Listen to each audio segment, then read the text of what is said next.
Hakuna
Okay.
Hallelujah.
Comrades,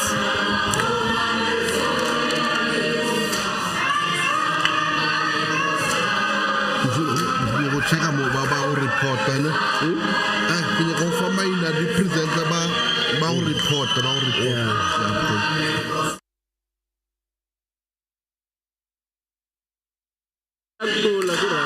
Thank you so much, Batalefa.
Comrades, we want to start.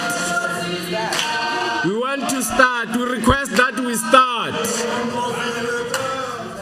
Amandla. Amandla.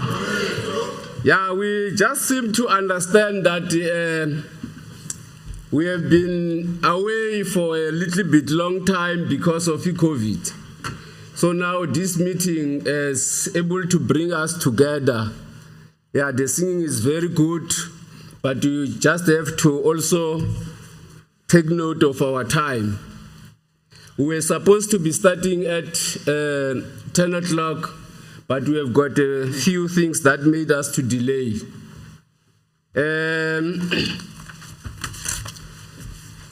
My name is Makaringe Million, Vitorame Million Makaringe, member of Mpumalanga Provincial Legislature, Chairperson of the Portfolio Committee for Premier's Office, Finance and Economic Development. I've been assigned that I will be leading this Workers' Parliament caucus.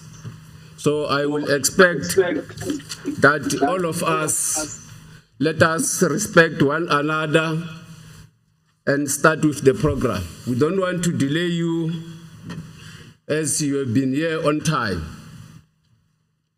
Let me take this opportunity and greet our Deputy Speaker, Honorable MECs that are part of us, different federations, unions that are part of this meeting.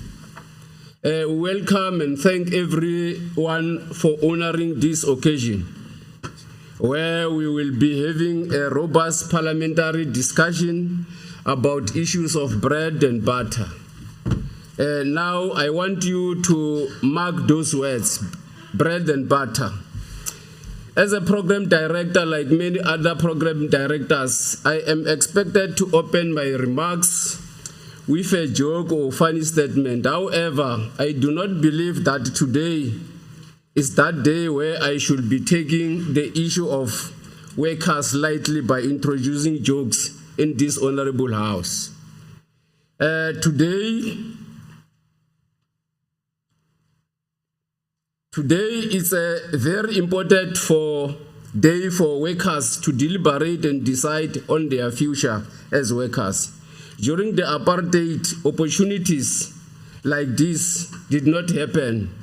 It means that workers shall be free to form trade unions, to elect their officers, and to make wage agreements with their employers.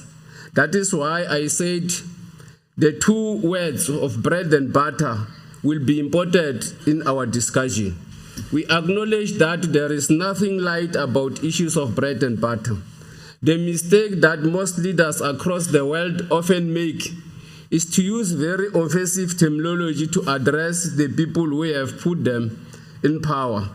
That is the mistake we as Mpumalanga Provincial Legislature are here to correct starting from now. So today, instead of speaking big terms, we will rather go straight to the point and speak about issues that every South African knows, issues of bread and butter that affect workers. That is the reality, that is the language workers will want the leadership in government talks about. When people say they are unemployed, it means that they cannot consistently put bread on their table. Those who are employed but are not receiving decent wages will say they can put bread on the table but unable to put butter in their slice of bread. Others may say, yes, we can put bread and butter on the table, but where is cheese?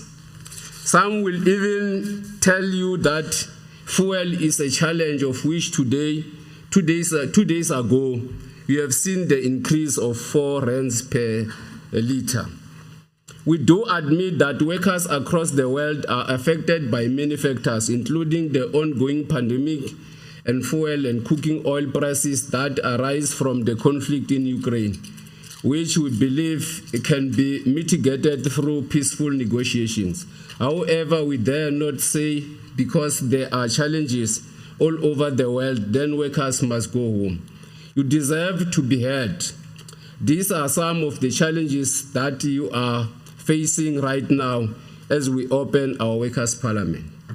As a caring parliament of the people, we have taken the necessary steps to ensure that it's a safe space where you as workers can come and speak freely, outlining the challenges that you face at work and where you believe this honorable parliament can help you in improving working condition.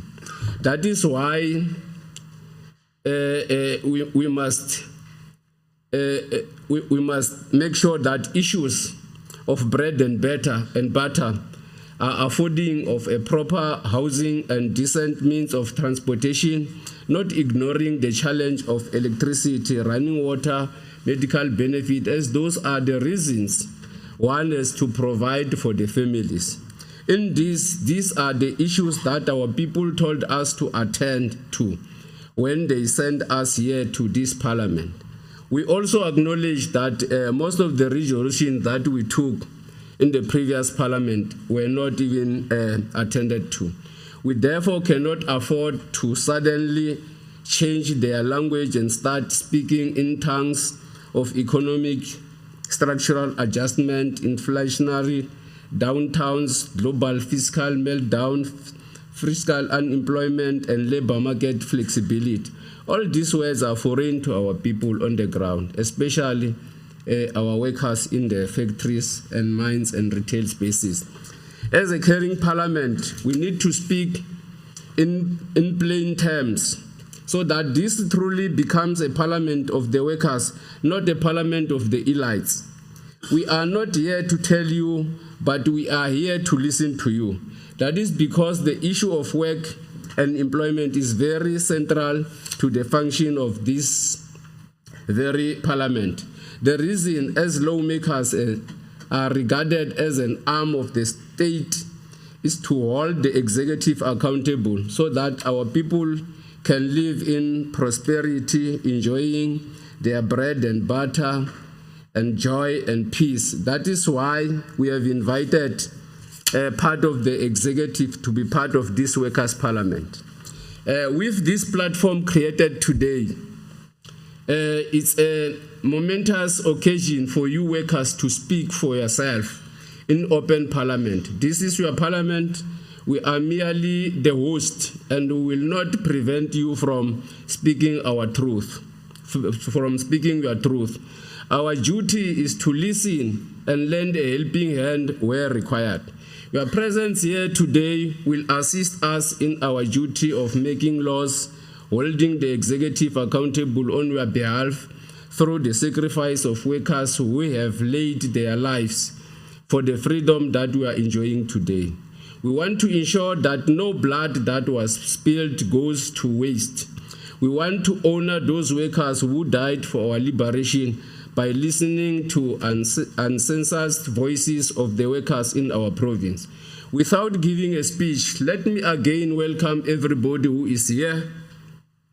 We respect every participant and everyone who will be speaking in this parliament.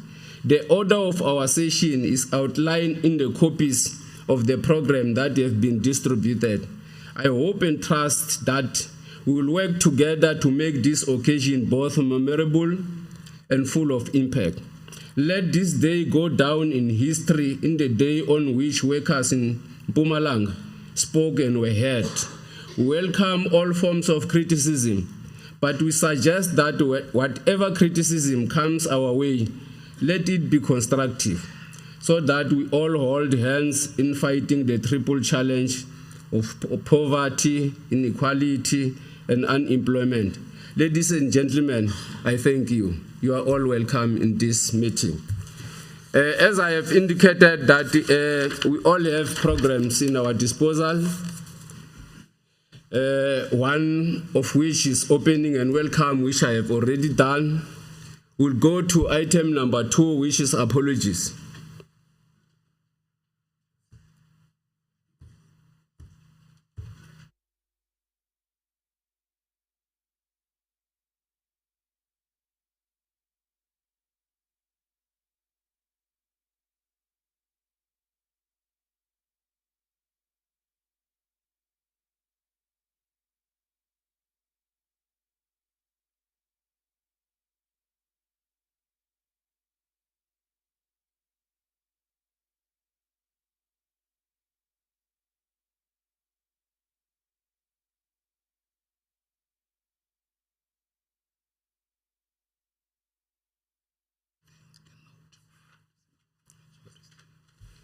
Yeah, thank you very much. I was advised that before I could go to apologies, let me first acknowledge all the delegations that are here. As I have indicated, I'm the chairperson of the Portfolio Committee on Premier's Office, Finance and Economic Development. We have got the Chief Whip of the Majority Part, Honorable Mlombo, which is part of us.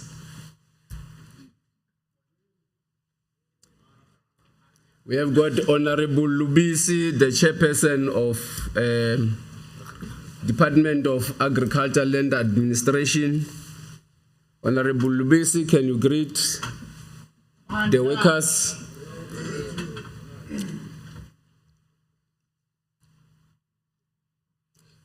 We have got Honorable P.V. Mkwanja, who is the Provincial Treasurer, MEC in the Mpumalanga government. Honorable P.V. Mkwanja. We have got our Honorable MEC for Social Development, Honorable L.L. Nchalinchali.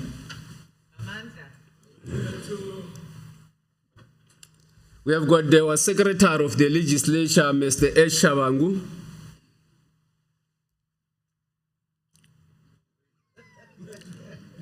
Ya valava va pfuxela nje va twa swa ku wa vulavula. No, inkomu Deputy Director General Mr. Pignoni.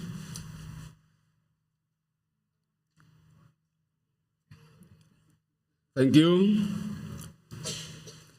Provincial Chairperson of COSATU, Mr. S. Hlongwa.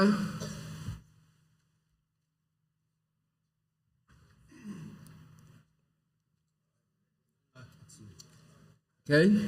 Provincial Secretary of COSATU, Mr. Tim Kwena.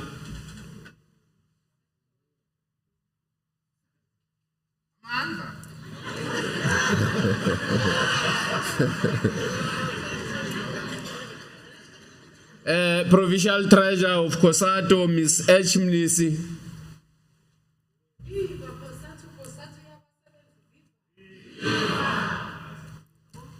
We have got Parliamentary Liaison Coordinator of COSATU, Mr. M. Max Pax. Oh, I'm told that he is attending online. We have got Provincial Chairperson of FEDUSA, Mr. J. Muwaila.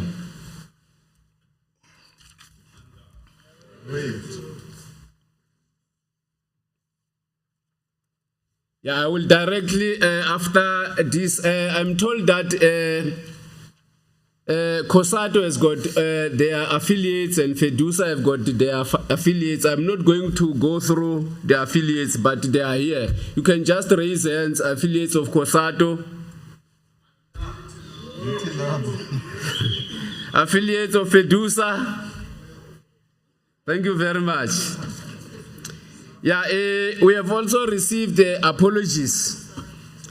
Umage Premier Refilwe Mtsweni, the Speaker of Mpumalanga Provincial Legislature, Mag Masilele, MEC for Human Settlement, Ubabe Speed Mashilo, MEC for Sport, Umage Thandi Shongwe, MEC for Public Works, Ulanch Namarian, OMEC for Safety, Ubabe Vusimkaju. They've apologized for attending this meeting.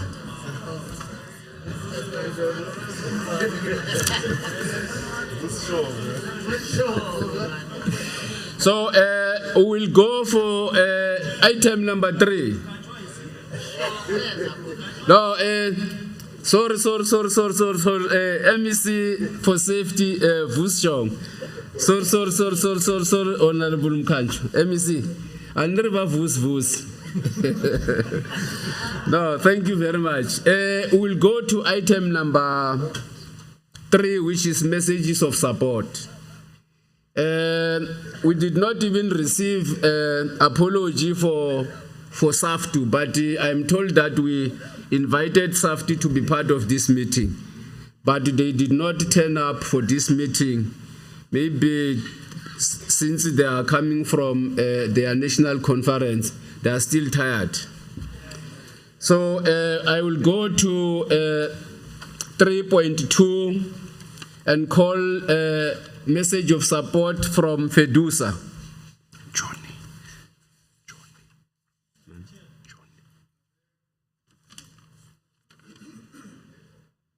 Yes.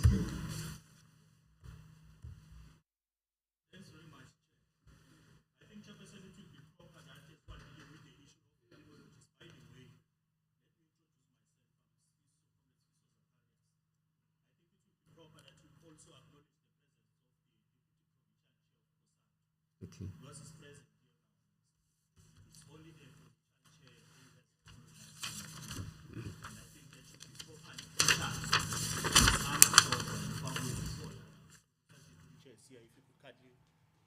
Thank you, Chair.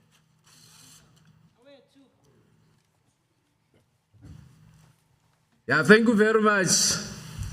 Let me do likewise and acknowledge the presence of our Deputy Chairperson of the province, COSATU, Ubabi Siyabonga.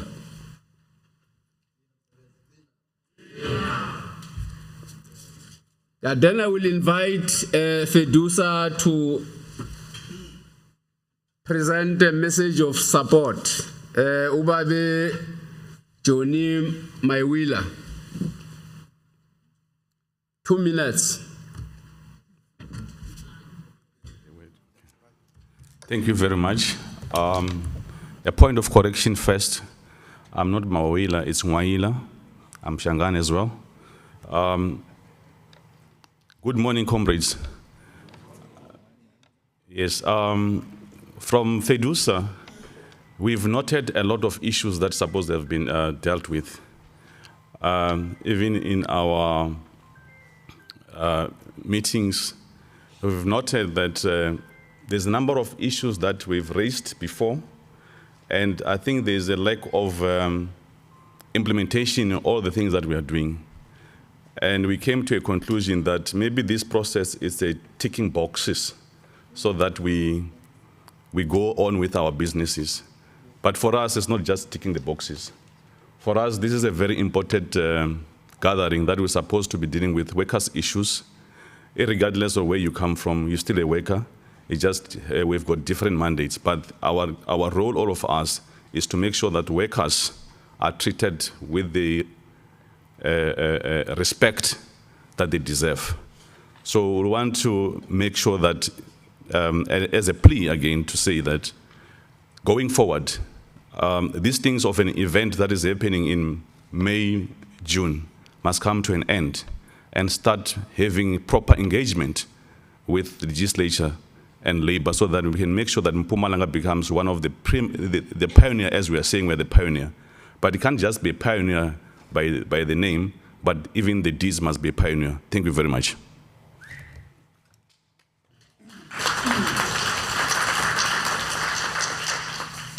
Yeah, thank you very much, Fedusa.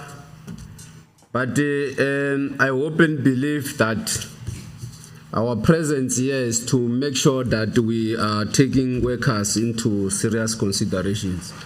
That's why we have dedicated time to be with you, and I believe that all the resolution that we are going to take from now going forward is going to be implemented 100%. When I was welcoming, I indicated that previously there were resolutions that we took which we did not implement it.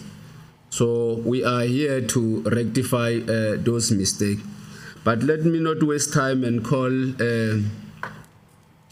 COSATU to also render a message of support. We'll respond when the time is right. COSATU.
Comrades, thank you so much.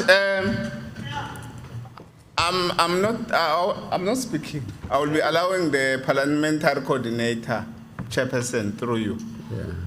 Matthew Parks is the one who's been making our presentation. He's connecting virtually. Thank you so much. Thank you. Yeah, thank you so much, Chair. Already, I'm with Parks here, who is going to present on behalf of COSATU. So we'll just have to listen. He's going to render this item visually so, but you can look at the screen while he is presenting. Comrade Parks, I allow you to make that presentation on that visual platform. Okay. No, good morning. Message of support. Sure. No, thanks very much, Comrade Chair. I hope you can hear me. Good morning to comrades. I've just done a very quick presentation. Let me just see if I can upload it quickly.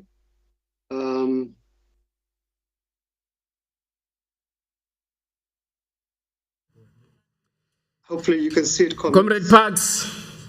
Hi. Yeah, it's message of support. Not yet the presentation from the commissions. Message of support for now. Okay, all right. No, look, then, yeah, let me just basically say, Comrade Chair, then, so I think there was a bit of miscommunication. Look, I think as COSATU, we want to welcome this Workers' Parliament. We think it's quite critical. I think if we look at the economic and the fiscal crisis facing the country, facing workers in particular, where you have an unemployment rate of 45%, where 27 million people are dependent on social grants, where many companies are collapsing, we're in real trouble. We need to look at what can be done to turn the tide around, to create jobs, to save jobs, to get the economy growing. We think number one is about the issue of rebuilding Eskom, because Eskom is the lifeline for the economy. It's about fixing transit and metro rail, which are critical to jobs in the mining and manufacturing and agricultural sectors, but also critical to getting workers in the cities to work on time. It's about rebuilding our state-owned enterprises to play the role they used to play in growing the economy and providing alternatives to jobs for workers who are at risk. It's about getting the fuel price regime back on an affordable trajectory. Also, Comrade Chair, it's about rebuilding municipalities, which we've seen across the country, not just in Mpumalanga, in real trouble, collapsing, not providing basic services, make it difficult to create jobs. But I think there are ways we can also help to support the economy, like supporting local procurement, tackling corruption and wasteful expenditure, seeing how can we mobilize stimulus to grow the economy. There are also critical industrial master plans we need to participate in, many of which are critical to Mpumalanga, like the sugar, agriculture, mining, manufacturing master plans. We need to really see how can we expand the government's mass employment programs from the presidential employment stimulus, the ETI, the EPWP. How can we address workers' concerns around them? How can we link them to skills programs? We think also, Comrade Chair, whilst we rebuild the economy, we need to continue to provide economic and social relief to workers, to the poor, to the unemployed, including allowing workers limited access to the pension funds. We have seen some successes, Comrade Chair, as I get to the end. We managed to increase the minimum wage, has helped give support to farm workers, to domestic workers. But I think, Comrade Chair, in essence, what we need to really bear in mind is that we cannot continue with the status quo. An unemployment rate of 45% is economic suicide. It's a ticking time bomb. And I think it requires all of us as Labour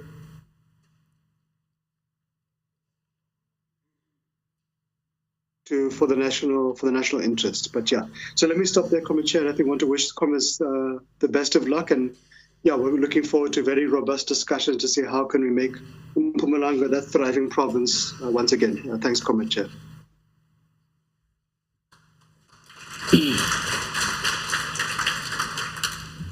Another round of applause for the Comrade Parks. Oh, thank you very much. We'll go to item number 4. We'll invite our Deputy Speaker, Honorable Jeanette Tabete, to formally address this Workers' Parliament. A round of applause for the Deputy Speaker.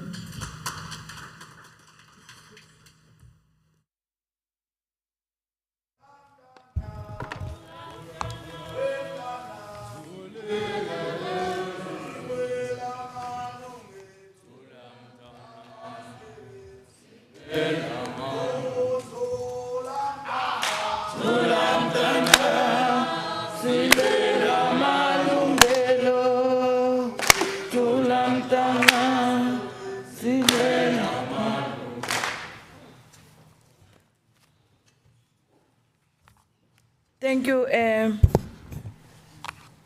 Deputy Chief Whip, the Program Director. Let me take this opportunity to greet the executive members that are here, MEC Mkachwa and MEC Nchalinchali, the Chief Whip of the Majority Party, members of the Mpumalanga Provincial Legislature, representative from trade unions, COSATU, SAFTU, FEDUNSA, NATU, leadership of all spheres of government, and our social partners present here, officials from the Mpumalanga Provincial Legislature, led by our Secretary of the Legislature, Ubabu Shabangu, and nonke basebendi ngiyanibulisa. It gives me a great pleasure to be afforded all opportunity to address this Workers' Parliament on behalf of the Mpumalanga Provincial Legislature. As a legislature guided by the Constitution of Republic of South Africa, and in fulfilling our core mandate of oversight, lawmaking, and public involvement, Workers' Parliament is convened today at our official chamber. This is the evidence of our commitment towards a people-centered activities of the legislature and able to bring Parliament much closer to our people. We therefore value input and constructive engagement made by the different federations and unions today. These contributions strengthen and sharpen our capacity and ability to respond to the pressing challenges that affect our workers in the province. The Workers' Parliament convened soon after Workers' Month, where the world celebrated the struggles, sacrifices, and achievement of workers across the globe. In South Africa, workers organized under the banner of progressive trade unions and came out in their numbers, calling for the creation of decent work, demanding for living wages, the defense of existing jobs, the expression of the comprehensive social security network, and working class. And the radical social economic transformation today, we are confronted with the expression of our workers, which is the unwavering pursuit of the unfinished project of the building workers in power state and all other sections of society. We're quite aware of the growing impatience amongst the workers and the youth in relation to opportunities for growth and development.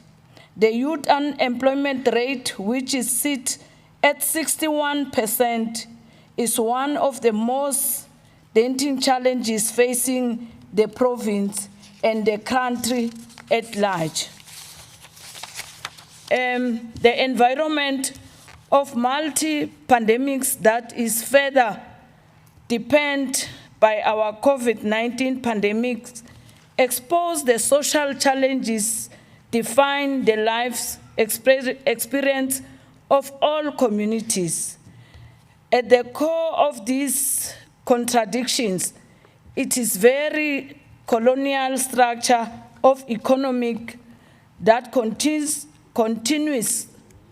to produce poverty, unemployment, inequality, because bantu labaningi ngaleso sikhathi sale pandemic they've lost their jobs, and the lack of access to opportunities for African workers in particular and blacks in general.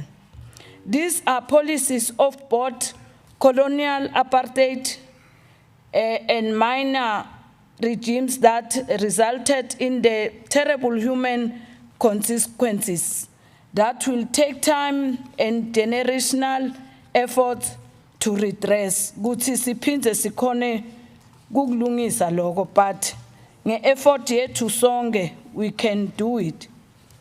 It is the ownership, control, and management patterns of the economy which require radical transformation in action, radical transformation, and refiguration economy that can better respond to the needs of aspiration of the poor and working class people, the majority whom are black, African, and youth and women.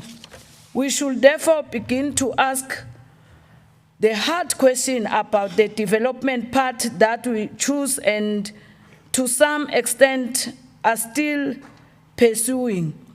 It is democratic. Does it address fundamental social change? Who are the driving forces leading this change in action?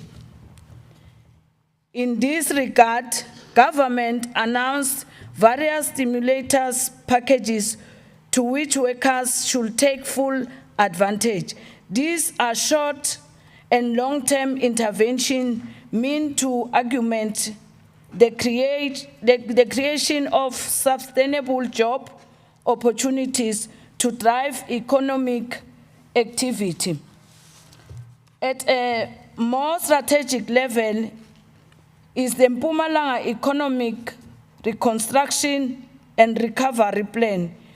It is the center of the following priorities: massive rollout of infrastructure and Caltech project based on service and social and economic infrastructure. Growth through industrialization, localization, and export promotion that seeks to diversify the economy into manufacturing-based industries. Sufficient, secure, and reliable energy supply, green economy initiatives, employment stimulation intervention that target SMEs, development, business development, township and rural economic stimulation, growth and recovery of tourism. Nhlonishwa MEC Mkhatshwa, indzaba ye tourism ngicabanga nguye ukuthi uma singayithatha serious so si province noma sing government waseMpumalanga inga create amathuba lamaningi emsebenzi kuphela nje uma ngabe ukuthi government wethu utovula tandla asebenzisane nalama trade unions kuplana together ngobe sisodwa we can't make it. Strengthening of our agriculture and food security and gender economic inclusion of marginalized groups. Indzaba ye agriculture nayo food uma sibambisene nalama trade unions ingakhona kwenda mehluko lomkhulu kubasebenzi neku create amathuba emsebenzi uma siyobambisana siplane together. This Workers' Parliament is therefore changed with its historic mission, which is a radical demand for the urgent need to dismantle the capitalist relations of production driven by the monopolies still enriched in our economy. If we are truly defend and advance revolutionary change towards a more human future, we underline radical demand. The apartheid structure of our economy continues to subject African workers to poor workers' condition, explosion, poverty, unemployment, and increasing levels of inequality. Given that South Africa, according to the statistic, South Africa remains one of the most unequal society in the world, building working class and power, building working class has become the politics of the now, of politics of life and politics of necessity. We therefore should work collectively for a true democratic society whose central objectives is to meaningfully improve the condition of the poor and the plight of its workers. The call for workers, its unity, must find expression across the length and breadth of the province. Workers should understand that the task ahead requires all progressive forces to close ranks and struggle to meet the objectives of a better life for all.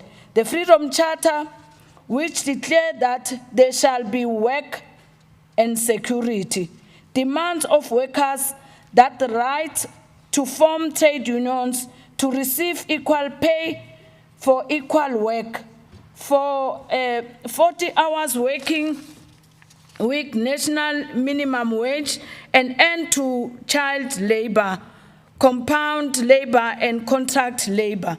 This Workers' Parliament should also pay some attention to challenges facing by farm dwellers and farm workers. These are informed by the racist practice and attitude of farm bosses, continuously non-compliance of the labor laws. Bahlali lapha emaplazini basashaywa kakhulu ma union la khona la ekhaya kudzingeka ukuthi thine sisonzele kule space kulabelungu laba labangafuni ukuthi ba understand ukuthi sesikhona sibantu labamnyama ene nathi siya deserve kuba naletindo leti lebanato nabo bayekele kushaya basifake etingwenyameni basende yonke lento lebafuna kusenda yona. So kufanele ukuthi thine njengebasebenzi lebakhona sibalwele bahlali bethu basemaplazini. To this extent, we must accelerate the space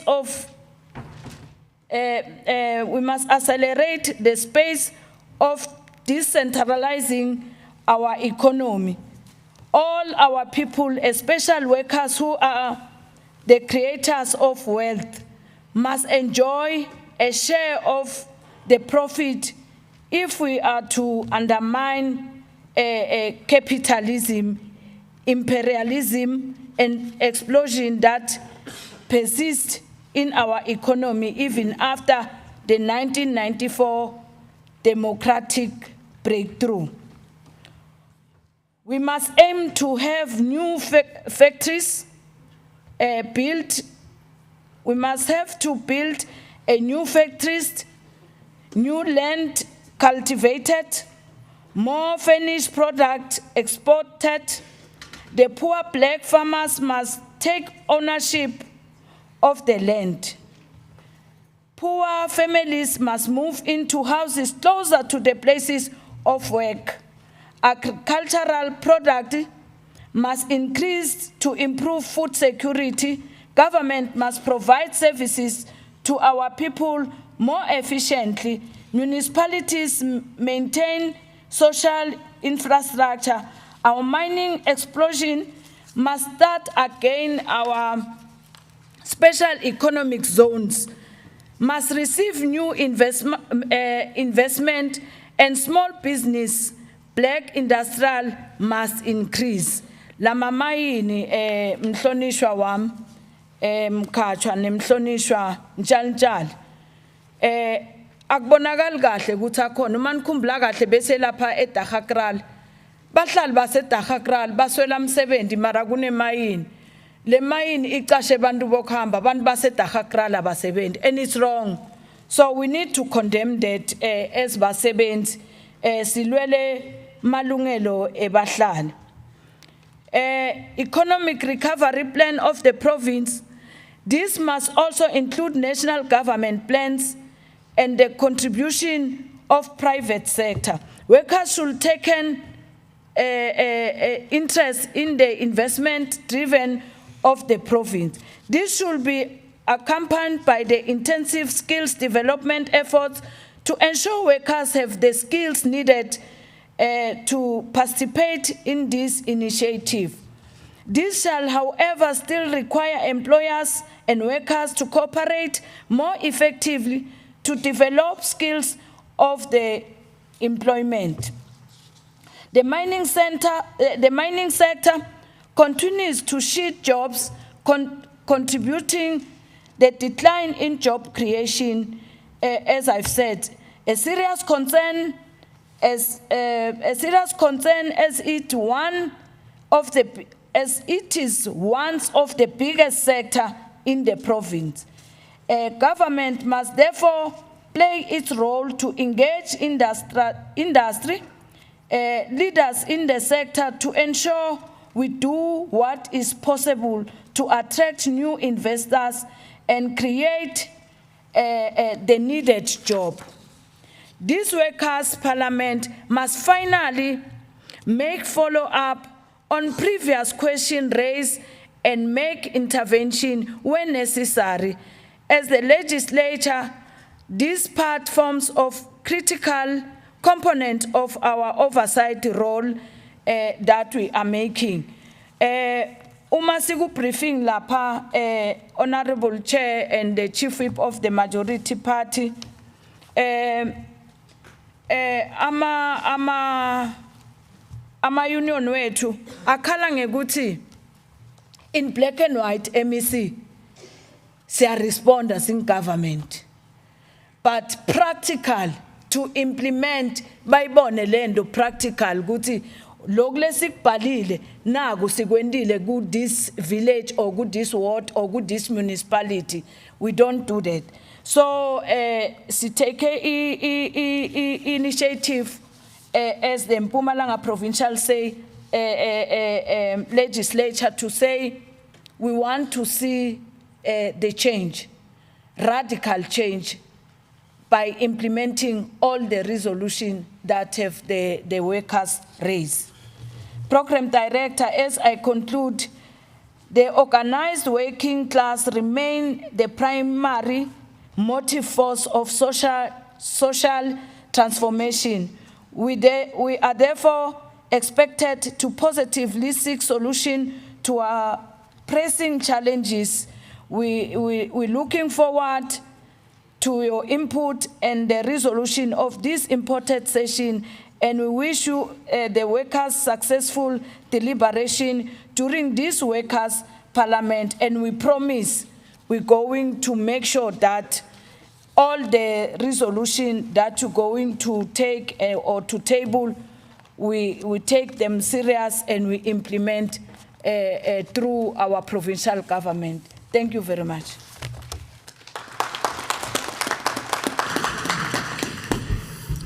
A round of applause, comrades. Yeah, thank you very much, Deputy Speaker. I think you said a mouthful. I will then invite a feedback session where leadership representing department must come in account for the resolution that we have taken in the previous Workers' Parliament. So the first one to come and respond will be the Department of Labor. He's going to tell us what is the intervention that they are doing in terms of the farm owners that are abusing our people in those farms. So I will then invite Mr. Bonginkosi Sithole, representing the Department of Labor, to be the first one to respond on the feedback. Asumshayeleni isandla madoda.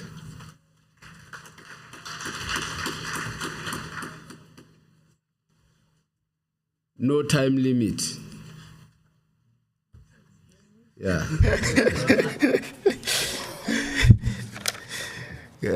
Good morning, colleagues. Thank you so much, Chairperson, for allowing us this opportunity. Let me greet the leadership in the House, all honorable members as per protocol, and all leaders in the House. Nabasebenzi sanibonani. I'm from the Department of Employment and Labor. I think that's the new name that we have. We used to be Labor. We have a surname now. It's Employment and Labor. I'll be just giving the presentation that seeks to give feedback on what has been done since the previous Workers' Parliament sitting. Chairperson, you must be very careful when you say no time limit. I'm a pastor myself, so if you tell pastors that they don't have time limit, you might have a problem.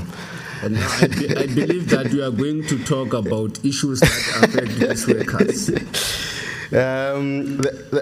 Obviously, the purpose of the presentation is to request the Parliament to note and discuss the DEL responses on issues raised during Workers' Parliament 2021. To note and discuss the DEL reports that's in here, and to also try and endorse what is entailed in the report. We're going to discuss issues of TERS payments, inspection and enforcement services, as you alluded to, issues of farm workers being abused. It is an agenda that we have as a department to contribute in decent working environment. Policy on brokers, or labor brokers, if I can say. So those are the contents of my presentation. If I go outside that, then I will be starting to preach.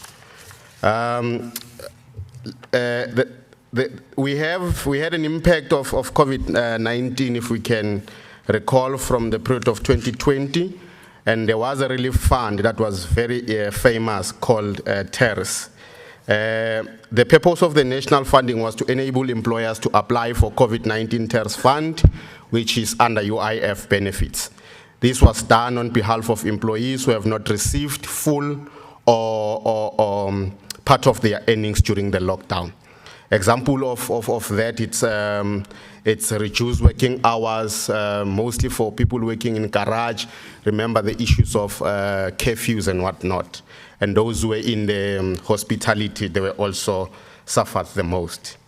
The province have paid the TERS, which is in full temporary employer-employee relief fund. So the Mpumalanga have paid those payments to the following sectors. I'm not very good with digit, but I want to try. To the following sectors, it's the air, food, iron, glass, trade, mining, the rubber, banking, fishing, building, textile, jewelries, charitable organization, and the agriculture, including entertainment, taxi industry, the wood industry, leather industry, medical industry, and local authorities. These also include personnel services, those who know personnel services, educational services, professional services, and also printing and paper industry. So in a nutshell, it covers almost all areas. But it's very important to also note that all cases where the underdue payments were being investigated, where employers have complained that they have not received their TERS money or their COVID-19 TERS money. So there were investigations, and a number of them are still in progress. Just to break it down, to say in the finance, it was 7,997. In transport, it was 15,214. So these are a number of employees, if I can just put the subject there, so that you don't think it's money. It's the number of employees that were paid. In transport, it's 15,214, so it's 15,214. Largely, it was the private household, which has 291, 325,000. So it's community social services. It also have 7,057. In the manufacturing, it was 59,433. Construction, it was 39,160. Utilities, we have paid 0. Trade, this also include your retail, your manufacturing trade, whatever, where they sell. It was 150,822. Numbers. It was 15,728 to be accurate. I'm sorry with that. In the mining, it was 29,814. In agriculture, 39,767. So those were the payments done to employees that have not received either their full or half of their salaries during lockdown, Chairperson. And then we can just do a rough brainstorming of which sector that was paid the most and the least. The least, it was mining. We can say utilities, but because it has 0, we cannot include it. So the least was mining, and then the highest happened to be private household. It means COVID has hit hard in the private household, and then followed by trade. The rest were average. I've mentioned, Chairperson, in my table of contents that I'll also speak about labor activation program that was also previously discussed in the 2021 Parliament. Just to note, Chairperson, that these labor activation programs are funded by the UIF, which is also contributed by the workers and the employers, if I can mention that, Chair. Let us remember that the amendment of Section 5D of the Unemployment Insurance Act provided the labor activation program LAP with a clear mandate to finance the retention of contributors into labor market and other scheme aimed at vulnerable workers. So in simple terms, this program is made to make sure that jobs are retained and to make sure that there are people who are developed to be entrepreneurs so that they create employment even themselves. So that's what solemnly the Act have enabled the Department of Labor to do. I just want us to know, Chair, in the House, that the provincial office is in the process to intensify labor or lab intervention program, and the process have already begun. We have already started with the recruitments for most parts of the Mpumalanga, and it happens to be Nhlanzeni and Hertsibane, where programs of lab are starting very soon. This is also a great beneficiation towards skills development and employment sustenance, and that's what we're preaching as the department. Quickly, I'm going to fly to inspection and enforcement. Sir Chairperson. Solemnly, the purpose of this section in the department is to realize decent work agenda. So one will ask how? By regulating non-employment and employment conditions through inspection and enforcement to achieve compliance with all labor market policies. I think we know them, we have unionists here. But just to mention what is the mandate of DEL, the Department of Employment and Labor. It's the Basic Condition of Employment Act of 1997, Act 75 of 1997, as amended. We normally call it BCEA. It's the National Minimum Wage Act, 9 of 2018. Most of the time we call it National Minimum Wage. Employment Equity Act, 55 of 1998, as amended. It's the EEA. It's also very famous. It's the Unemployment Insurance Act, 30 of 2001, as amended. We call it the UIA, that enables blue card basebenzi, the UIF. We also have Occupational Health and Safety Act, Act 85 of 1993, as amended. In the department is commonly known as OSH, so we also know it. We also have Compensation for Occupational Injuries and Diseases Act, Act 130 of 1993, as amended. It's normally called COID, or the familiar way. It's COID, Madam, I'm sorry, Chairperson. And then we also have the Employment Service Act, which is also having a draft bill currently on amendments to match with the National Labor Migration Act. So as amended also before, it's called the ESA. Then we have the Employment Insurance Contribution Act, Act 4 of 2002, as amended. It's called the UIC. Just to indicate, Sir Chairperson and the House, that DEL it's continuing to monitor compliance through normal and reactive inspection, and also to make sure that there are bleeds inspection. It's not only bleeds, but bleeds and mega bleeds inspection. Just a little bit of an explanation. I think the word bleeds, we might not all be familiar, but it's a joint inspection where all our inspectors from the province will target a certain area. It has happened in Nhlangeni and Kangala, where we target a certain area. It happens in sectors, it happens in areas. And then mega bleeds, it's where we also involve other departments that deals with enforcement. So this time around it's going to be your Home Affairs and SAPS, to mention those departments, and also community and safety.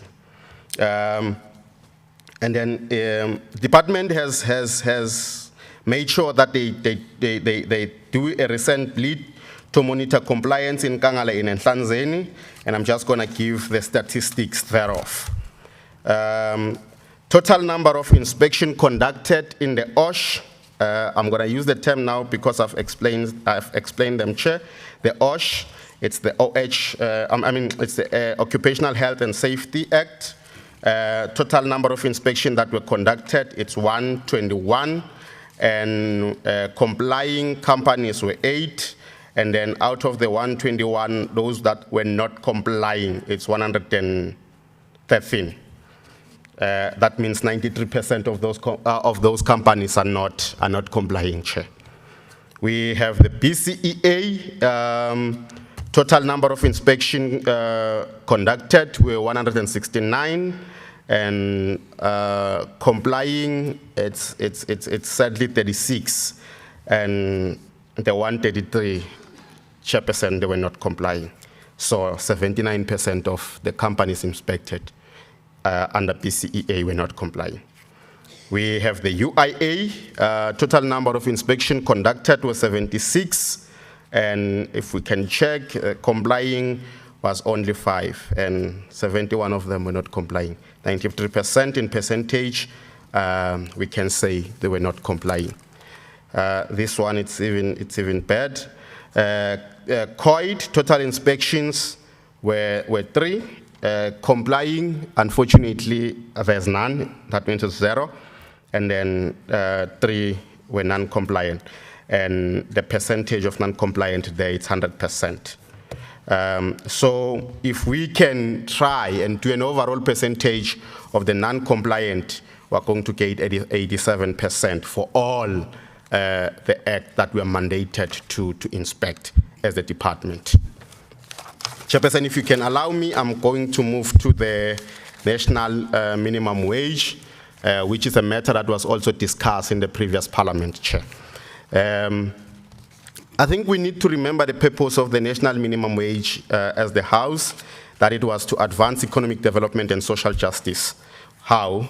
By improving the wages of the lowest paid workers, most vulnerable, protecting workers from unreasonable low wages. We know Abakashi, they have a scandal of playing games. So solemnly the national minimum wage was established for that. Preserving the value of the national minimum wage, during commissions yesterday, they have hit hard on this one. But also promoting collective bargaining and supporting the economic policies. I think it's very important not to just have an act that does not bite. Act should work, and it's in the implementation of the act that makes the act work. And that's where we're heading to, Chairperson. So the act applied to all workers and their employers with the exclusion of the following, Chair, currently. It's the South African Defence Force, we should note, National Intelligence, and the South African Secret Services. So if they are not mentioned here, that means they are regarded to be compliant with the NMW. Maybe to just explain more or further what is the national minimum wage. The national minimum wage is the floor level below which no employee should be paid. So it means if you are paying someone who's working below that, you are in contravention of the act. You are out of law, and you can be prosecuted for that. This includes domestic workers. The current level, it's 20.19 cents per hour, and has been implemented and enforced from 1 March 2022. So it means the current cycle year we are at, this year we are at 23.19. And then the national minimum wage for farm let me say the agriculture and forestry workers is still 23.19 per hour. Domestic workers have, as I've indicated before, is also 23.19 per hour. The crisis is still here in EPWP, which is 12 Rand 75 per hour. And I had a lot of complaints during deliberations yesterday, or commission yesterday. They had mentioned a lot about EWP. I think we can direct our eyes towards that as unions and as the department. The national minimum wage for workers with learnership agreements are set out in Schedule 2 of the proposed Minimum Wage Act. And then let us discuss issues of bargaining council. The bargaining council is established by at least one or more employers' organization and one or more trade union. It is voluntary and must be registered for a defined sectoral scope and geographical area. So it's jurisdiction or jurisdictional, English.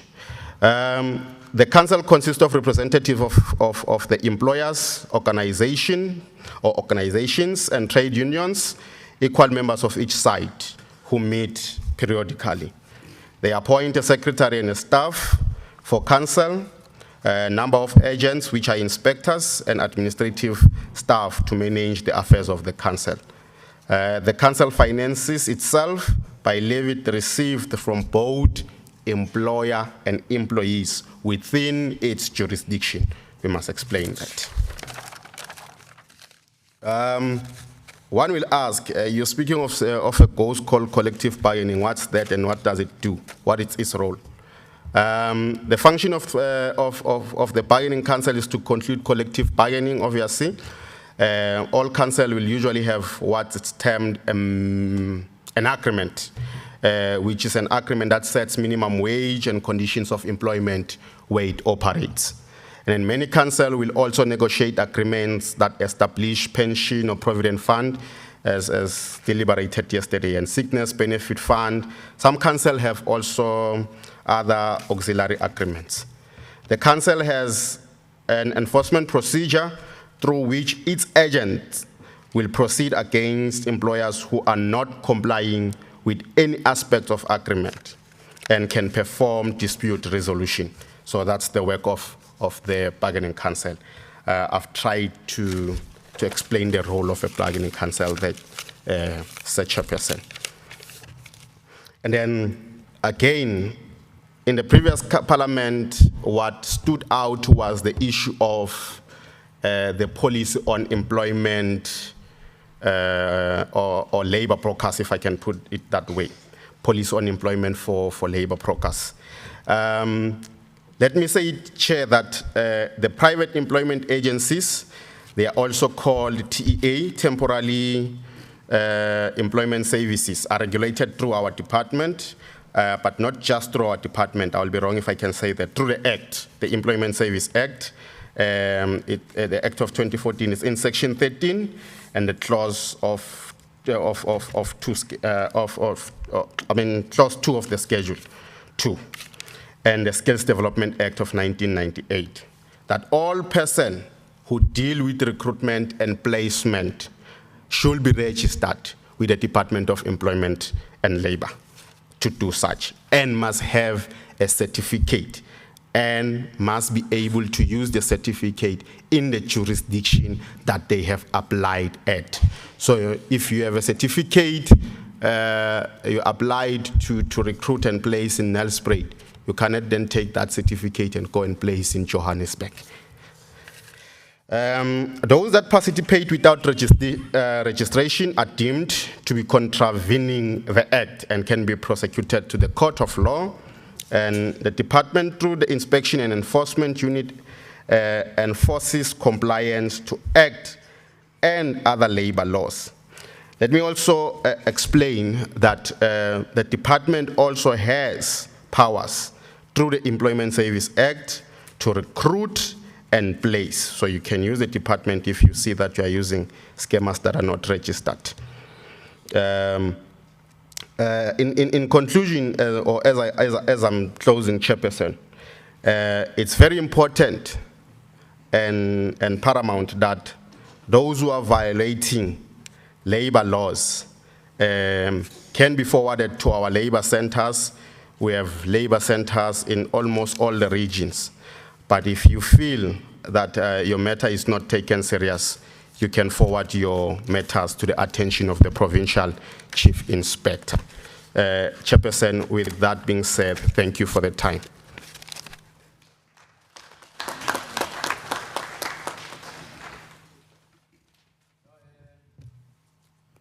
No, thank you very much, Labour. I think you have done well in terms of time. I did not wanted you to cut matters that affect the workers, because this is the only time that we need to make sure that we take workers serious.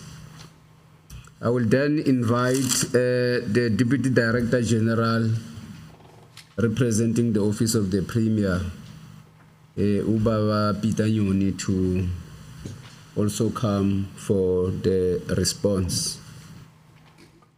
Direct, straight and to the point.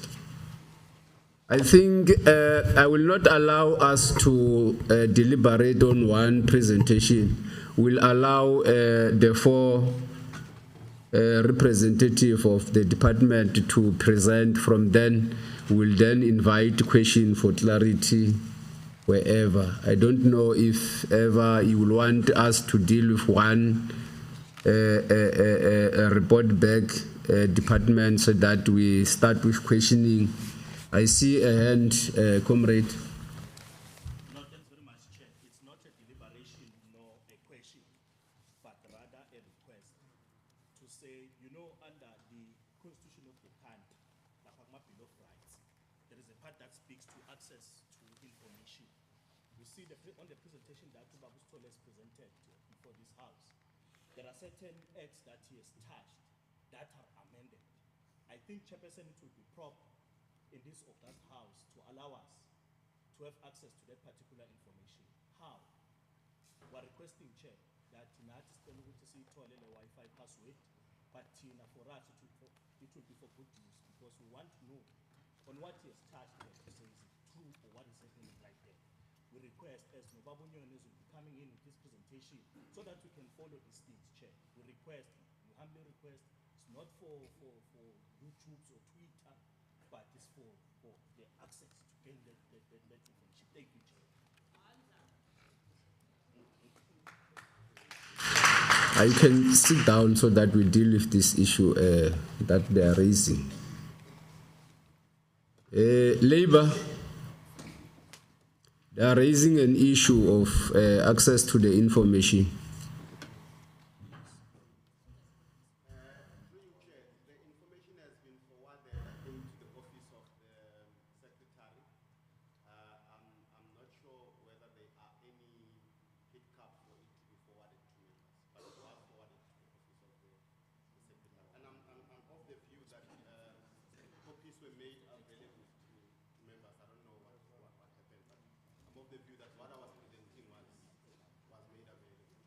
But there is no hiccup for them to have the information that was presented.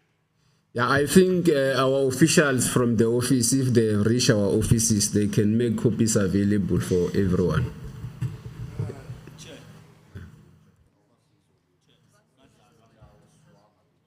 Yeah, follow up. No,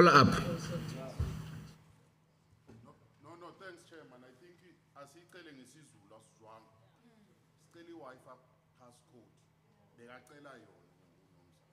Siyabonga, thanks. Cela nisipini i-Wi-Fi.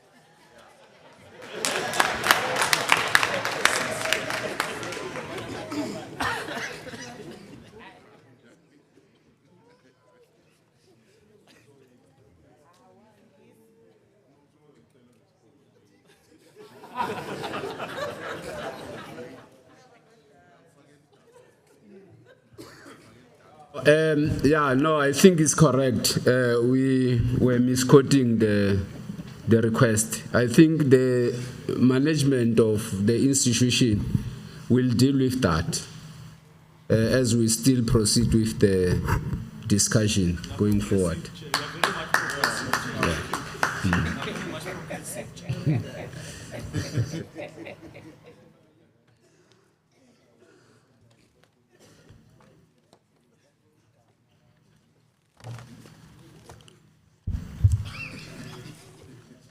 Honorable Chair, Honorable Deputy Speaker, members of the Executive Council, ladies and gentlemen, I've been delegated by the Office of the Premier to respond to issues that were raised. The first one is the recommendation that the Office of the Premier should ensure that a consultative forum comprising government, business, community.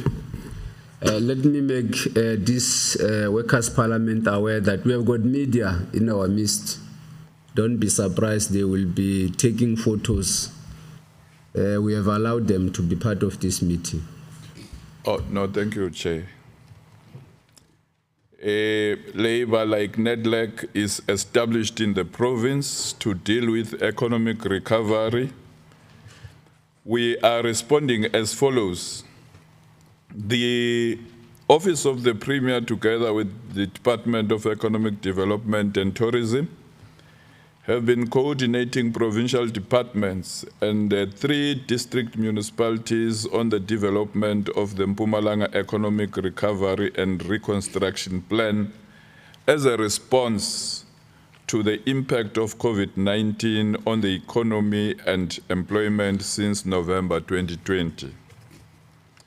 The consultation process with the business, labor, and other stakeholders was undertaken at district levels through the district development model structures This recovery and reconstruction plan has been endorsed by the Executive Council in February 2022 for implementation.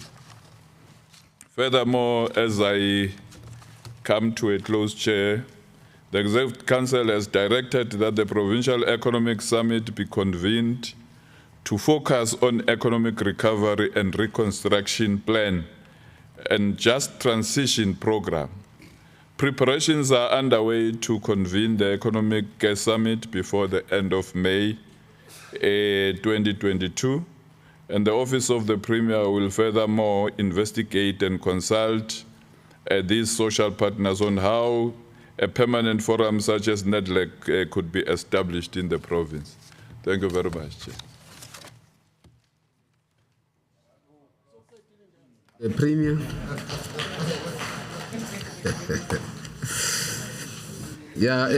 Let me go straight. I think we are noting for the questions that is going to be asked after the completion of all the presenters for the feedback session. I will then invite Honorable MEC for Social Development, Honorable Makilindi Wenchalinchali, to also respond on the issues raised to the previous Workers' Parliament.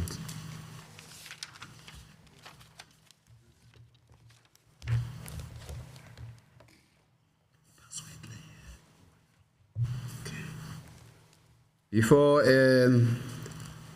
Maki Nchalinchali, the password for the Wi-Fi is 12312-300. 12312-300.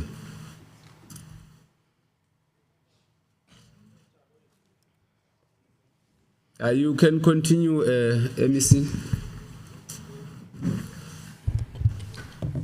No, thank you very much, Honorable Chair, who's the Deputy Chief Whip,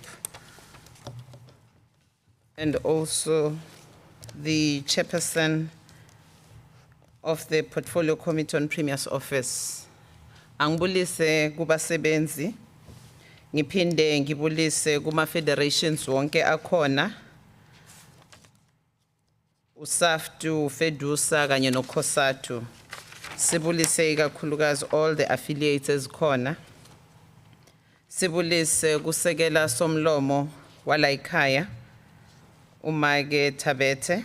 Sibulise kuChief Whip Babe Mlombo, MEC Mkhatshwa, Honorable Lubisi. Sibulise kubo bonke abasebenzi base legislature nabohulumeni we Mpumalanga Provincial Government abakhona. Sibulise ku all our media houses that are present here. Namhlanje sifuna ukusho sihlalo ukuthi leli parliamente labasebenzi were gathered here today as this sitting while the levels of unemployment has increased over the years. And thus it has deepened and compounded one of our greatest threats of the development of our communities with poverty. This continues to call on all of us, both public and private sector, to hold hands in our efforts to make sure that we give better assistance in terms of our communities. As a Department of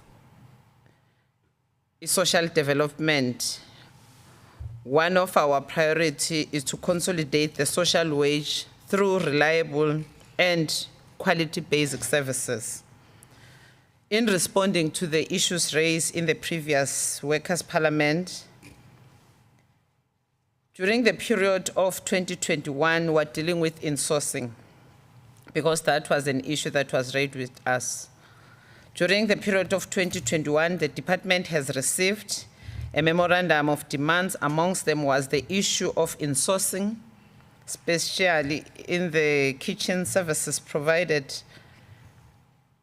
of our institution such as Iswarsfontein, Thulamahashe, Louisville, Etogomala, George of Mayer, and Liseding.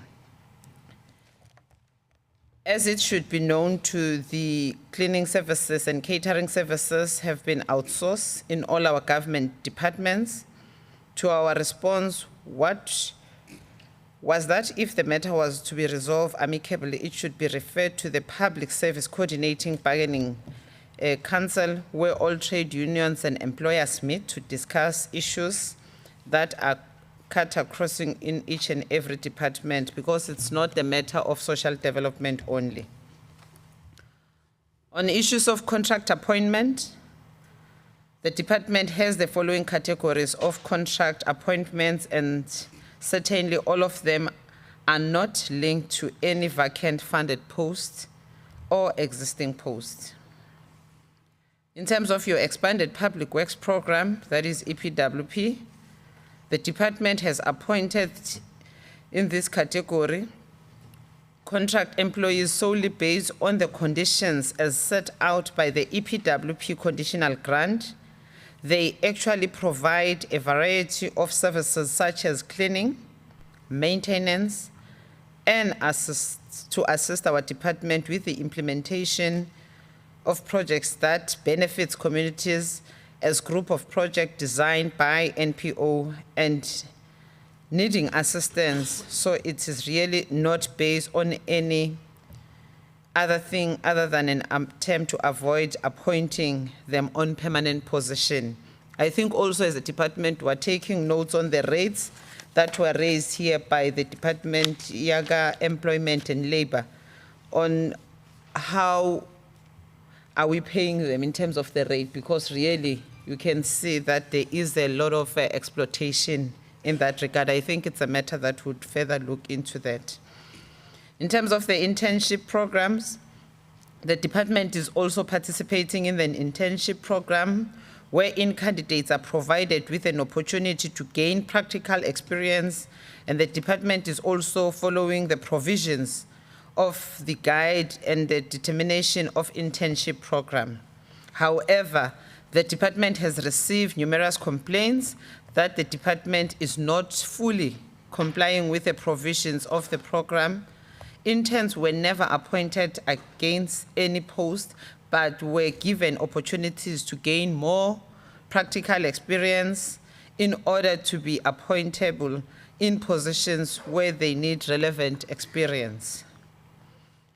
The third one is appointment of contract or temporary social workers. During the start of COVID-19, the department was granted an opportunity to appoint 18 social workers to deal specifically with gender-based violence. However, this category of employees was later appointed permanently, having followed due recruitment processes and the selection processes. Later in 2020, the department was granted an opportunity to appoint 128 social workers from the list of bursary holders, which was a 6-month contract. When this contract ended, the department expressed its interest to renew their contract for a period of 11 months. It took time for Treasury to approve such requests until November 2021, when the department was granted 8 million to appoint social workers on contract for a period of 4 months starting December 2021 to March 2022. Furthermore, it must be noted that they were not appointed against any vacant funded post. However, they were appointed especially to deal with COVID-19 psychosocial related issues. It must be noted that the past 10 years or so, the department has been absorbing a sizable number of social worker bursary holders depending on the availability of the budget.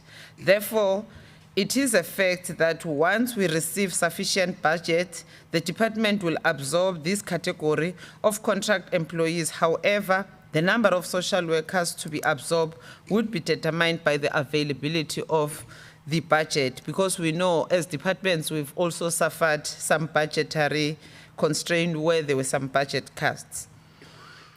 In terms of your early childhood development contract employees, which is a conditional grant, this is another category of employees that were appointed based on the conditions as stated in the conditional grant. Their appointment was solely to assist with the monitoring and evaluation of construction of ECD centers. They were appointed on this project based on the fact that that once the grant is exhausted and the contract will cease to exist. During the period of 2019, the ECD function was moved to the Department of Basic Education.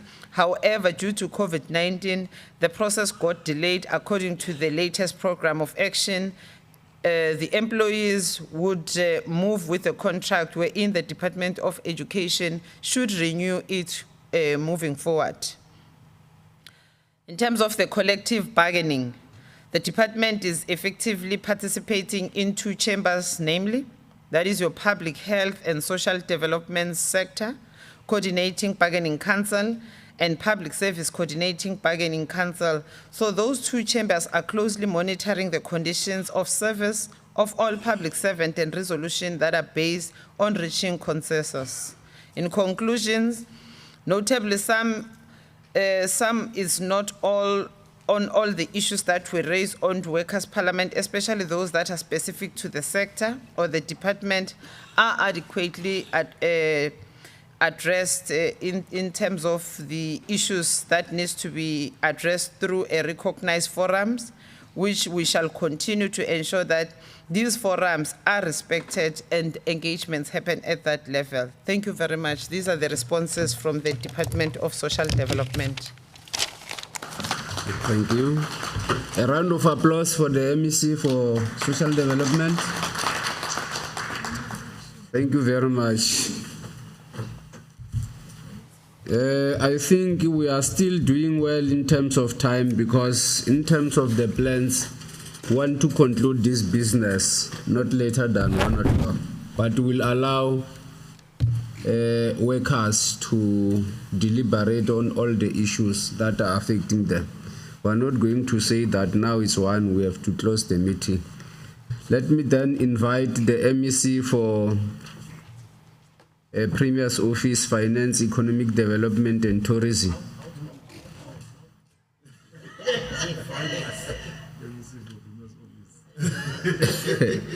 MEC for Finance, Premier's Office and Economic Development. No, thanks, Chair. Thanks, Chair, for the opportunity. Let me greet yourself. Also greet the honorable members of the Executive Council and the honorable member Albisi, the Deputy Speaker, and the leadership of workers gathered here today. I'll be precise, Chair. I've got few issues that were raised in the Workers' Parliament of 2021.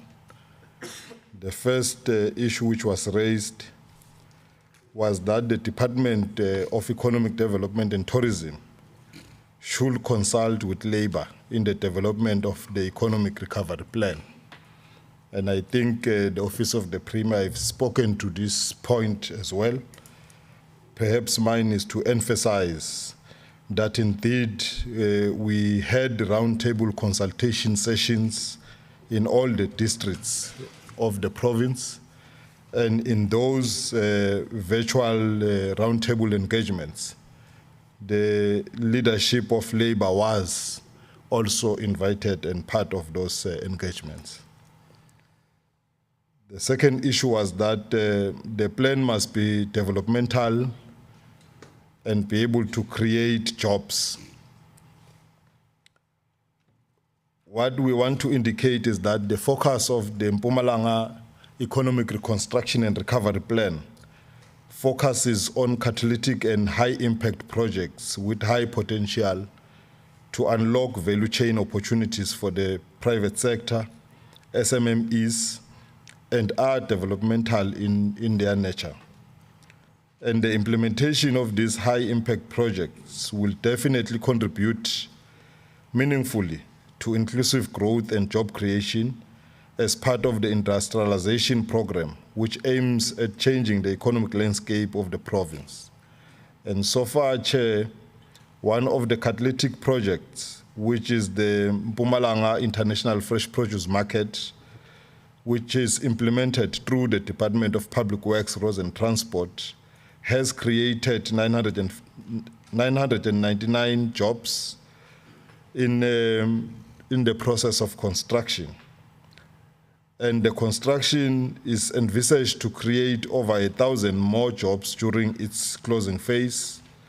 Also, as the operationalization of the market is expected to create 200 direct jobs and more than 2,000 induced jobs.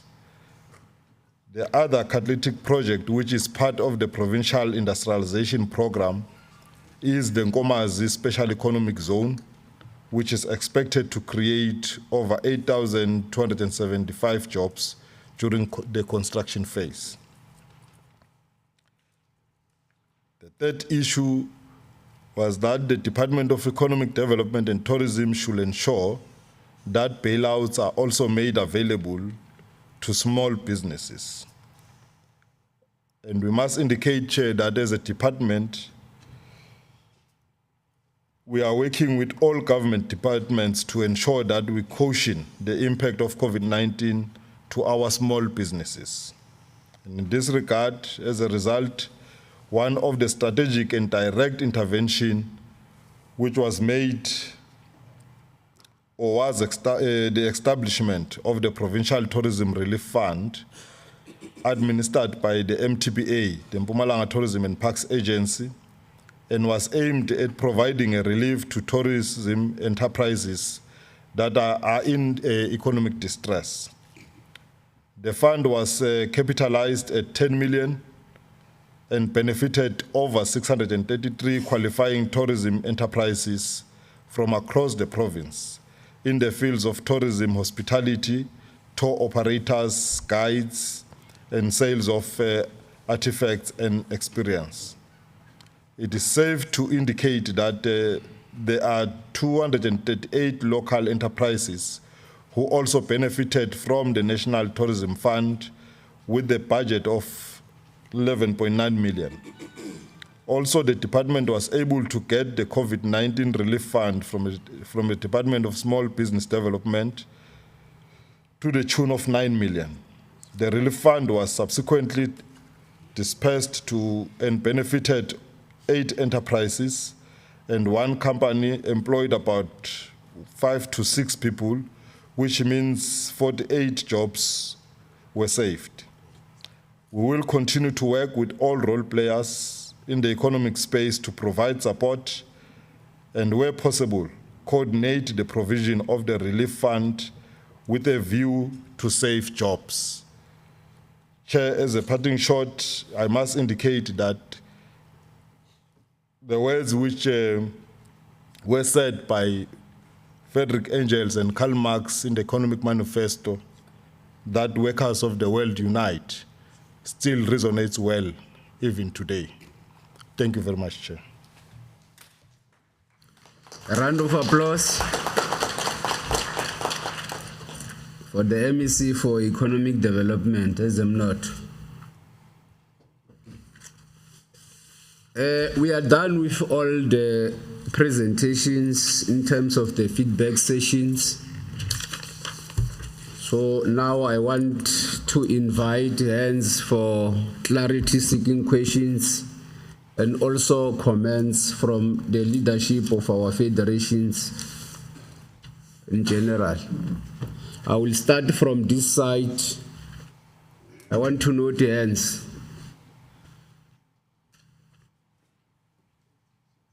You will be number 1, number 2, number 3, number 4, number 5. It's only 5 hands. Let me check this side. 1, 2. Okay, it was 5 this side, 6. Come again, this side. 7, 8, 9, 10, 11, treasure, 12. That would be the last, no afterthought. Straight and to the point, number 1.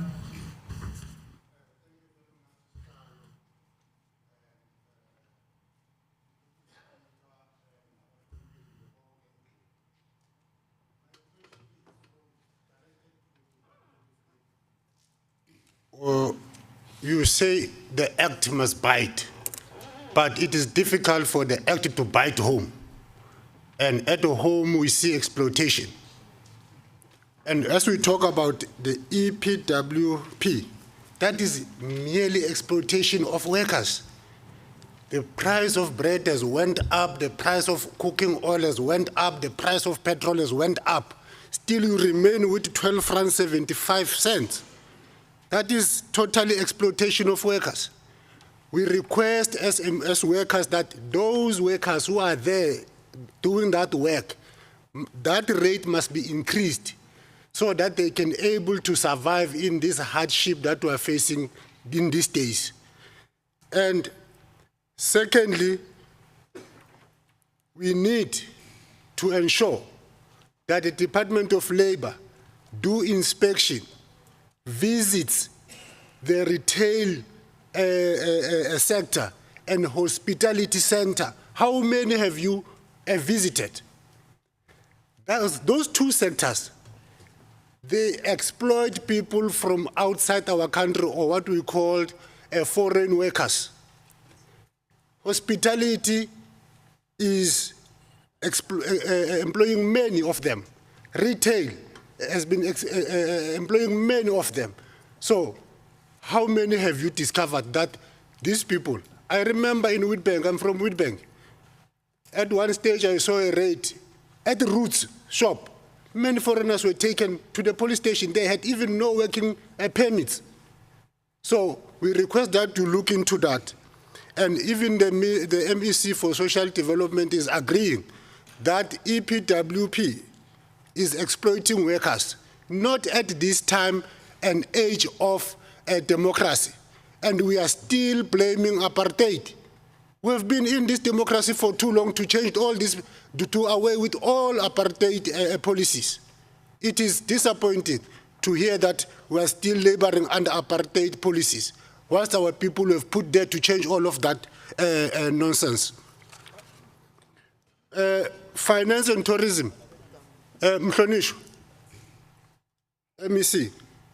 We have places for tourism, but we don't know, we don't hear about them. In one of the commission, the way I was yesterday, I spoke of Wakastrom that is having a wetland. Cresismere is one of those. But those places, they are not developed. And as a result, tourists who come there to come to those wetlands, they've just see the wetland and go away. And we do nothing to make sure that people who stays in those places, they get employed. Please visit those places. I know they are at a rural place. You don't put much attention to them, but tourism there can create jobs. Thank you very much. Yeah, before we go to the second speaker, I think it is better to indicate, like he did, to say labor, so that labor will have to note down all the questions that he must respond to. So if he goes to another department, like he has indicated, continue to say finance, what, so that the MECs can able to respond directly to questions that we raise that must be responded by them only. Thank you very much. Number 2.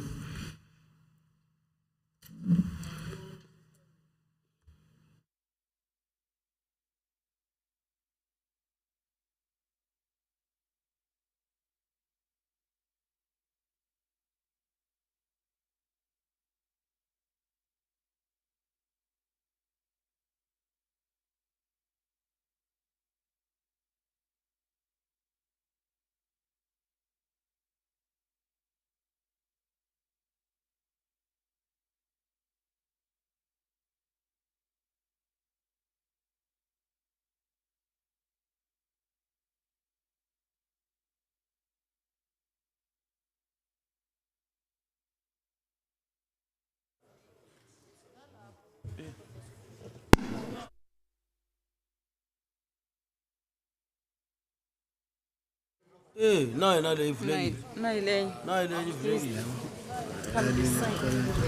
I will request that all the speakers must go closer to the mic so that when they speak, it must be heard. They must just come close. We have got this one. Maybe they can start to queue in this mic. Yeah. Angibonge mgcini sihlalo. Ngibingelele our honorable leadership, all protocols observed. Kwami ma clarity seeking questions. Yokuqala ya honorable MEC Comrade Lindiwe Ntshali. Ngi welcome presentation. Nokubonga ukuthi we acknowledge ukuthi as a department or as government are taking advantage yalama vulnerable workers EPWP. Mine is to request that we must revisit establish our EPWP ema aims and objectives. Sisase lapho na. Secondly, sishaya imithetho la. Si indicate ka right but sinesijikela ka left in terms of the minimum wage. Ufuna kucheka lokuthi as you have said you are acknowledging exploitation. Kutani thatha sikhathi lesingakanani kuthi nilingise leyo nkinga leyo time frame. Umbuto wami wesibili uya ku Department of Labor.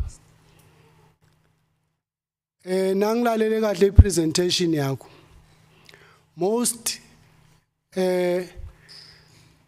yala ma farm worker ma farm owners are not complying in terms of iLabor Relations Act. Ngitiphi tinyathelo lentithathako kudila ngalabo ntsamo olukhuni laba lema plazini laba exploiter laba forward because almost ukhuluma nga above 70% non-compliance but akuvakali ema measures taken against labo ntsamo olukhuni. Kuletinye tindzawo bayalelwa kujoyina lama unions. Ngasayitha example ngendzaba yaseMbaba. Up until to date abana union and lokho kube sekuvulela le space salama private companies kufaka phakathi bona laba rana lama plus ukuthi ba create lento lesibita ma seasonal workers. And lokho kube sekuvimba ema job opportunities because nakusikhathi sema grand food ngiyabekisa from January to April labantu batawusebenza loyo 3 months 4 months loyo bahambe bohlaliswa emakhaya until ngoJune isikhathi sema orange. But in terms of umthetho you understanding yethu ithi from 3 months upwards umuntu ufanele appoint permanent. Then isifuna kwathi us Department of Labor ngitiphi tinyathelo lothathako kudila nalama challenges lafana nalawo. I thank you.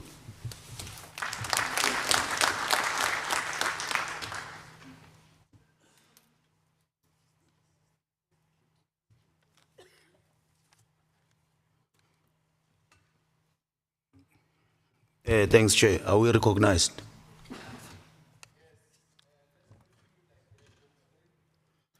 No, thanks, Chair. We want to bring greetings to the leadership that is here from government, from labor, all federations, Progressive One, COSATU, all affiliates that are present. I think, Chair, we want to raise a concern because maybe a proposal that says this report that they are reporting on, maybe if we were privileged to have the update of all issues that were raised in the previous parliament, I think we're going to be assisted because now we don't have where we can verify whether all issues were attended. But one needs to appreciate the work that has been done by departments particular to those issues that they've shown progress.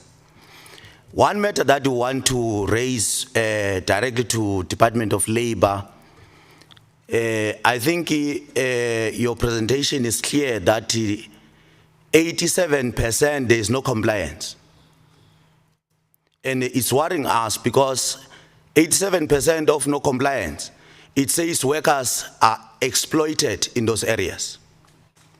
Now, Department of Labor is everywhere in our town.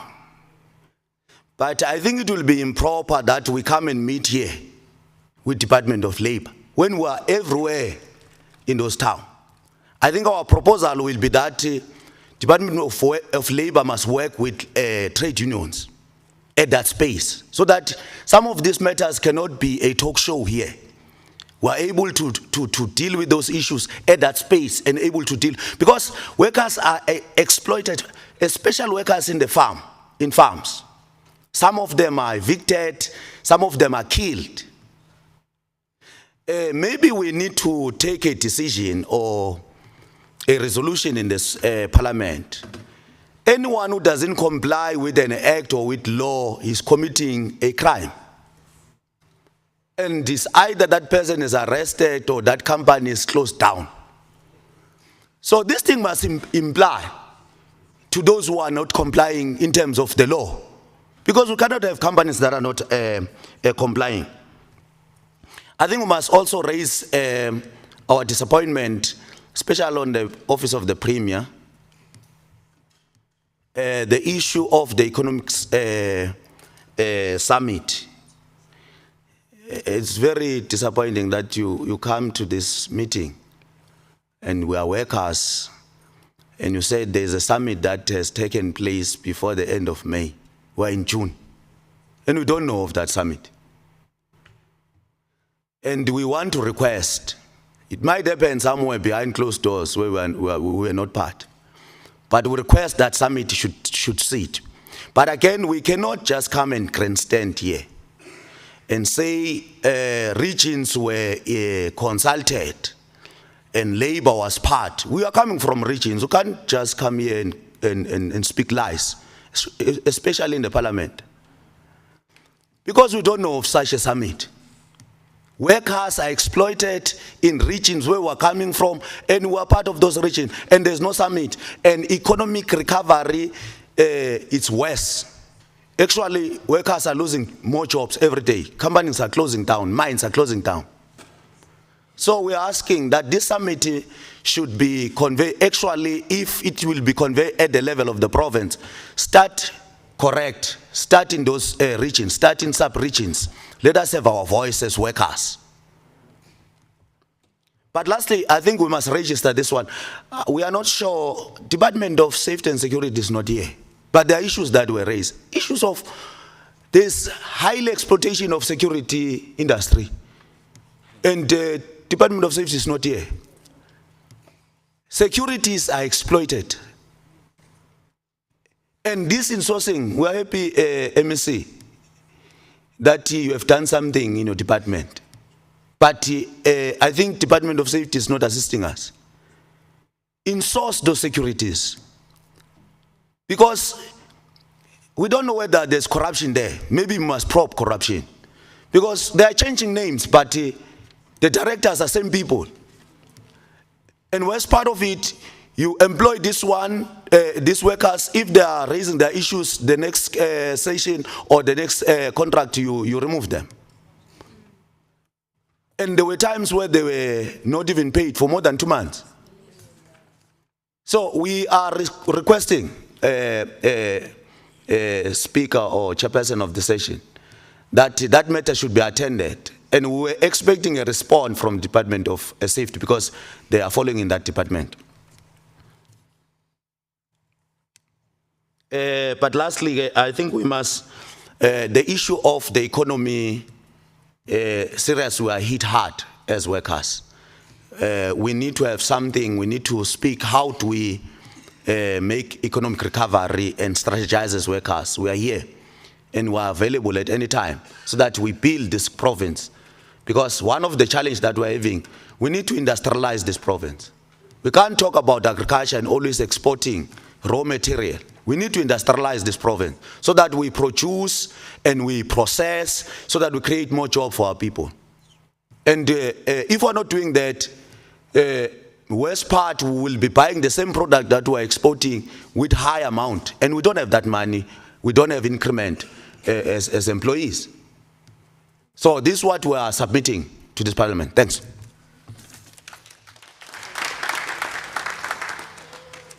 Very much. Number 4. Thank you very much, Chair. Mine, it's only 2. Firstly, it's to the Department of Labor. On the presentation there, he mentioned their mandates to say they were doing inspections for the mandates of the Department of Labor. But I did not see the inspections for compliance and all those under the national minimum wage to say how far are we in that act with these employers. Then also, after these inspections and the collection of the data and seeing that the non-compliance is at 87%, what measures has the department taken in terms of punitive measures towards these employers who are not complying? Because at the end, we, the workers, are the ones who are suffering on this one. Then the last one, I wanted to check in terms of MEC, Mr. Nyoni there, to say,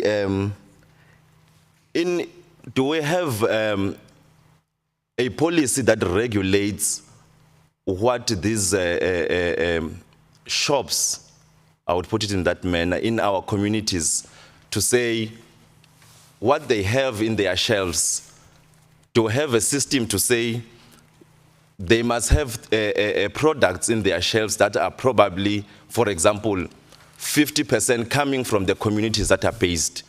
Let's say, for example, in terms of your agriculture, your fruits and vegetable products, to say we expect that 50% of these fruits and vegetables must be probably this store must buy it from the community. Thank you very much, Chair. Yeah, the last one, number 5 from this side. Siyabonga sesihlalweni. All protocols observed, Comrade Chair. Comrade Chair, I think the first one, I will be directing it to Ubabenyon. The question of the economic summit. I think he said that they were organizing an economic summit that will be held before the end of May, and we are already in June. I think there needs to be a correction there as to when will the economic summit be organized, because we are no longer in May. He's going to respond. Let's continue with other matters. Already, he has to respond. Already, I've raised that thing.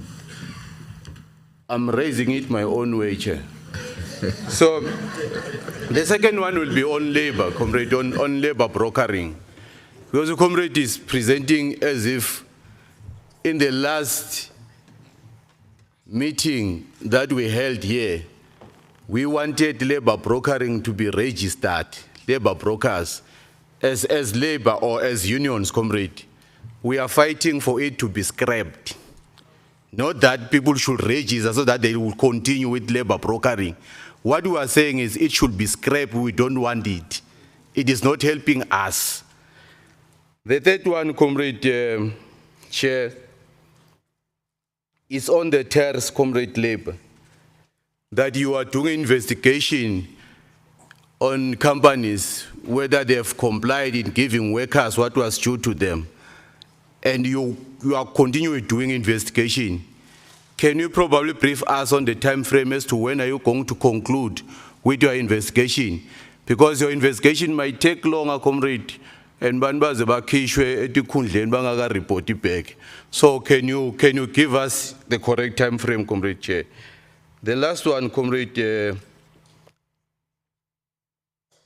I'm from Commerce. I'm very much interested on the SEZ. That one, there is a shortage of consultative meetings around the SEZ. We know that there is SEZ that is coming, and we've been told here that it is going to almost create 8,200 and something jobs, which then says almost all young people in Commerce will be employed. If it is going to have the representation, Commerce, I'm checking a comrade, would say, when are you going to start with the consultative meeting, going to communities, so that we know what is it that we will be expecting from the SEZ? Because Kwanyalo, we don't know much about it. All what we know is that there is an SEZ coming, there is an animal called SEZ coming that is going to create jobs, what kind of jobs, and how are young people going to benefit, or how are people from Commerce going to benefit from this project? Thank you very much, Chair. Yeah, thank you very much. Nkomazi is a local municipality in the district of Enhlazeni, in the province of Mpumalanga. It might not be only youth from Nkomazi. We must understand that we are here as a province, and we must enjoy that privilege to be in Mpumalanga. On a lighter note, number 5.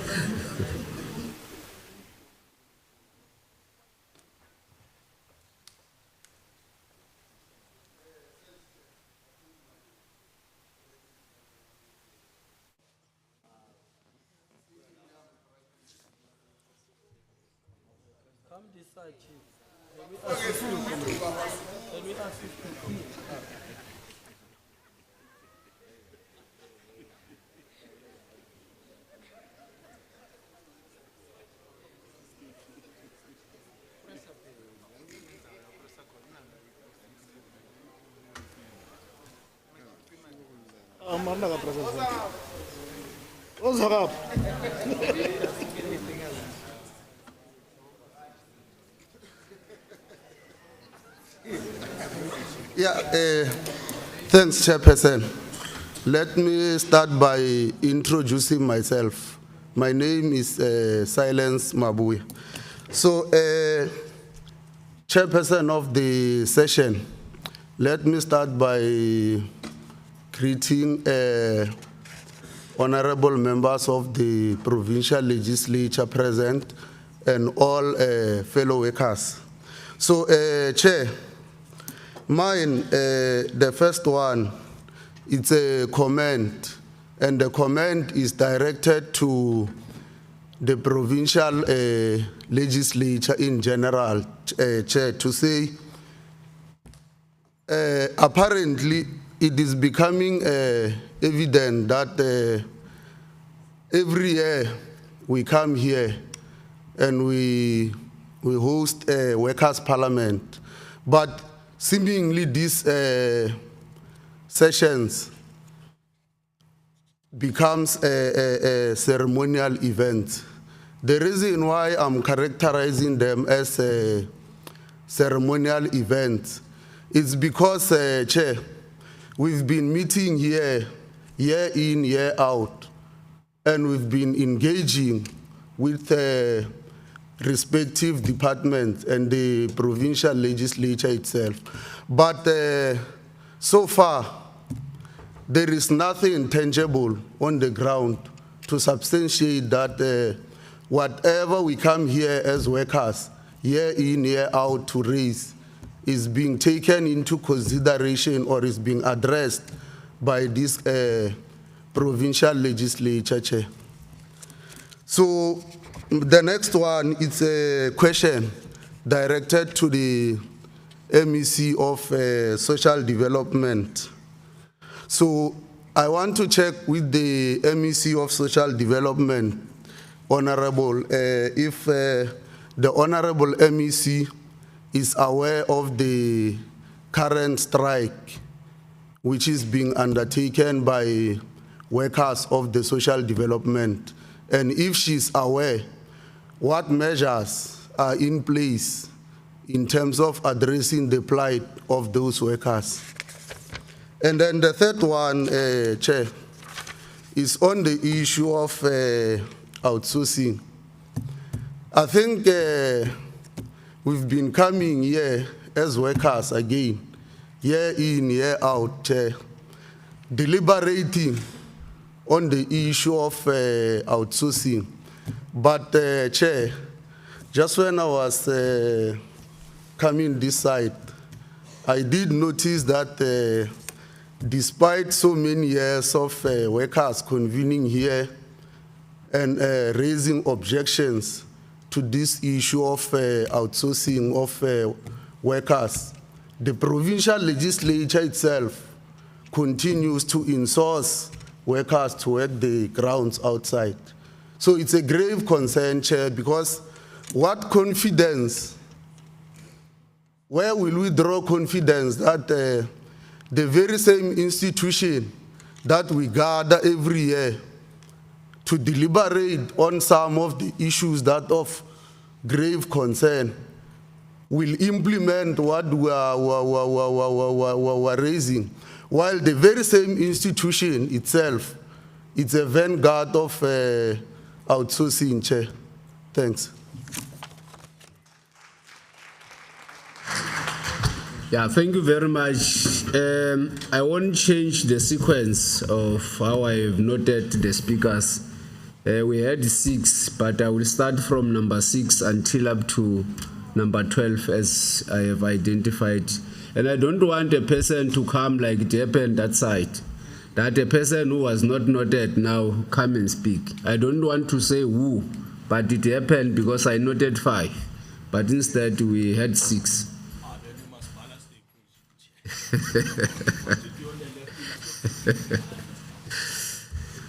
Yeah, thank you very much. You can.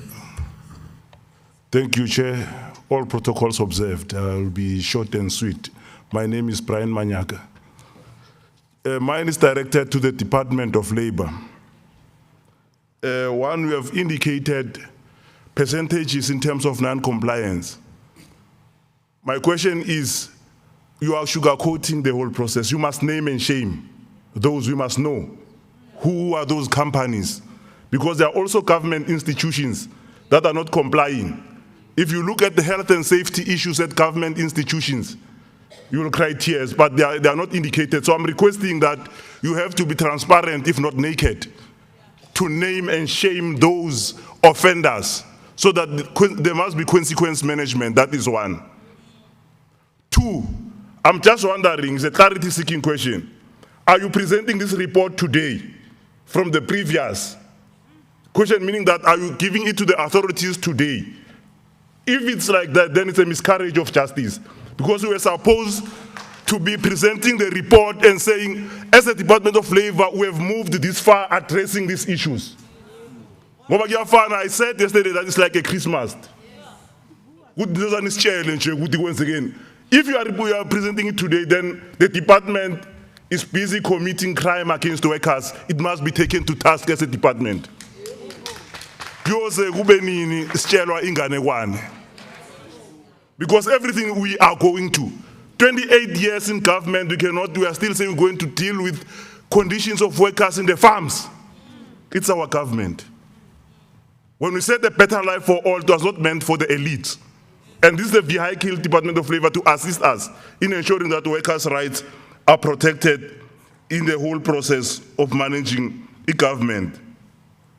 Because I also want to make a special plea to the MEC for finance.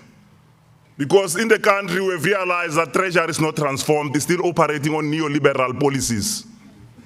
How are we going to benefit as Africans and the previously disadvantaged people if treasury is not transformed? I'm making a call that within your colleagues as MECs in various provinces and the Minister of Finance, let's transform treasury. We'll never move out of this poverty so long as our treasury is directed by the Western imperial policies. Thank you.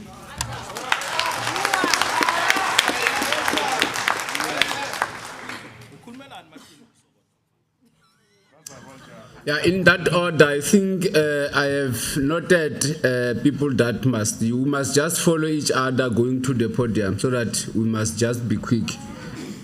I was just looking at my time and I don't want to change what I have said. I don't want to limit, but let us go straight and to the point because if we take long, we might move out of this August House by 4 o'clock. Number 7. Oh, number 7 is covered. Thank you. Number 8.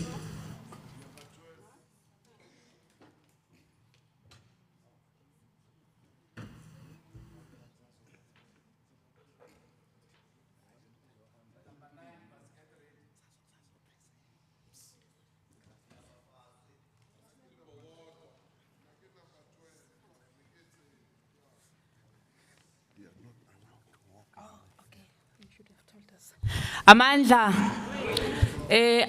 thank you, Chairperson. I am number 9. Okay. Greetings, comrades. Mine number 1 will be directed to the Department of Labor.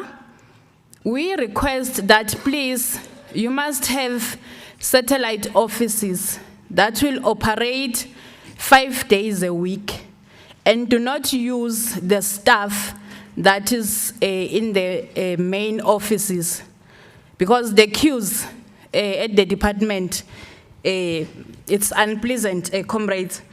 And please, we are tired of this thing that when you go to the department, you have to return now and again to the employer because of documents are not in order, they were not signed or whatsoever, and you send the same vulnerable workers to move up and down.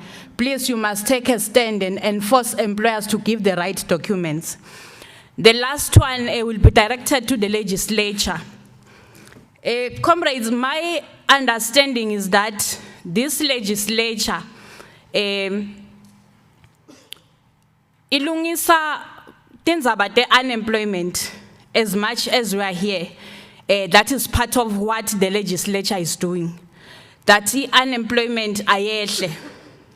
But let me talk as an employee lesebenda ku clothing factory. Ngingabi representative. Let me be mother lo sebenda nje e factory kuthunga timpahla kutsi ngiyasebenda per week ngihola 1,100 and company yami ayikhoni ukuthola ibhizinisi.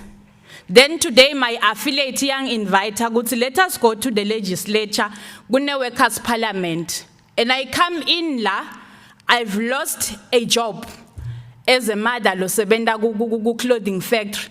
Uma ngifika la I legislature ingipha skipa lesibuya eChina. What is the meaning of that? But isikhuluma ngeku create up the job opportunities. And this one is the instruction. The next workers parliament sifuna kugcoka I-product yase South Africa. And isicela iqale la eMpumalanga. Legislature, my understanding is that there is a special day where you work casual or whatsoever. But let it be that casual day, casual whatsoever, call it a West South African day. I say iqale la eMpumalanga. Amandla.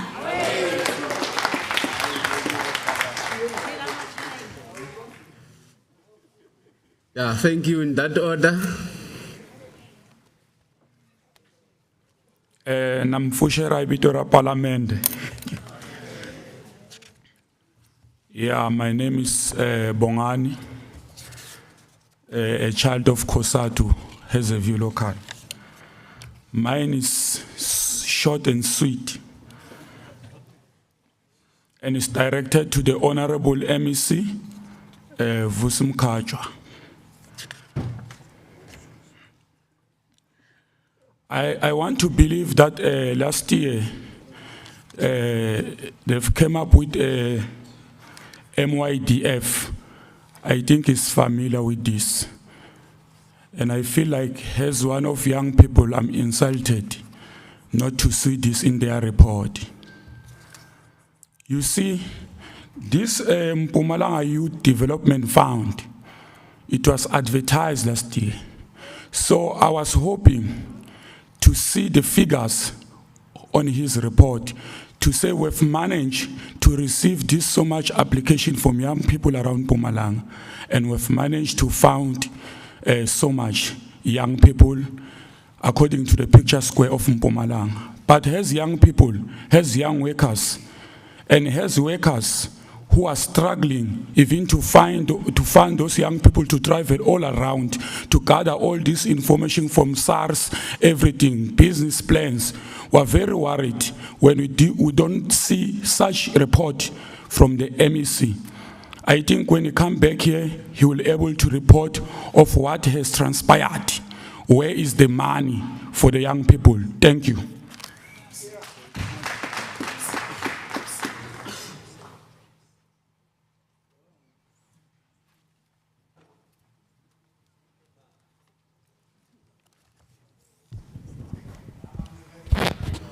Yeah, we are at number 11 now, which might be the last maybe. Mphathishlalo ngiyabonga.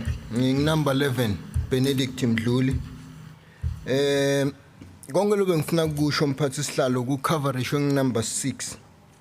How lo khulumile number 6. However mphathishlalo ngifuna ukukhuluma ngendaba ye-outsourcing le khulume honorable MEC waka social development kuthi kumele iye ku platform ye public service bargaining council. Mphathishlalo ngiyahlala lapha as chief negotiator ye public service association la eMpumalanga ku that sitting. Uma sikhuluma lapha njalo basitshela ukuthi the decision lies with the executive council. So I prayed that one day ngibe ku this platform. Here now we are sitting with the executive council, ngenile parliament. I need to say ukuthi this thing as dealing nayo ku public service bargaining council, and the MEC is the member of the executive council. Bathi ihleti nani MEC lenzaba. Cela nisilungisele yona lenzaba outsourcing. Siyahluleka kuyilungisa ku that bargaining council. Kwesibili ngifuna register disappointment nge-office le-public laka-labor and employment, and ngicela ukuthi kulo that office aba-exercise this act, Protective Disclosures Act. Uma baphuma bayi-group bakhona ukuthi bacebane uma kunalaba bathatha kancane from lama employer la abuse abasebenzi. Ngaphambi kokuba ngivale Mphathishlalo ngifuna kusho ukuthi ngiquote lapha ku unknown quote that says without the worker the work cannot be done. Thank you.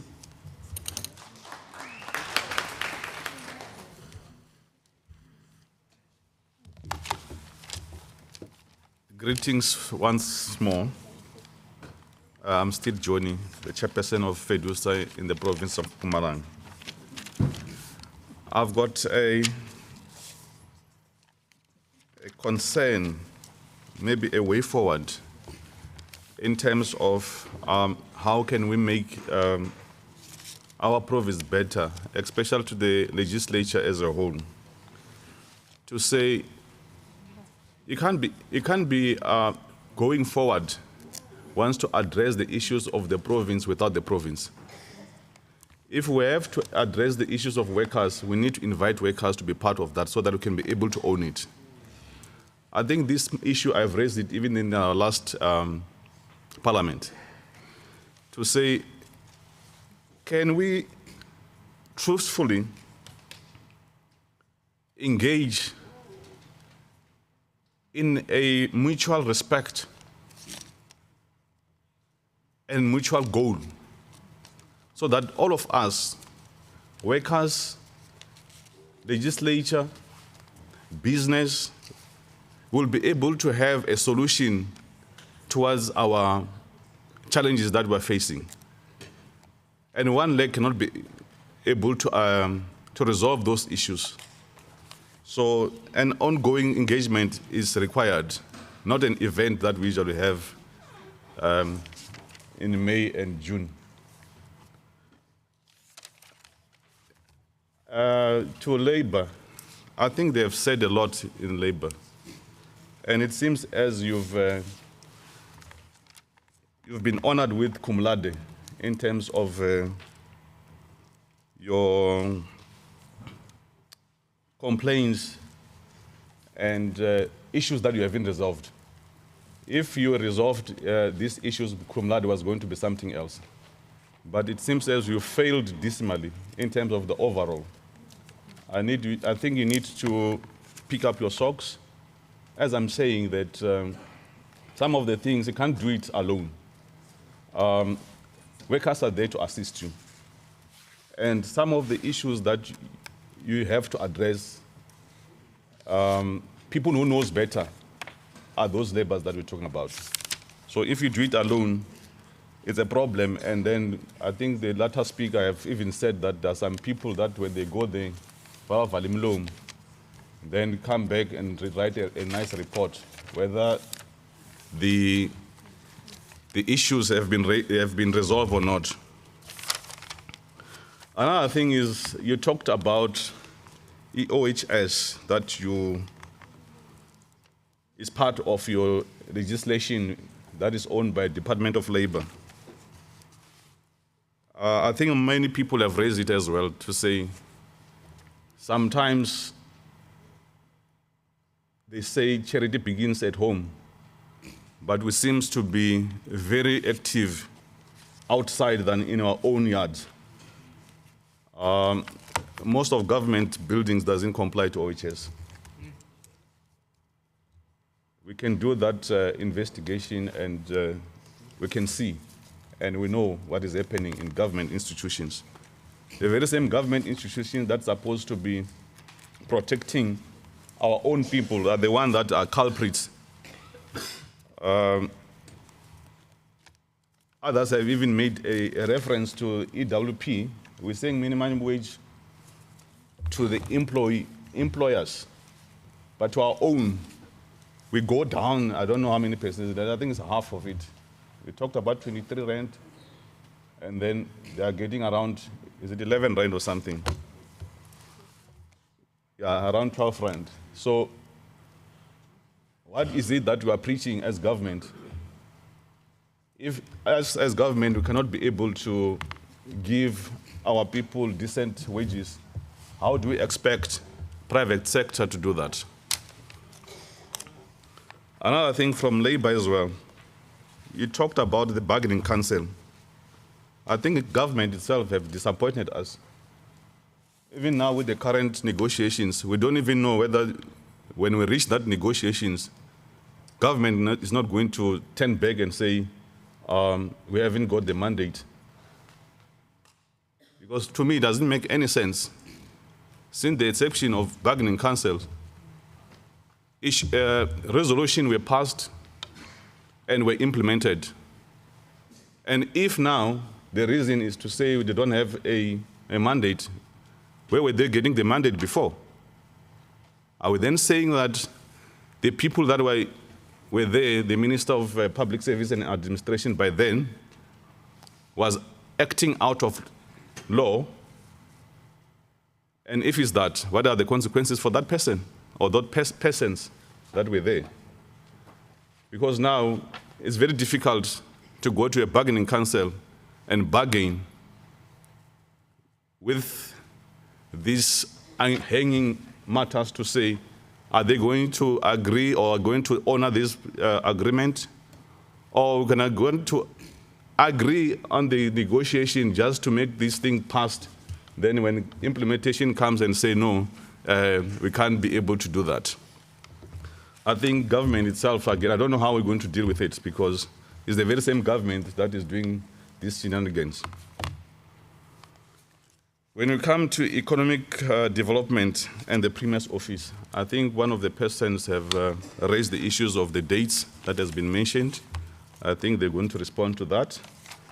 But again, I heard that there were invitations to regions and districts where Labour was invited. Maybe I'm not aware of which Labour was the federations or were the unions or whoever that was invited, in which cap were they invited? Because from our side, without favor or fear, we haven't received any invitation to that effect. I think that needs to be rectified, and we are looking forward to engage in making sure that Mpumalanga becomes a pioneering province. I thank you.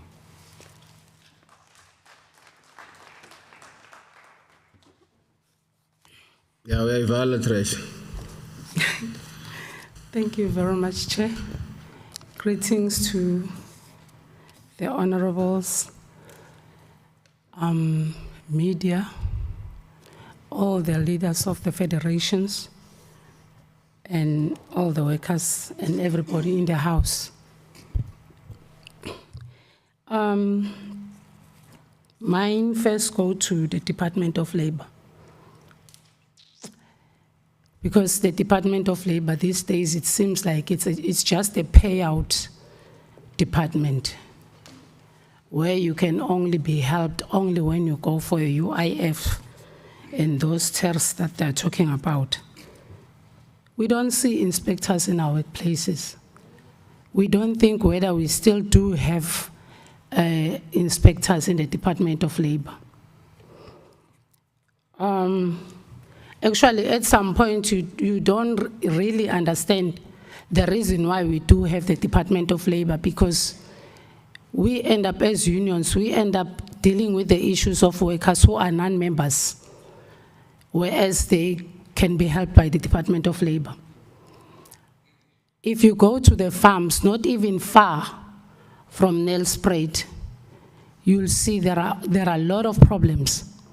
Currently, we're dealing with one issue of the farmer who ended up pushed one of the workers to the river. She went to the Department of Labor, but nothing happened. So we really don't understand what is their duty. Number two, if I was the Department of Labor, I would be ashamed of giving out all this data, where you will find in health and safety, only 36 comply. And you even come here to tell us that there are 36. What have you done? There is somewhere where Comrade Sitole, if I'm not mistaken, said you will end up being prosecuted. Can you please have the data of those who were prosecuted because they did not comply? Because we are being told that they will be prosecuted, but there's no data, and we don't think that is really happening. On the national minimum wage, it's just a talk show. It is just written in those gazettes, government gazettes, but it is not happening. And due to the fact that inspectors are not even going to the workplaces, they are unable to even know whether the employers are complying in terms of the minimum wage.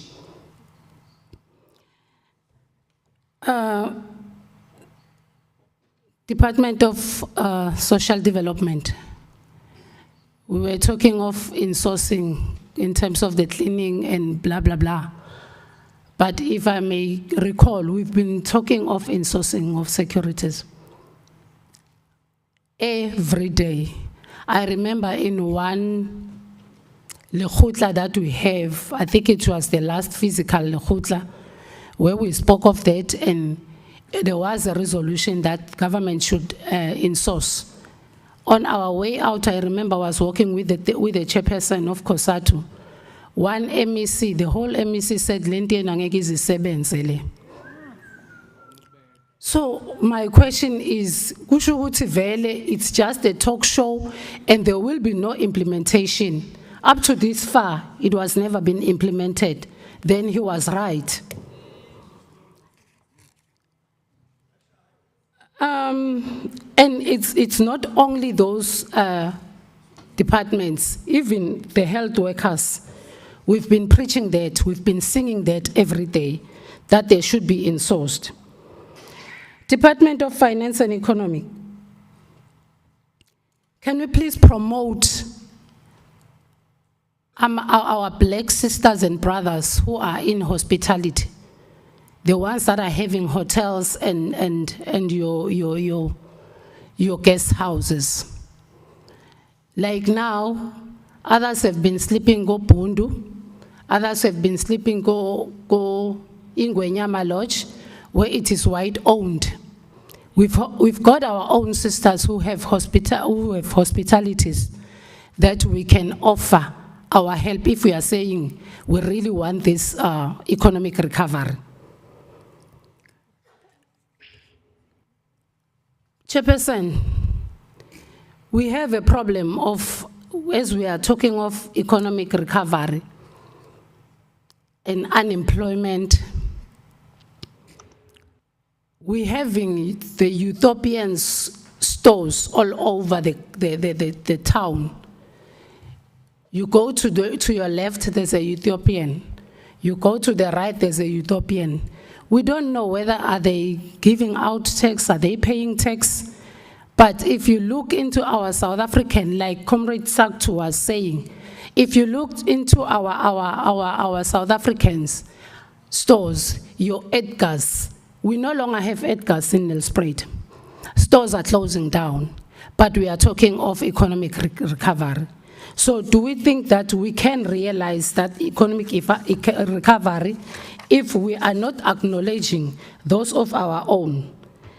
Like Comrade has covered me, I wanted to talk about the same T-shirt. When we came here for the last parliament, workers' parliament, we spoke of the T-shirt that we were given, that it is not from South Africa. We are coming back to another workers' parliament. Still, we are still wearing the same T-shirt that comes from China. Can you please be taken serious as workers of this country? Thank you.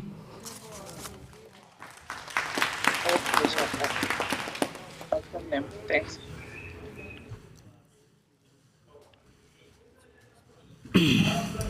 Yeah, you have just requested that, as I have done on the right-hand side, I must do. Let me give you time. Speak so that we close this session. Thank you so much, Chair.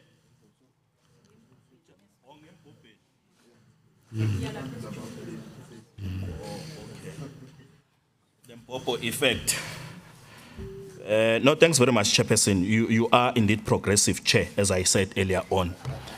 You see, when a Chairperson, you are convinced to go about 70 before now.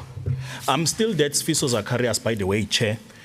The SAMU Deputy Provincial Chair of SAMU, PC member of COSATU. Chairperson, amongst other tasks that I was given by the leadership in the province was to make sure that we must not forget to raise an alert to this August House here today to say,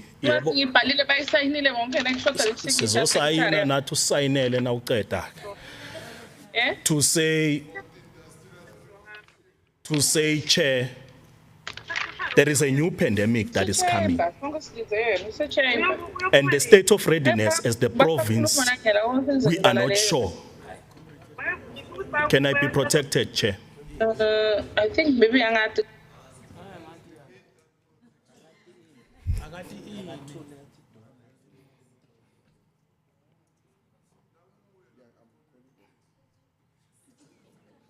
I'm protected. Thank you, Chair. Na mina ngeke ungisabotage ngintsimbi endala angisabotage. Chair, that we should raise to this house and before the honorable leadership that is present here before us to say, what is your position in relation to this new pandemic that is coming, Chair? And Mpumalanga, it's regarded as a hotspot of this issue of climate change. It's happening in KZN, but Chair, when is it going to hit Mpumalanga? Are we ready now? Are we speaking about those things to say, even when we took the position of just transition to say, where are we? What are the goals? What is it? Are we talking about the job losses, Chairperson, that are happening every day when we are seated? Naseklele nina la angithi na nisihlalisa kanye ngonyaka. Nanihleli nina every day la Chairperson. Nithini ngalama mines avalwa every day. Are you speaking of the thing of reskilling the employees that will then be retrenched and all that? Surely, Chairperson, we are not. But because Chairperson bengisemseni wakho, angifuni ukubese sengimosha nangelinye ilanga nangiphinde sibuya next year, we don't know when, ubese awusanginikezi lethuba. Angivale ngelithi Chairperson. Maqabane, angithi sifuna ukuyikhombisa le leadership ukuthi who are the ones that are working this economy and who are the ones that will fight and change the system.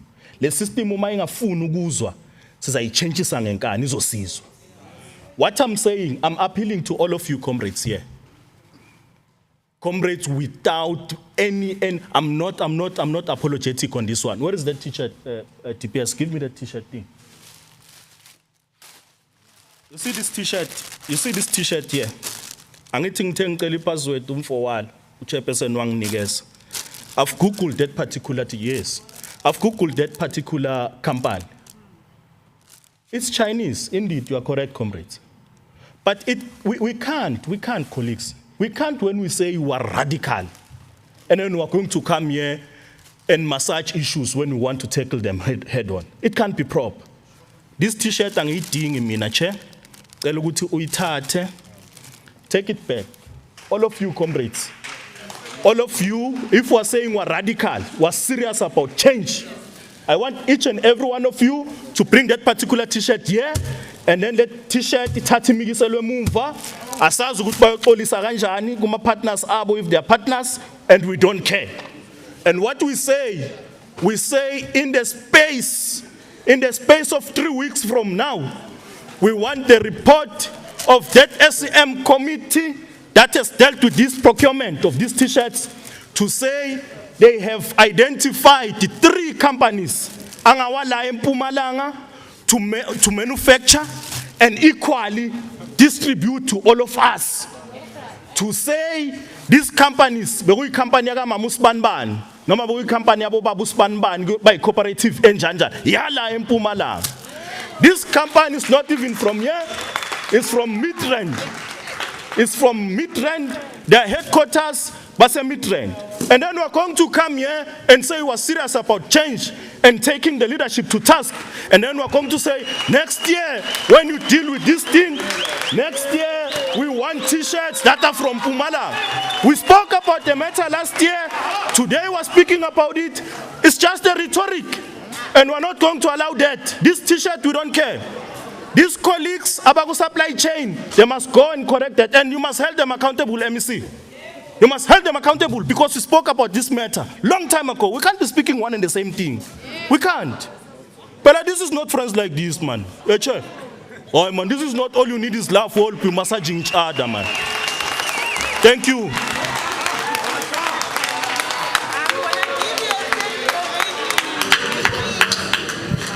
Amandla.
Asihlale phansi bambe imithetho comrades.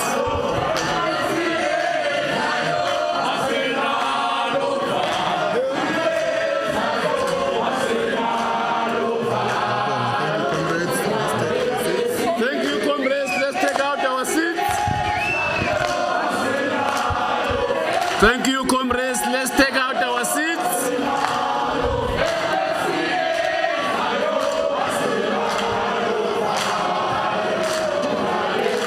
Let's take out our seat, comrades.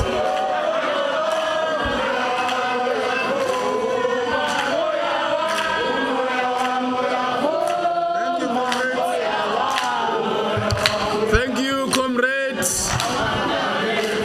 Civile.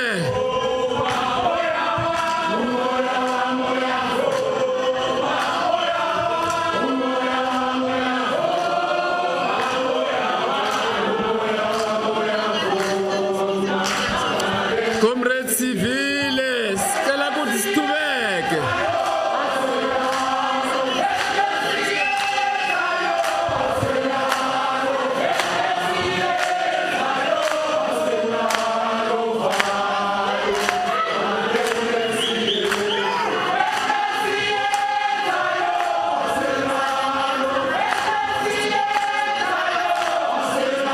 All right.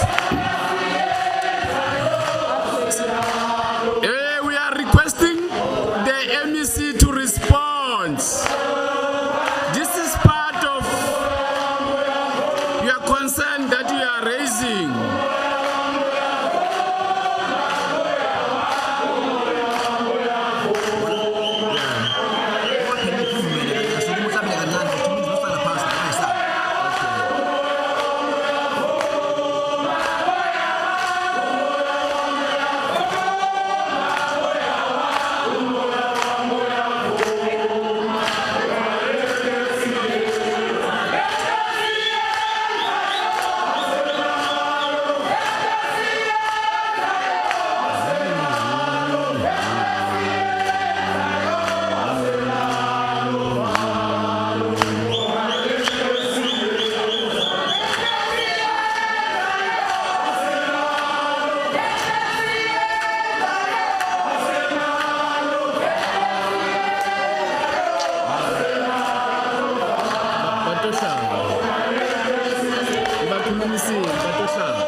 I negotiated with the leadership.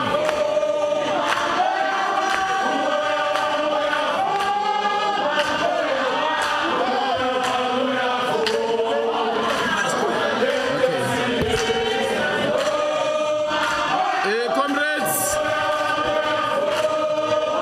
sicela ukuthi sithubeke ngemhlangano wethu. Comrades, let us take it. Comrades, Bopa, comrades.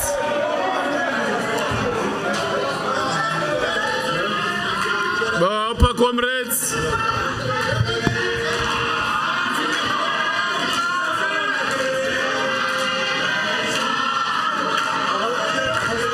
Bopa, comrades.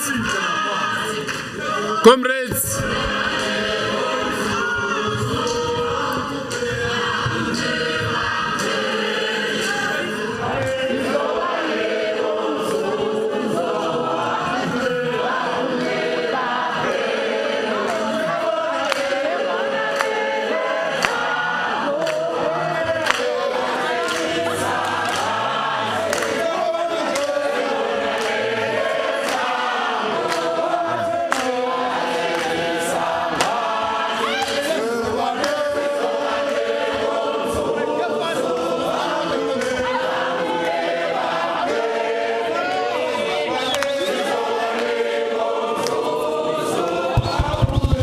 Amandla, Amandla, Amandla, Amandla, Amandla, Amandla, Amandla, Amandla, Amandla.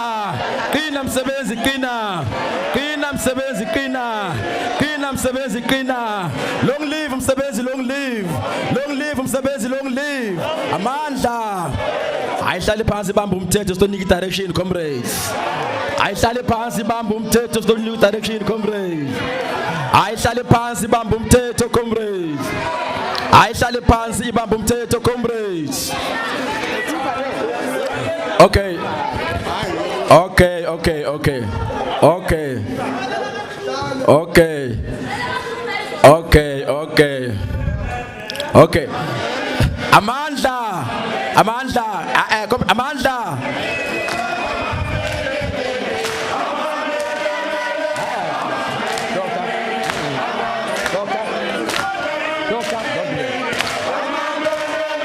Amandla. Amandla. Amandla. Amandla.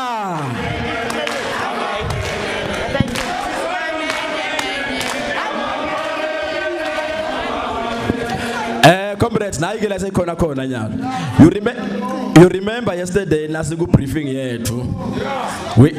We indicated that at some point in time we must recalibrate the sense of purposefulness and state of urgency.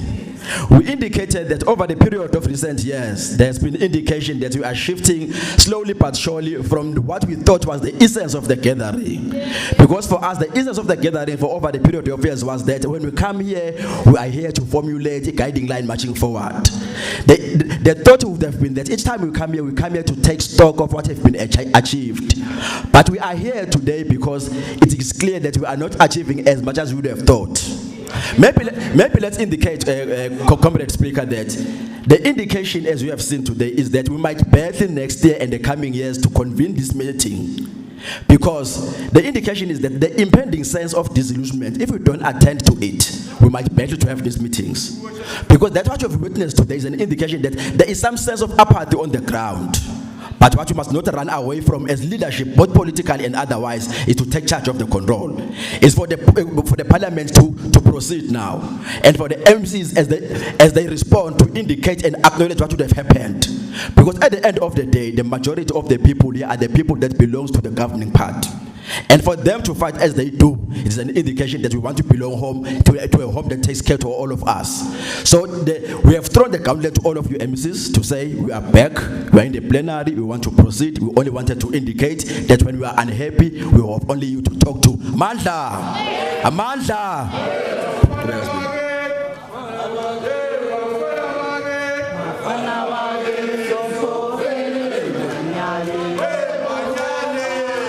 Thank you very much. Let me call the Labour to respond to all the issues that the workers has raised. Labour.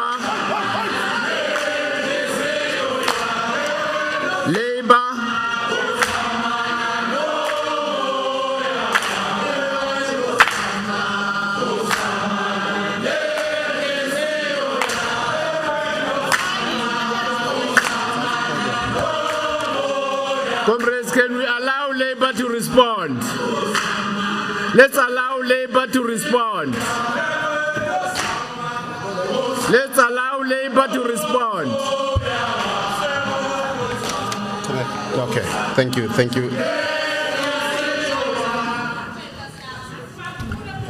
Okay, thank you, Chair. Thank you so much, Chairperson, for allowing me once more and to the House for allowing me once more to respond. Let me first take the acknowledgement that we are committed to work with unions as the department.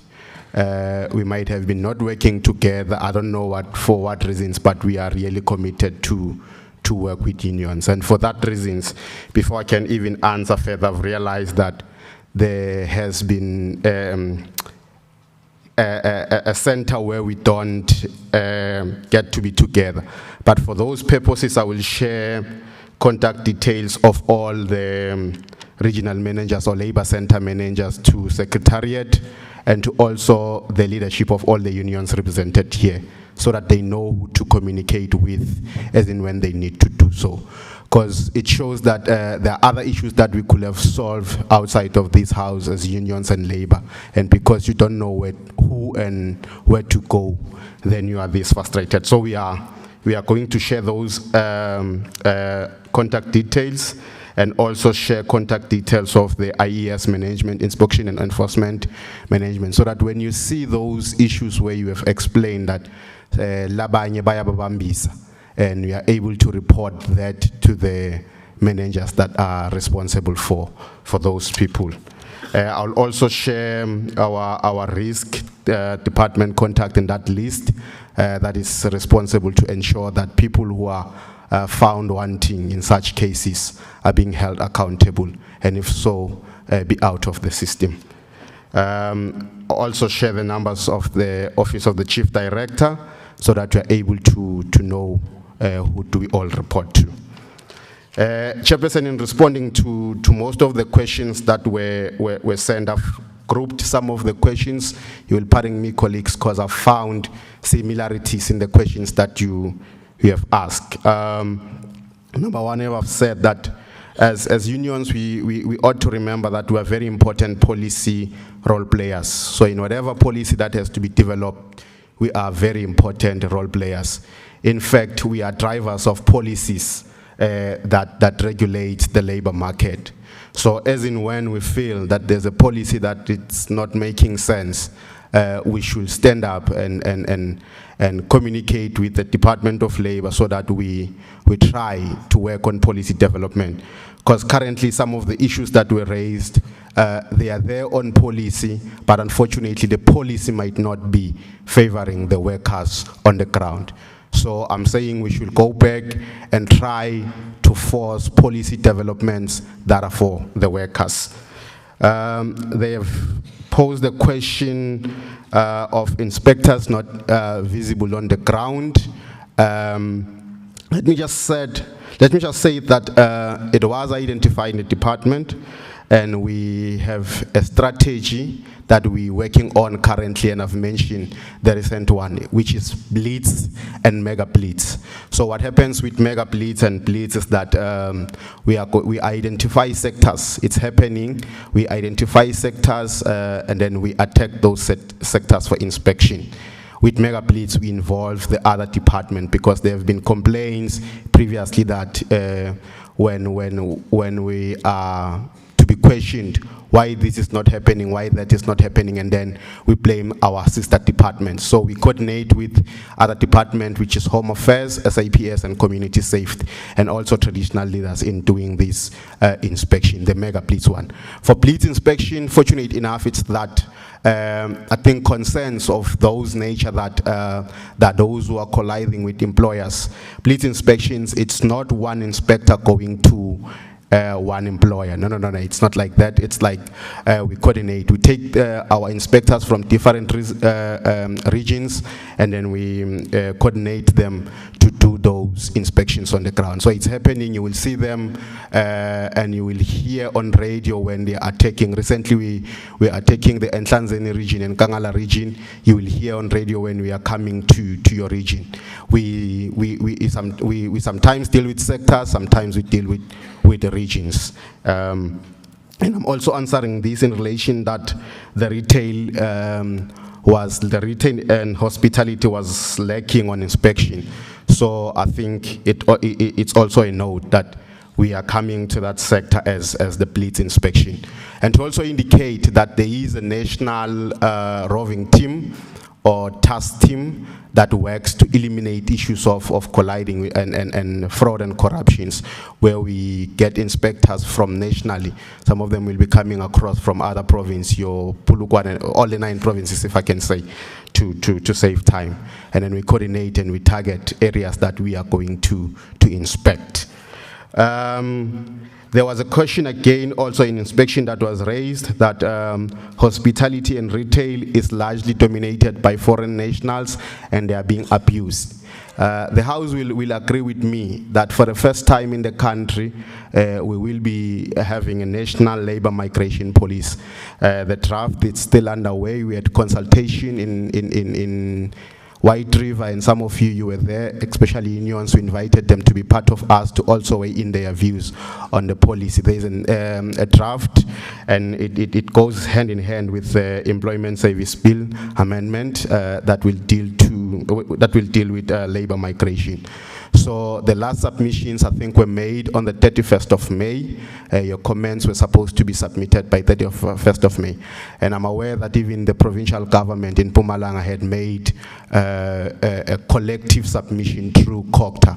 So we have received such recommendations and views on the police. We had 3 sections in the province. I think one was here in Tanzania, White River. The other one was Hertzibande. It was held in Emelo. And then the third one was held in Metlibek for Nkangala region. So it's the national minimum, it's the national labor migration policy that will regulate that sector. Hence, our inspectors did not have enough biting teeth to deal with foreign nationals by then. It was the function of the Department of Home Affairs, so we couldn't enforce that section because we didn't have a policy that works to that. You know, in South Africa you work with law. So there is a policy that is there. My plea is that as unions, let us make sure, let us put pressure that that policy is enforced, because it is a good policy and it will help the country thereof. I think I've explained that in the visibility and no inspectors on the ground, that what is the strategy that have been employed. There was an inspection. There was a question that after inspections, after the non-compliance that I've spoke about largely here in the house, what is it that we do as the department? Let me say that we don't just relax, and I've just sent an email quickly to my seniors also that there should be that report forwarded to Secretariat so that it's forwarded, the one that speaks to statutory service, what happens after. But I will explain what happens after, then request that, because I don't have preview of the report now, and I don't want to say figures that are not there. That when you receive the report and then you are surprised that the figures are not tallying. Numbers are very important. So it will be circulated. There is a report that speaks to date. I promise it will be circulated to Secretariat and all union leaders. But what happens after inspection is that if we find non-compliance, we will issue a notice that instructs the employer what to do or how to comply. And then if the employer continues with the non-compliance, then the case will be referred to statutory service, where either a prohibition notice will be issued or a court order that invites the employer to the court to explain him or herself for that non-compliance. So there are action taken for those employers. That it's not just that we inspect and then we keep quiet. We inspect and we enforce through our statutory services. Reports for that, it's going to be forwarded to all the union leaders. I request that they also share the reports with their constituencies. There was an issue of satellite offices. Let us take this as a concern, that you are looking for satellite offices to open 5 days a week. We have noted that as a concern, and when we go back to our offices, we'll discuss it even further, because it's not for the first time it's coming. It has come in Malelane and it's also coming here, so we are going to discuss it. But let me say that when concerns like that are being raised, the department does not keep quiet.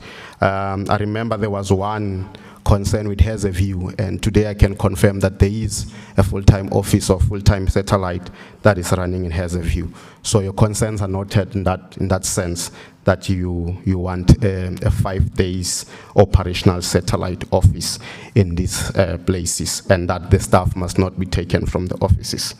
The lady also mentioned the issue of UI-19 or documents, that they are being taken from pillar to post because of documents to apply. I think such issues need to be reported to the management of the department, because no one, in fact, when you are vulnerable, you can't be made to be further vulnerable. When we are in our departments, it's in our values that you get dignity and respect, and you're treated with that sense that you are a vulnerable ex-employer or you have lost your job. So it is in our vision and mission to make sure that we treat our clients with dignity and respect, and to make sure that we protect them from vulnerability, not to further make them to be further vulnerable. So it is an obligation of us as a department, our CSO, to make sure that they collect such documents, not the employee, unless or otherwise there are other documents that might be needed, maybe from your own side, your FICA documents that require yourself to go to the bank and whatnot. But when it comes to employer and the departments, we are the one who needs to be the mediator there. So in case you are confronted with such situation, please, there are managers in those offices, report those issues so that you are assisted as per our SOGs. There was also a concern that how do we, is it only a time where we speak with employers when they are wrong, or we only inspect and do nothing? Apart from compliance orders and prohibition notices, we also have what we call advocacy sessions for both employers and employees. This is where we call employers now to teach them how to comply. I think they always say that it's better to teach someone first than beating the person for something that they don't know. So we invite employers quarterly per sectors so that we come and teach them about these laws and teach them how to comply. And also invite employees vis-a-vis to come and learn about their labor laws and how can they be protected. The issue of reporting of inspectors that are taking bribes, I've already responded that we ought to report those ones. That's crime and fraud, so we need to report individuals who do that. And we can work jointly together as employees, as unions, to report such people. The country has zero tolerance for fraud and corruption, and we need to also play a role in doing so that no one fuels the corruption and the fraud that we're having as a country currently. We also received the complaint that we should start also cleaning our own house as governments, which speaks to inspecting our own government departments that are not complying. It's taken as a recommendation, and I'll be gladly if we can get the list, because you are unions and you know these things, and we can work together to solve this problem. If we can get a list of those departments that you have identified, to also assist us as a department to know when we do our mega pleas that now we are taking our own government departments. If we can just get the list of those companies that are not complying, or that you have identified, or you are suspecting are not complying, just give us the list, and then inspection are clearly going to be conducted, and reports are going to be shared with union members and the secretariat in that regard. Issue of the EPW minimum wage, it's a policy issue. It's in the national minimum wage. Unfortunately, it's a policy issue, and that's how we enforce it. But again, I've emphasized that as unions, we have the power to shift policies and to develop policies and to amend policies. So let us also play a role here. Let us put more pressure as unions that they also be taken into consideration when it comes to the national minimum wage. And it's also noted as a recommendation that is going to be discussed further in our own department. I don't want to leave anything behind, okay? I've explained this one. Okay, the issue of terrorists. There was an issue of terrorists that was mentioned, Chair, that how long will the investigation take place? When I'm saying in progress, my brother, I'm not saying that there is no one that have been arrested. The number of companies are being prosecuted, and when I'm saying in progress, I'm saying that this matter is under our risk department in the department, and also under Hawks. So processes cannot be stopped. We're still continuing to investigate such cases wherein they come, where they come. So should you know of a company that have collided with terrorists or received terrorists and did not pay their employees, let us report such incidents that they are also investigated as processes are continuing.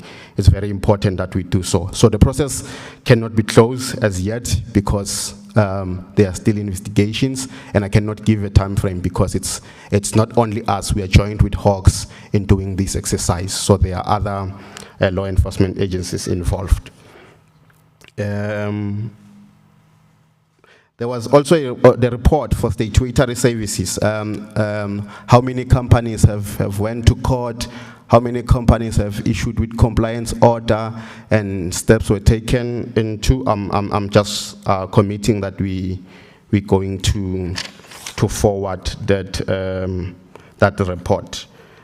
With that being said, Chair, I'm not sure whether I'm leaving something behind, but I believe that I've tried to cover almost all the questions that were directed to us. But in closing, I just want to emphasize that as a department, we are really committed to work with unions, and we really do invite them.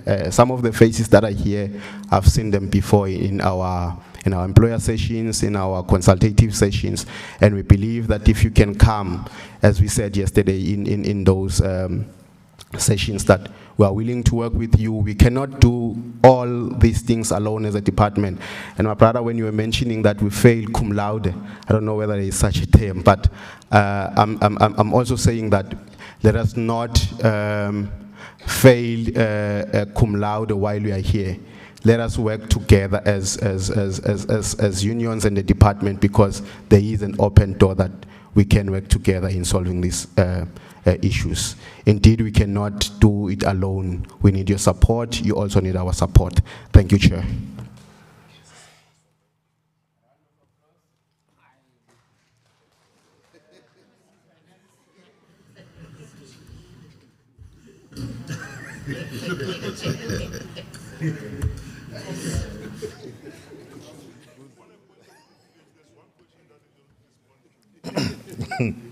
On a point of privilege, there's one question that I posed, that is the report being presented to the authorities today, last day's report, or what happened, has it been presented? That's the question that I wanted a response from.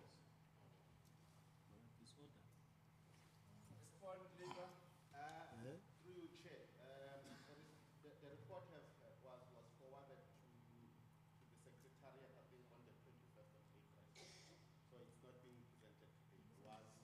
It was forwarded before. A holiday. 27 April, but it was a holiday. This Workers' Parliament seeks to address some of the gaps that we have identified. I think when we sum up, this is what we are going to rectify. We have seen at least a lot of things that we have not been doing good. This is why we are saying now, from now going forward, we'll take this Workers' Parliament very serious, and all the resolution will be implemented. MEC Finance. Thank you, Chair. Indeed, Chair, we are not going to tell any lies, mask any difficulties, and claim easy victories. We are going to take an honest account of the work that we do. Perhaps, Chair, one that might have been a limitation is that the invitation, someone asked to respond on the previous Workers' Parliament resolutions, and we reduced ourselves to that. But that does not mean that there's nothing else that is happening in the departments. Perhaps in the right time, we can take that discussion to speak broadly on the mandate of the department and the work that is continuing to happen in the department. But Chair, we want to agree, and we believe that there's a lot of work that we are doing, perhaps there's still space for improvement, for us to do more in terms of developing our tourism products and also being able to make sure that all our tourism products are properly marketed. What we are also trying through our agency, the Mpumalanga Tourism and Parks Agents, we are really working tirelessly to make sure that all these tourist attraction areas across the province are able to equally receive attention in terms of marketing, but also in terms of revitalization and development. We do have a comprehensive report on the work that we do. That is why when earlier on I was responding around the Tourism Relief Fund, which has since intervened to around 699 tourism products in the province. This includes your guest houses and hotels which are owned by our people, because it was a requirement in the application process.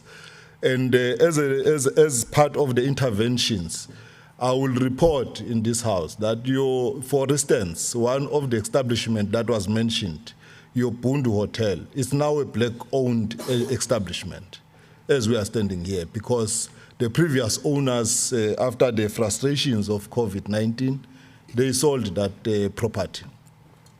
So we are really making strides, Chair, in that regard.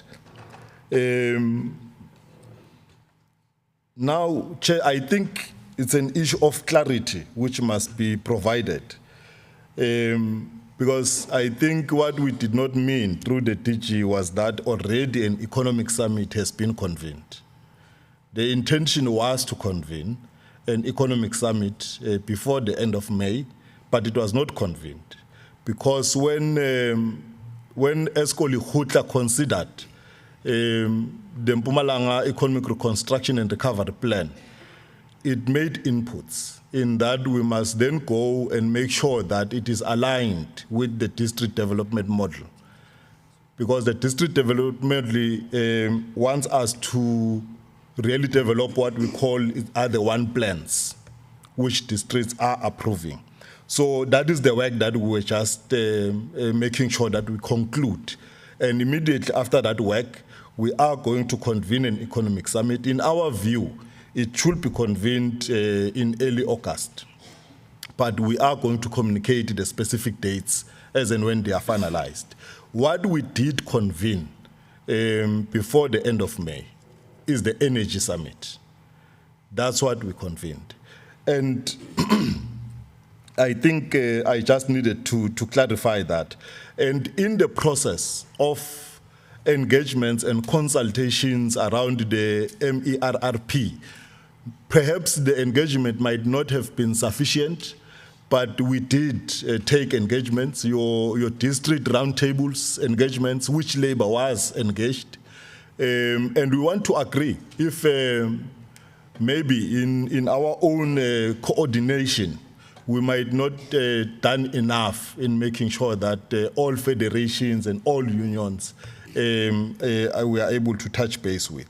We want to accede to that, and we will continue to improve, Chair, going forward in doing our work. And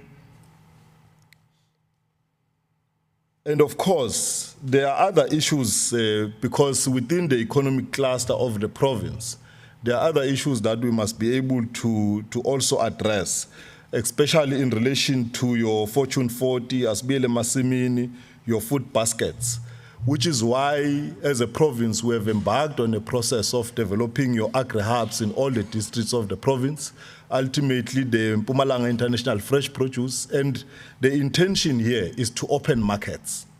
Make sure that our people, our small holding farmers, they do have access to markets. So we are facilitating that work. We are not waiting for the completion of these projects. We are also, from time to time, engaging with our small holding farmers to be able to supply their produce in the different places around the province. And of course, here we are not going to claim that we have done enough as well. but it's work in progress. We are going to make sure that we keep improving in terms of that work, so that your Pick and Pays, your Shoprites and Checkers are supplied by our local farmers.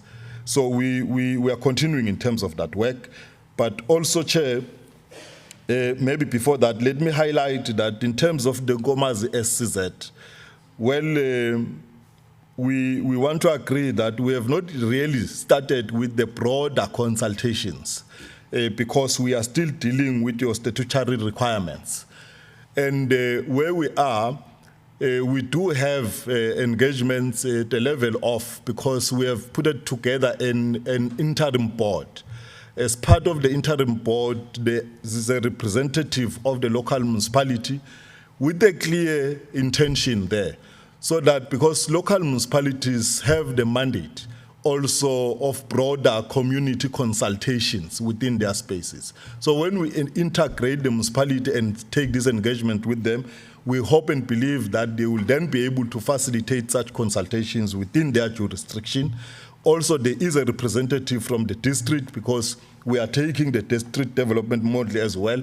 So there is a representative of the Hlanzeni district, so that those stakeholders within the vicinity of the district can be able to engage them timeously and update them on the development that is happening. But we have since taken an initiative to establish a political oversight steering committee, so that we are able to make sure that there is proper coordination between all the spheres of government and other key and strategic stakeholders in the development of the SCZ. Well, I think we must welcome, Chair, that in our engagements, because I'm also responsible for Treasury, in our engagements we should endeavor to transform Treasury. So that it plays its role in supporting the development and the transformational agenda of the country. I think we want to welcome that. We are going to take those engagements and make sure that to the best of our abilities, we represent the aspirations of this Workers' Parliament. Chair, well, in terms of the Youth Fund, I think there was an issue raised around the Youth Fund as well. Up to so far, Chair, we have supported 44 SMMEs that have benefited through the Youth Fund. Other applications are still being processed. As and when they are approved, they are going also to be supported. But so far, it's 44, with 15 from Ehlanzeni, 12 from Khartsibande, 17 from Kangala. And the amount so far that has been spent or dispersed is a figure of just above 43 million. So that is the work that we have since been doing in terms of that fund. Our position on issues of climate change, I think, Chair, the convening of the the Energy Summit, it's one of our demonstrations that as a province we are taking very serious, and we want to go green as a province, whilst we don't lose our status as the energy hub of the country. But also in these engagements, we wanted probably to attract the key stakeholders so that we start an engagement, we start discussions, because we don't want as a province to continue losing jobs in that sector, the energy sector. We want to engage in terms of that. We also want to make sure that we understand the new opportunities that are brought by the green economy. And we want to make sure also that as a province, we are not left behind in the process of skilling the current workforce and making sure that we also skill the new workforce. So we're really trying our best to come closer to that space, so that at the time where we must be able to give in full account, we should be able to demonstrate our efforts in making sure that we take full advantage of those initiatives, the green initiatives in the province. At the center of everything, was for us to be able to start and posture ourselves in such a way that we attract investment into the province, because without proper investment, there will be little that we do in terms of recovering and reconstructing our economy as a province. So we want to really posture ourselves so that we are not overtaken and our status as an energy generation heartbeat of the country taken by other provinces, like Northern Cape, because currently it is leading in terms of that. And whilst we have the grid as a province, and that is what they don't have. So we are really getting into that space, Chair. We are also providing services around your consumer protection. And here we engage, Chair, and assist where there are disputes, where our consumers are aggrieved. Perhaps we need to do a lot of marketing so that our people are aware of this service that is available to them. We do assist them up to court and support them to pay those fees there at court, and many have really been assisted through that. Well, the last issue, Chair, that I will want maybe to deal with, though not in detail, I've wished that in the discussions, maybe it might have came up, the issue and the implications, therefore, around AfriForum having to take government to court on your issues of your preferential procurement. And as we stand here today, I think we just needed to analyze, diagnose, and digest that so that we are able to pronounce ourselves clearly on the implications that it might have in terms of the issues of local content, your issues around your, because we know the whole question of your developmental agenda that we want to pursue. I think the implications of this court judgment needs to be interrogated, because we find ourselves in a very serious predicament as government, where you can't sit in a procurement process and really prefer your own local products, prefer your own SMMEs. You are put in a position where your SMMEs must compete with big businesses. For small tenders like procurement of your T-shirt, they must compete with big businesses. And in terms of the law, currently with this court judgment, you can't do anything about it as government. So these are some of the difficulties that we need to interrogate. We know that with National Treasury currently there are discussions so that we come up with new regulations, but those new regulations as to how far are they going to go to address this matter, it's something that we will have to see. But those are the difficulties, Chair, that I thought I must highlight so that all of us were able to appreciate and perhaps provide solutions and suggestions as how we are going to maneuver going forward. Thank you very much, Chair.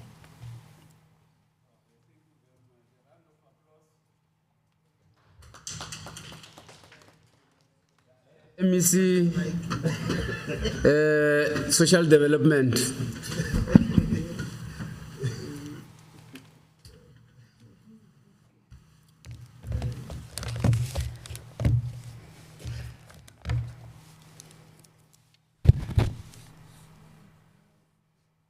No, thank you very much, Chair. Let's start by appreciating the inputs. And we're here, we're representing the government of Mpumalanga.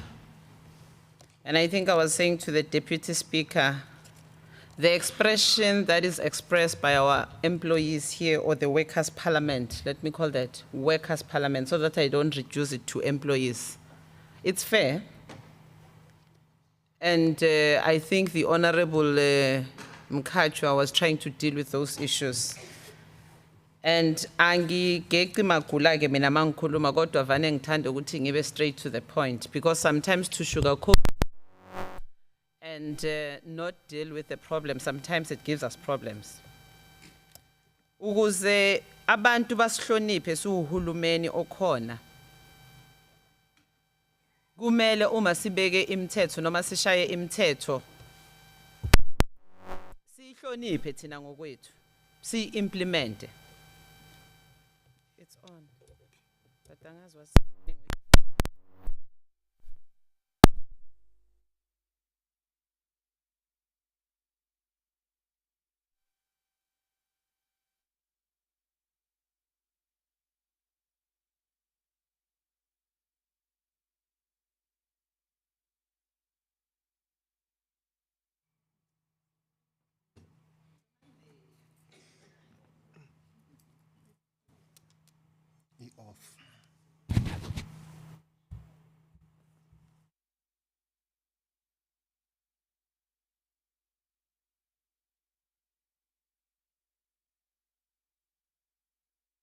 Audible now? Thank you. Sithi uma sishaye umthetho siwuhulumeni ngoba kuneshaya umthetho namhlanje thina siyi-executive sibizwe isishaya umthetho. We are convened by the legislature. Ama MECs awezi nje, Honorable Deputy Speaker, to the legislature. Eza magune sitting sibiziwe sizo accounta.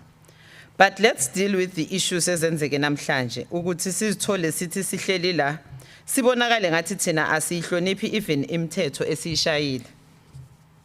In terms of your supply chain, thina sigovernishwa yi-PFMA on how things must be done. We've got our own policies, the supply chain.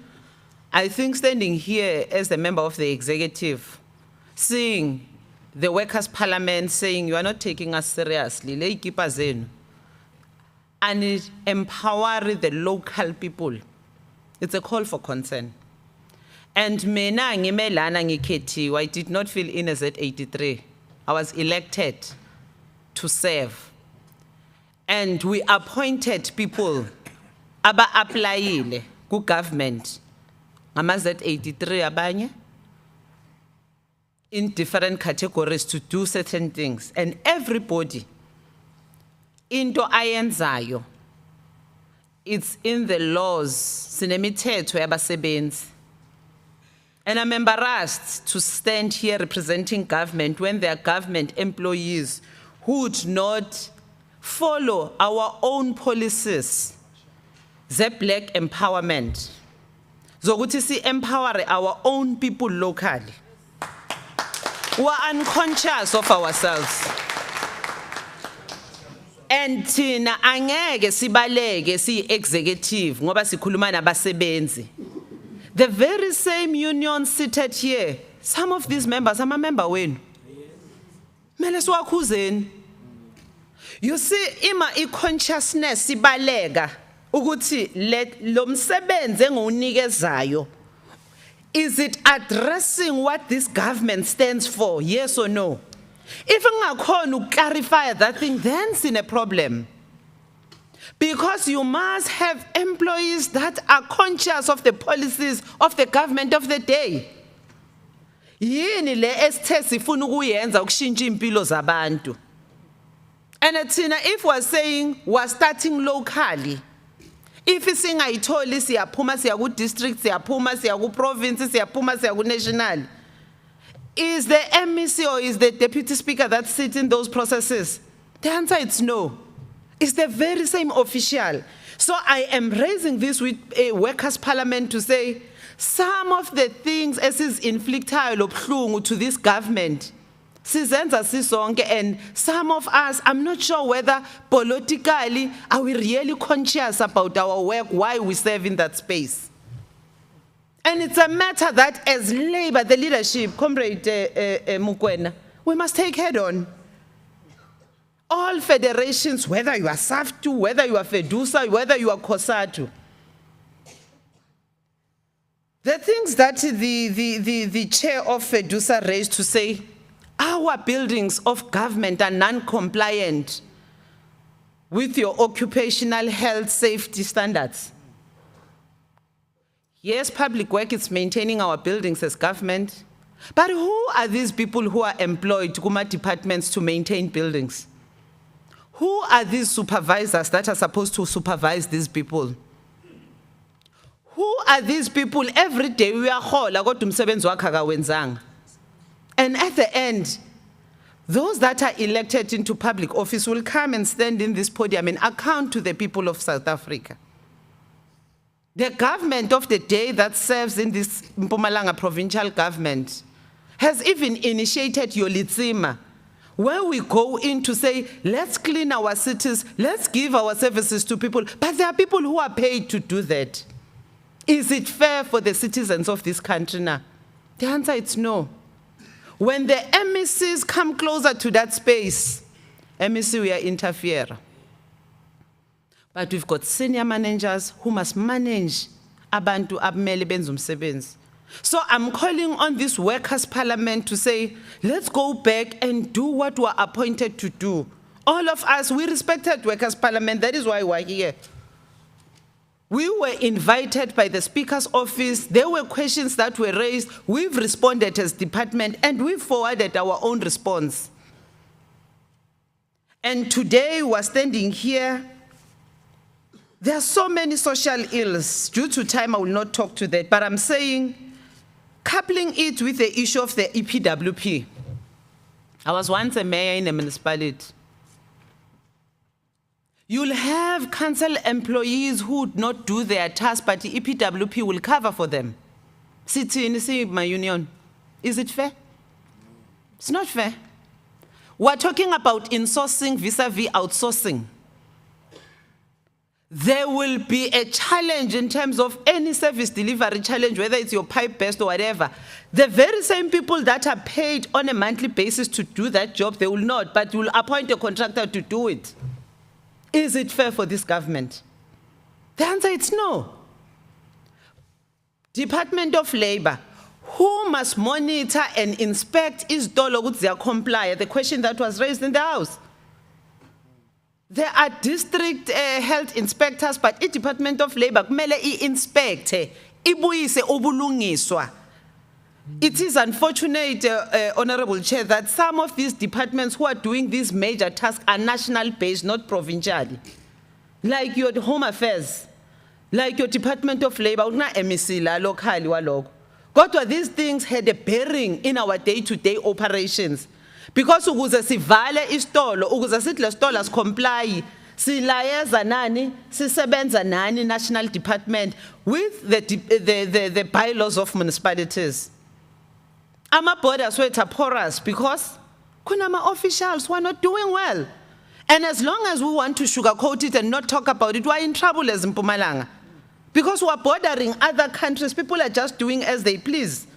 But MECs were a team of 10, 11 or prim. But how many officials are in each and every department? Even the national departments and Kulmangazo in the footing in the province. Really, if we want to save ourselves as black government, as umbuso owathatha lelizwe sakhululeka, singabi embarrassed with party after 20 years vele niya collapse. We can't be collapsed by ourselves. Therefore, it calls on all of us to respect the laws. The policies esikhala ngazo ukuthi azenzeki. Those that are charged with these responsibilities to deal with them, let them assist us. Where policies are not assisting us, we know what are the processes to review those policies. I'm not serving in any discipline like mhlambe ngithi ngiyinesi noma ngiyiphoyisa, but kunabantu abahlala lapha aba-affectwa imithetho ethize. But there's a process that we must embark upon to deal and correct with ngalawo policies. Do we participate fully enough as Labor when kunama white papers on the Lontuzan? Do we comment? Because angeke lama elected leaders azazi zonke lezinto when it affects those that are at that floor. So I am calling on all of us to make sure ukuthi even our working groups, we participate fully so that those things that are a problem, we take them so that there is a policy shift in that. The question that was asked to us as DSD was saying, niyazi nje nina ukuthi le EPWP yayenzelweni iformelweni. Yes, we do. Because kune policy framework edila ngalezinto.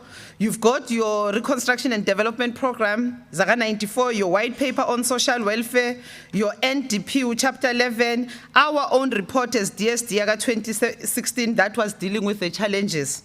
And who are these people that must implement your EPWP? It's your Department of Infrastructure, your environmental and culture sector, your social sector. The social sector doesn't deal with only us as social development. It is your Department of Social Development, Department of Health, Basic Education, Sport, Recreation, related provincial departments and municipalities. And the exploitation yenzeka kuphi? At the level of the municipality. But the very same legislative prescripts eyenza ukuthi kube nama EPWPs and these policies. It's kune EPWP kunama EPWP rate which they should be paid for, and the minister responsible iyasinika. Hence we said as government we should take it up nationally because there is a champion that is responsible, so that these things of exploitation doesn't come even from us as government, because the intention was to skill people, was to give temporary relief of these communities, because even your NPOs, your NGOs, they participate at that level. Coming to the issue of the timelines, it is fortunate that we are also going for a policy conference of our own. These matters will be taken through so that there is some amendments, because it cannot be unattended to. And then on the issue of the strike that I was questioned by, whether I am aware or not aware, I am very much aware. And I hope the person that are you aware of the unprotected strike now at the district? Because it's a district office, but they close our provincial offices, and it's a local branch in Ehlanzeni. But that matter we're aware as a department. We've liaised with the secretary Yenehau, Comrade Umnesi, and also the issues that were raised there. Some of these issues really no bala and chairpersons of federations are issues that labor must deal with them. Issues of bargaining council. Issues umuntu nabamqasha ngecontract yakhe ukuthi what do you have in your contract? Issues of tools of trade. It cannot be ukuthi MEC sekayohlala manje akhulume ukuthi wena kumele uhole malini, wena kose ube nama data, kose ube ne traveling allowance. No. I am aware, and that is why I delegated the department ukuthi siye sikhulumisane nabo, and we've spoken to the branch ukuthi it cannot be correct ukuthi masinama issues sivala ama office wonke, because the provincial office it caters for the whole province, and some of the services bezimile because bebangakhona ukusebenza.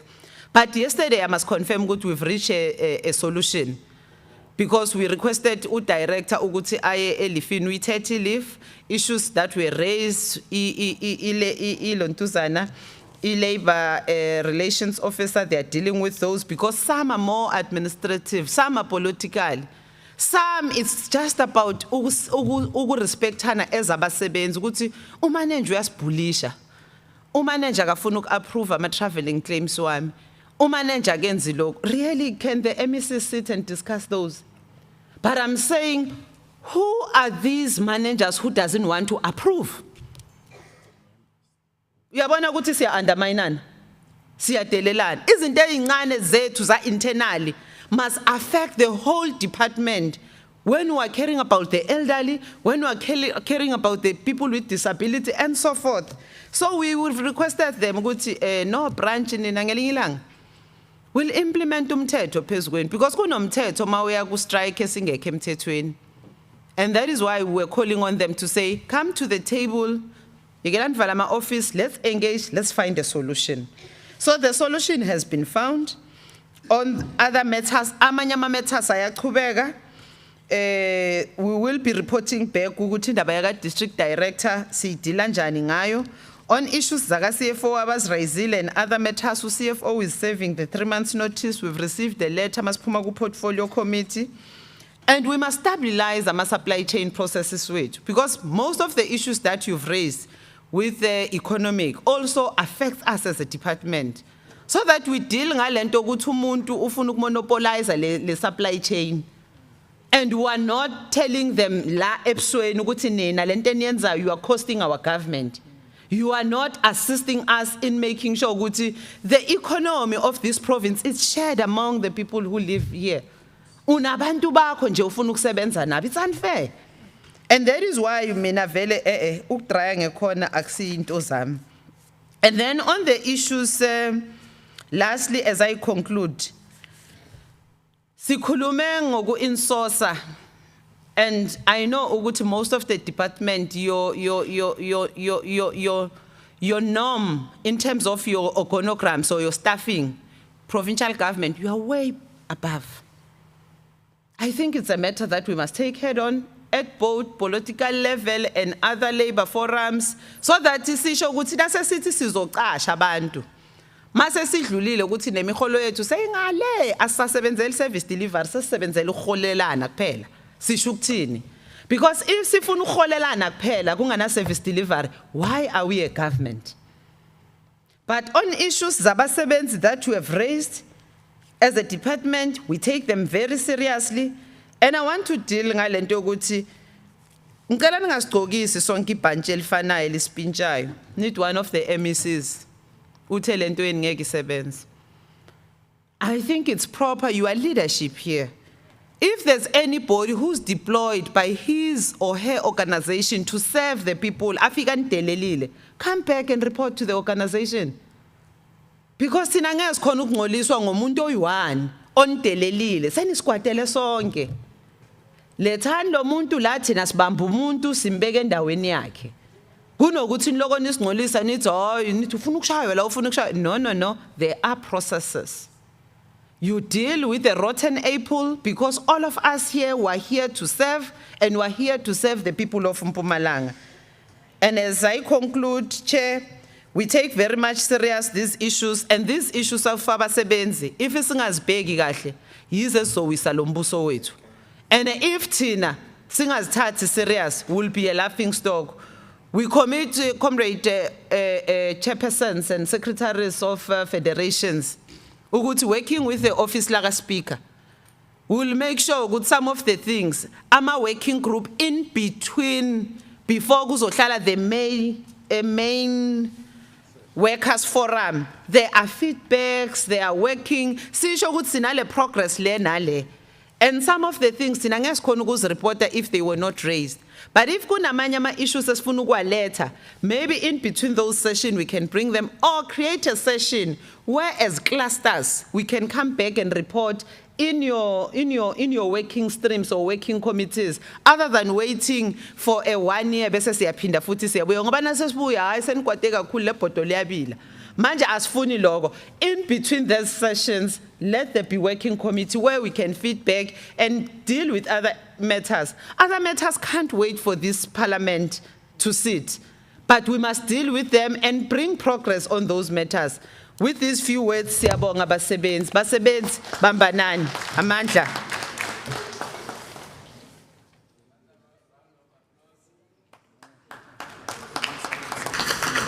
No, thank you very much. Now I'm calling the Deputy Speaker, will be the last person for these responses. Then we proceed with our program. It's becoming late, but we are almost there.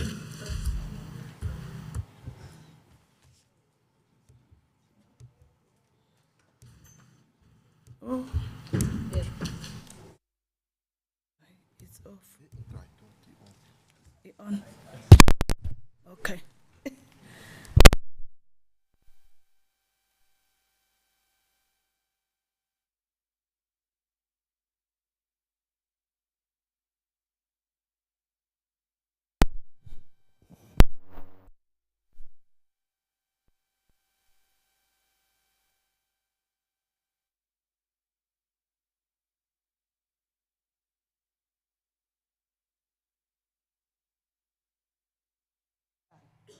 But ngifuna ukuthi Angiqale ngikuxolise.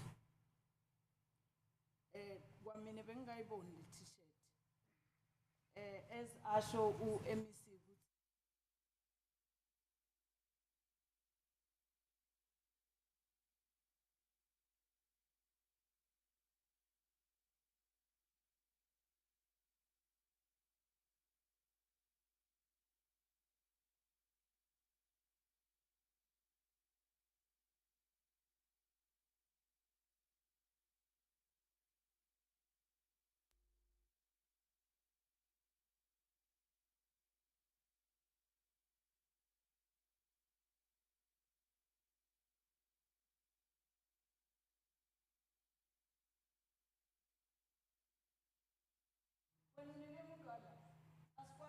China.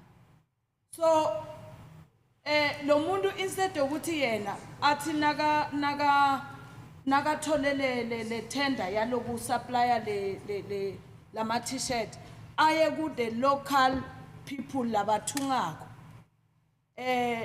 afike athi ngifuna ningithungele tindo leti so imaterial nayi isample sibe honest to each other ngobe lento ijahile enakana trust bathi laba labathungako bethu bayadura batosuka bahambe bayele eMachina vela kanenza ba rich machina vela aka mind ukuthi angithi laba labathungako bayithenga imaterial and imaterial is expensive usayohlala phasi uthunga liChina alingeni yonke lento leyo lona nakuthi lokho ayilithi 5 rand lithi 5 rand. And then our very same people laba nikwe le tender bahambe bothenga kula machana ungayiboni uma si honest bahlobo bami asibuke intitolo tebatali bethu lesikhule tikhona lesikomu noma siphaza lesivulwe ngithi ubuke ukuthi siyafana yini naleti tiphaza letivulwe ngilamasulumani bantu bakithi ngeke base bayothenga into lithengiswa ngimi esiphaza bayakothenga kuleli sulumani. Kuyafana ke nakulendo le uma bathole emathenda bahamba bayobuka la kushiphe khona but we have taken irresponsibility ne commitment sesilo lothite uyathunga la legislature kune committee ye women youth and people with disability. Sihlala sithi abaphume lama official ethu ayo identifier letindzawo talamba women la edrobheni la MEC kunenzawo bayibita bosimunye kunenzawo bayibita iAfrica House igcwele bomakithi bathu sikhulumile lenzabe committee ukuthi sicela ukuthi bari organize lama structures lama infrastructure government lawa langasebenzi bayekele kubhadala rent lapha kulabelungu lama structures lawa ngasele infrastructure lengasebenzi yabo masipala ba renovate babuthe labo make bonke babafake lapha and then bese I government kuthunga ama uniform ngo January sa donate ama uniform singaya lapha kulabo make sene impact lenkulu kabi ma overall whatever things leti city sebenzisako la ka government sibonile lendo si legislature sathuma le committee lengikhuluma ngayo last week nje bese eBush sifuna ku regrouper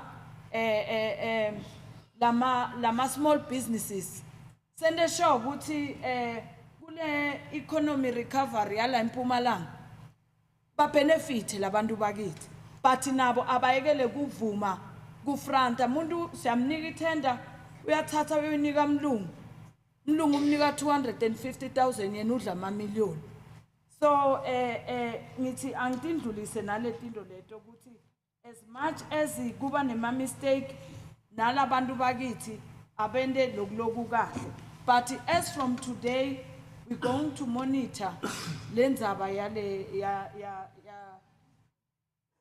yala ma token lesuke sinipha wona ukuthi athengwe kuphi kubani sicolisa kakhulu ngiva buhlungu ngoba ngithandzwa appointa ngisanabo 2 weeks So nasengibona into leso sengiva buhlungu kakhulu and ngiyayibona ukuthi ireality le but lo muntu lo appointiwe wala yena wahamba wayothenga la athenge khona so kufuna ukuthi abantu bakithi bafunze kuba honest sikhona endlula kuletini and then the other thing bahlobo bami as asho MEC thina siya facilitator as legislature but bekunema loopholes kuthi sinbitenyana so sinbite futhi ku next sectoral parliament it's wrong but because in between kufuneka kube ne monitoring and evaluation yaletindo letlenti raisile so that whether I answer a department in I positive or in negative but nineniyati ukuthi kuna 1 2 3 at least bakwendile kusele 1 2 3 but when they're going to fix it and put in a new financial year because angithi nema department asebenza ngebudget akufuneki ukuthi siwafake okwat ukuthi bathembisa into lebangeke bayende kufuna basho ukuthi ku this financial year sokhona kwenda 1 2 3 and thina si legislature si monitor logo including nani ma trade unions ethu sikhone kubona ukuthi kuba ne progress kungaba nje ngithela wayeka angeke ndobuya futhi nibuye ntothetha futhi so kancane nathi siya improve ene ngekuthi sikhone ku notice ukuthi hayi la asikendi kahle kuyasikhuthaza lokho bahlobo bami ukuthi asihambe solungisa but kakhulu sithembelekini basebenzi ukuthi kuphumelela kwa government wethu kuphumelela kwenu kuphumelela kwethu sonke kunamsebenzi lobude ukuthi nathi angeke basithembe ngobe nathi sinebasebenzi labasebenza la ngaphandle la legislature asinabo abantu labasebenza ngaphandle ukuthi ipublic works ithumele abantu bayo ngobe ngibo labaklina yonke lendzawo la nalama EPWPs ngibo leba babhizi la ngaphandle thina staff sethu sonke si permanent ngiyabonga. Thank you very much, Deputy Speaker. I think other than being a program director, I'm also the Deputy Chief Whip. We have acknowledged the issue of honorable members that are absent, including that we have touched of MEC for safety, which were supposed to be responding to some of the issues that were raised. I think we will also going to improve on that regard, that when we convene this type of meetings, we'll request members of the executive to be loyal to their responsibility and be part of this type of meetings. Let me going to item number 6, where we are going to receive presentation from commissions. I think yesterday there were engagement where commissions seated and they've took some resolution that they want to give it to us or to this plenary. So I will request Usbusiso Mahlangu, who is going to present the first commission, participation of unemployed and retrenched workers in the economy recovery of the province. How can they contribute and also benefit? The second commission will be advancement and sustenance of basic income grant as mitigation for the unemployed, for the unemployment. What better ways could be employed towards substance towards better livelihood? That will be presented by Usipo Lamin. From then we'll go for declaration, vote of thanks, then we close the meeting. Can we do likewise and take the podium, Comrades Busiso Mahlangu? After presentation, we'll allow if there are additions in terms of the presentation or comments from the presentation.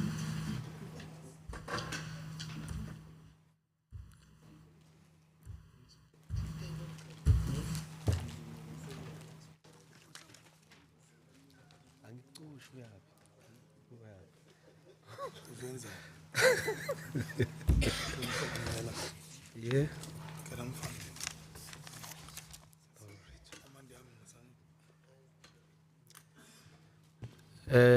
Thank you, Program Director. Comrade Chairperson of the session, we had a discussion as Commission 2 in terms of participation of unemployment retrenchment of workers and retrenched workers in the economic recovery project in the province. And we also wanted to know how can they contribute. But when we started, there was something that was raised, which I think it's important that we raise it here. Because comrades said that when we speak of economic recovery, whose economy are we recovering? Because that economy, the feeling is that economy mostly, it is in the hands of the capitalist. Now, when we are in this state, we are actually meant to be building our own economy, starting our own economy. Because when you talk of economic recovery, we are actually planning to resuscitate what the capitalists have already been enjoying. So we want to change this thing at some point and talk to economic building rather than talking to a recovery. Now, we have identified that in Mpumalanga, it has a mining sector, power generation, retail sector, tourism and farming. These are the contributing sectors in our GDP. Therefore, the focus towards the rebuilding of the economy project should be on the above, that we look into these sectors and we find ways into how can we make them work for our province. Our province continues to be reported in many platforms of being not able to produce better and competent qualified personnel to drive the agenda of economic growth, creating conducive environment for investors to invest in the industrialization of the province, which has a potential to create a massive permanent jobs as a way of responding to the plus 34% unemployment in the country. We generally overlook those who are excelling academically in the province. Our institutions of higher learning for TVETs to universities are not capable of producing readily qualified students, which government was to be the agent of transformation through the absorption of such students. Today, we still have many unemployed students, whilst government have used more than enough resources by investing in the education system, yet the same investment is underutilized in the economy of the province. The state needs to move with speed towards the industrialization project. This will, in the creation of the space for the use of raw material in the country and in a way of creating massive jobs for the youth. There are 4 enemies of practical development. We have identified the tendering system which actually increases the space of corruption.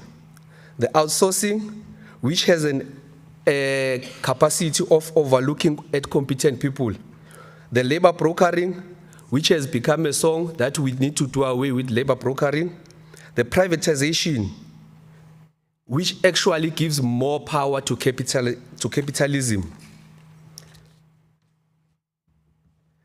The distribution of bursaries to be decentralized in the 3rd quarter of 2022 to allow all government employees opportunity to study in the area of their employment as a way of capacitating the administration of the province towards building a capable state. We have to create a monitoring system towards all our resolutions of the Workers' Parliament. This has to be done through the convening of quarterly progress report meetings with all affected parties, which includes Labour and Speaker of the Legislature in the province. The issue of experience must be done away with in State Department, as these have deprived the young and energetic for space to contribute to the economy. The concern is that whenever there's jobs available, the issue of experience, it means then automatically it's a system that actually hinders young people from getting employment, because a university student doesn't have experience, might be qualified but might not have experience. And the government does not even give them the opportunity to gain experience. Let alone the government, even the private sector also talks to that to say you need to be experienced. Where do we get experience? If you are 21 years of age, they need you 7 years of experience. Where do you get that? So we are saying that we need to do away with this element of experience. The scrap yards have destroyed the economy of late. These have now worked against the original call for the recycling project. A moratorium is to be imposed in the province until the industry is well regulated. We have witnessed how the scrap yards have cost us a number of things from our freight rail system, our ESCOM, a number of companies that have suffered through this stealing of copper cables. We think that because there's scrap yards that are not regulated, yes, they might be creating some means of living, but it can't be at the expense of the next person. Our local economy is now owned by foreign nationals, which in their majority are not documented, and such revenue generated is not finding its way into the community of the province. Therefore, an audit is to be done by municipalities in the second quarter of 2023. Our borders are not properly protected, as an undocumented foreign nationals are finding their way to the country, and they are used as cheap laborers without benefits of the laws that the government that govern our country.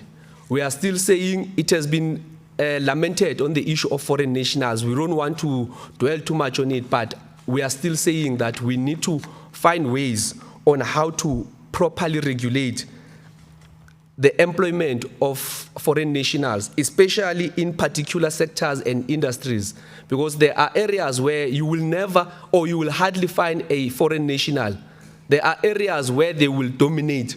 Like when the comrade made an allusion there to say at roots, you would want to know why is it, what is this employment strategy there, what is the recruitment system there, how is it that one company can have so many foreigners? Do they call each other and say, here is a job opportunity for us? Because as and when they come here seeking for greener pastures, but they tend to be found in a particular space. So we need to find ways to see how can we prevent that from happening going forward. We are calling COGTA and SALGA to ensure that they work with municipalities against the parity in the municipality of the same grading but different salaries. These have disadvantaged struggling municipalities of getting competent people for strategic position as a way compromises service delivery. The face value grading, we are calling against that to say that must stop, because we can't be people doing the same job but we are graded differently. That's a face value grading. So we are calling for that to be done away. If a municipality has a vacancy and there is a grading for that job, it can't be because you are my friend, I will give you more, or because you were not competent or you were not supposed to get that. Therefore, your grading will differ. Many industries and factories have been closed in the province. This has an impact on the economy and the job security. This includes 17 mines closed, 4 sawmills in Twabacheu, just to mention the few. A comprehensive report or database is to be developed about all the closed industries and plans on how government intends to revive them as part of the industrialization project. The program of EPWP has long lost its meaning, and this now can only be viewed as exploitation, a special kind. The program has now been used to settle political scores than the creation of jobs for the poor. Such workers are now used in position that needs full-time employees whilst they are paid salary slave. This program must be scrapped and such employees are to be absorbed by the state.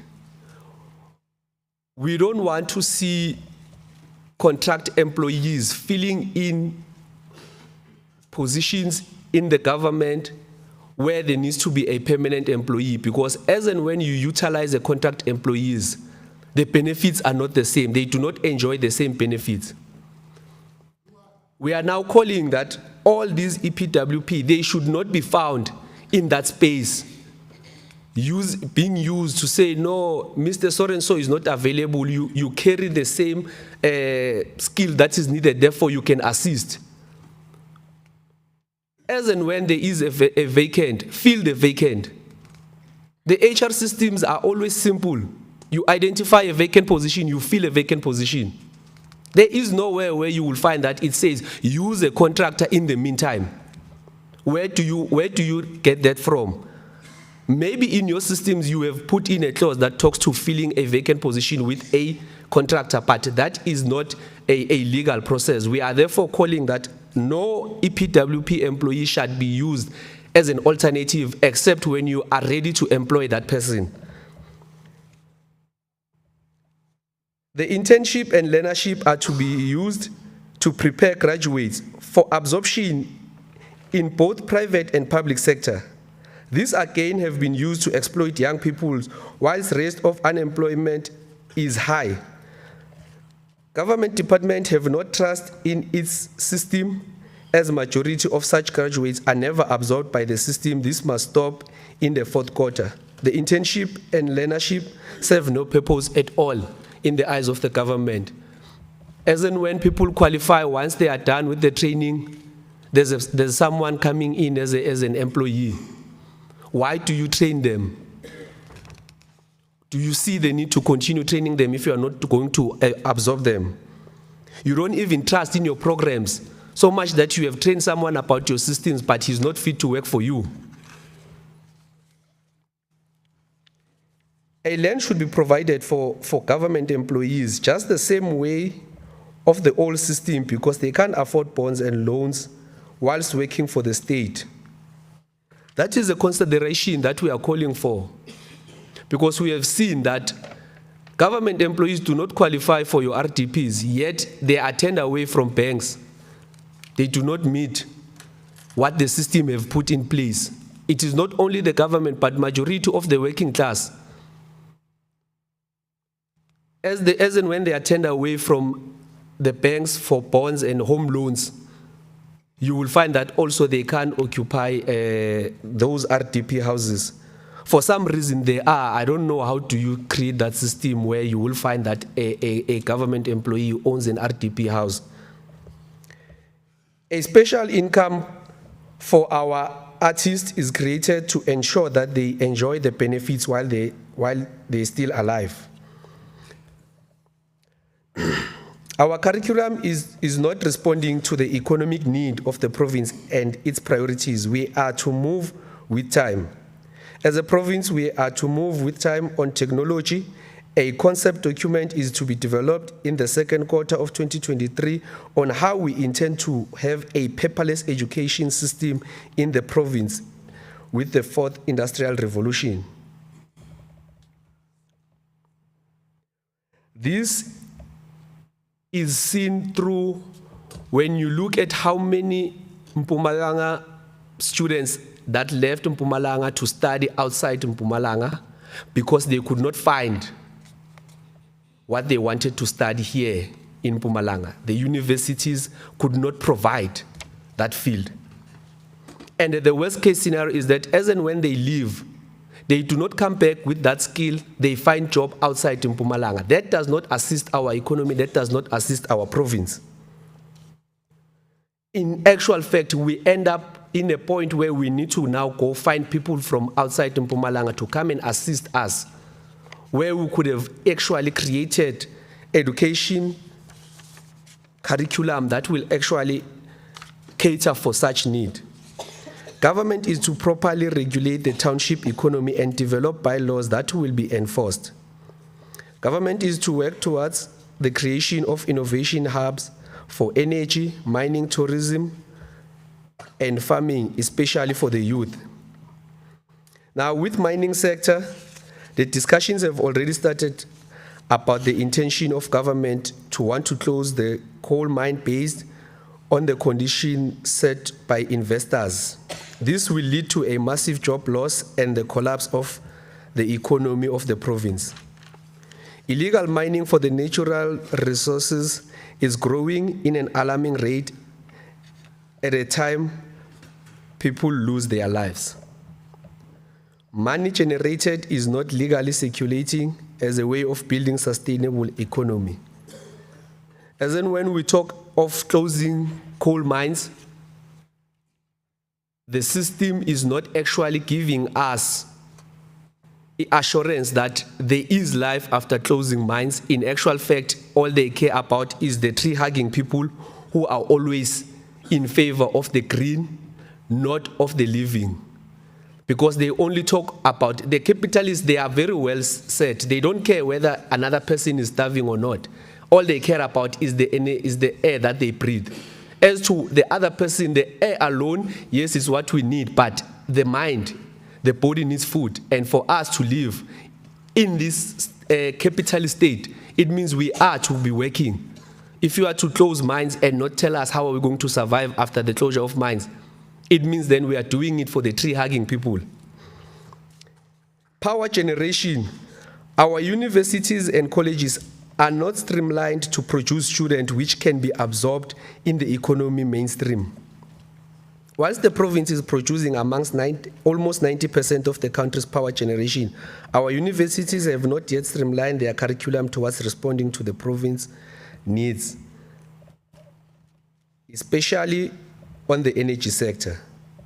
The discussion around the misguided posture towards the coal power generation can't be ignored by the province. A closure of any mine has a serious bearing on the growth of the economy and the creation of jobs.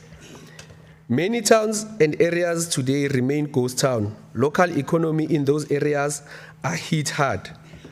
These include the increase on the unemployment in such areas, with mixed energy seem to be an inevitable. The province has not been able to pay attention to the opportunity which comes with the natural resource in our province. This includes the dilapidated hydropower, solar power, both for domestic and industrial use in Ehlanzeni district. This we are talking to because the build of Gusile power station, it relied mostly on foreign nationals as they brought their expertise. While we could have had our own expertise because as a province we have almost 11 power stations.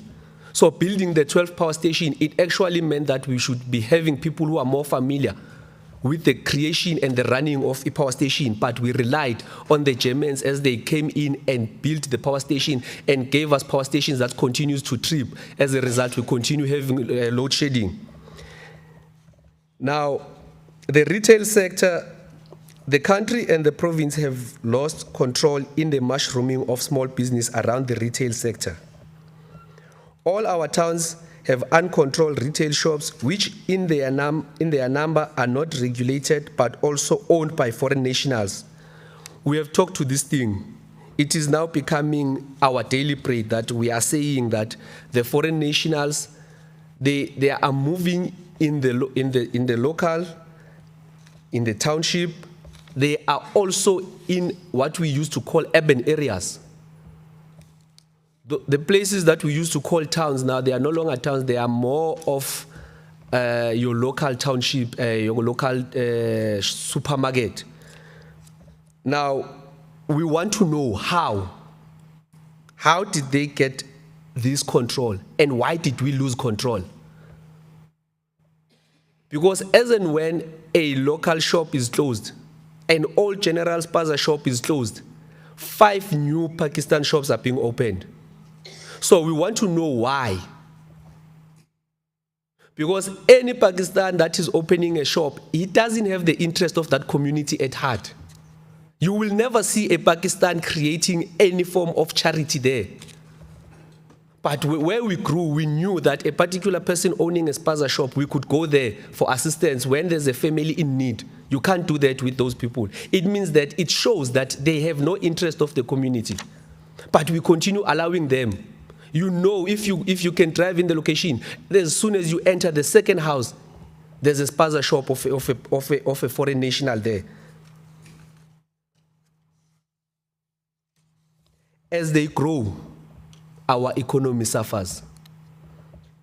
Now, in the tourism sector, lower attention is given to the tourism and the economic growth sector in the province, mainly because we still don't have a dedicated department for these sectors. Whilst our economy and the GDP depends on these sectors, many industries continue to suffer from non-availability of proper and well-coordinated plans, which speaks to the mainstreaming of the sector. So we are saying that the tourism has so much potential, as in when we do not give it attention, it means that potential remains wherever it's seen. It becomes a dream that will never see light. In the area of farming, the country and the world is starving because of the war in Ukraine, including South Africa. We are told there is shortage of food supply, and this has led to the unaffordable food price, whilst we are spoiled by the availability of underutilized land. The government's intervention have not largely benefited those who have background or interest in farming, yet farms are owned by politicians and their friends. They own this farm, they do not even know what they want to do with them. There is nothing there. They just own a farm. It's like buying a kumbe and you park it in your garage. That's what they are doing. For the sake of owning, they have farms in their names. But how is them owning farms assisting us?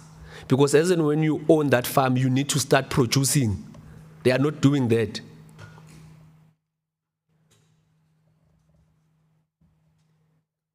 The sector is still dominated by the minority than Africans and blacks in particular.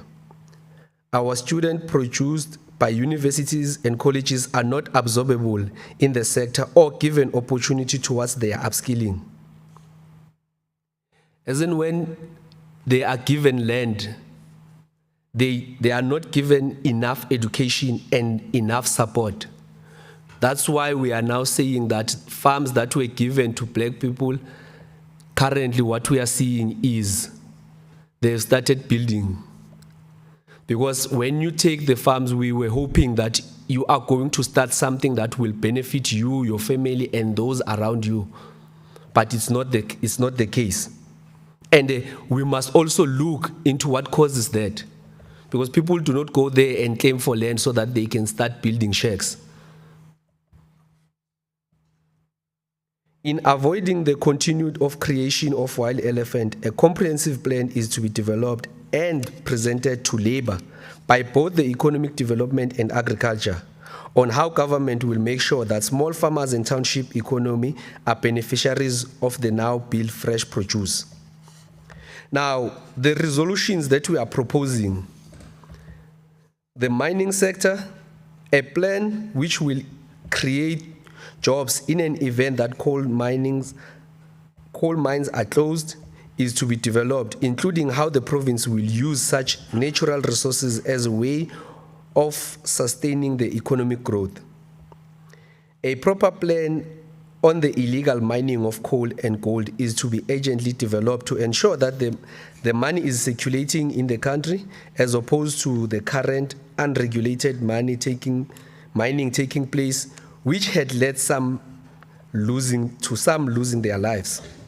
Now, we're seeing that without a sustainable plan, as in Mpumalanga, we have seen the closure of Evander Gold Mine, we have seen the closure of Highveld, we have seen the closure of Optimum, Opencast, we have seen the closure of Korenfontein, a number of shops. There's a Delmas Coal that was closed. So as and when these companies are being closed, there are thousands of families that are going to starvations. Now, while there is illegal mining, remember the closure of these mines, it doesn't mean there is no longer coal. There is coal. But because ESCOM is no longer sourcing coal from them, they are closing those mines. And we are not hearing what the government is saying about that, because if they close that, the illegal mining, that's where they come in. And as and when there's illegal mining, there's loss of life, there's brutality there. So we are calling for an urgent intervention to ensure that there is stop to this illegal mining, and all mines that are closed, ESCOM should continue taking coal. ESCOM cannot continue buying coal where they think it suits them, and close operations where they were doing business legally, but because they do not want to abide by its contracts. The power generation, we are still maintaining that we still need to see universities that will produce engineers that will be able to maintain our power utilities. What we are mostly against is the idea of closing power stations with an idea that says we have a better system that can work when we have not tried that system.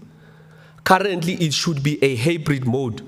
While you are creating your power stations, whatever that you think will work, let what is working now continue working. Don't say you are closing this to open this, because that is affecting us. As and when we have seen that what you are bringing is sustainable, therefore we can agree and say we believe what you are bringing will work. But for now, what we have, it's working. It's only the system and approach that is destroying this. We cannot have Komati power station being closed. That power station is being closed, yet every second week we are told about the power stations not being able to produce power. There's a power station that has been stopped. So the government must tell us, what are they doing about that? The retail sector, the small-scale retail shops are to be fully audited around the employment rate along the ratio of South Africans and foreign nationals. The bylaws that regulate all small-scale retail shops are to be developed and enforced by municipalities.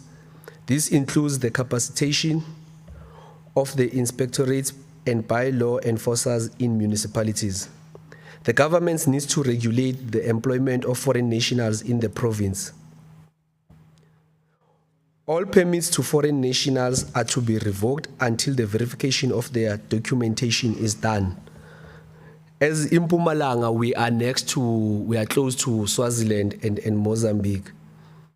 But it is very sad to see that most of these shops that are mushrooming are owned by Chinese and Pakistanis who are very far from South Africa.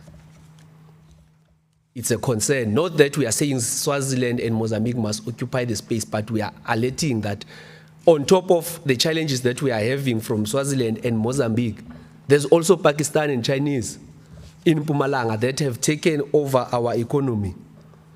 The tourism sector, we are proposing that for the success of the economic growth, a dedicated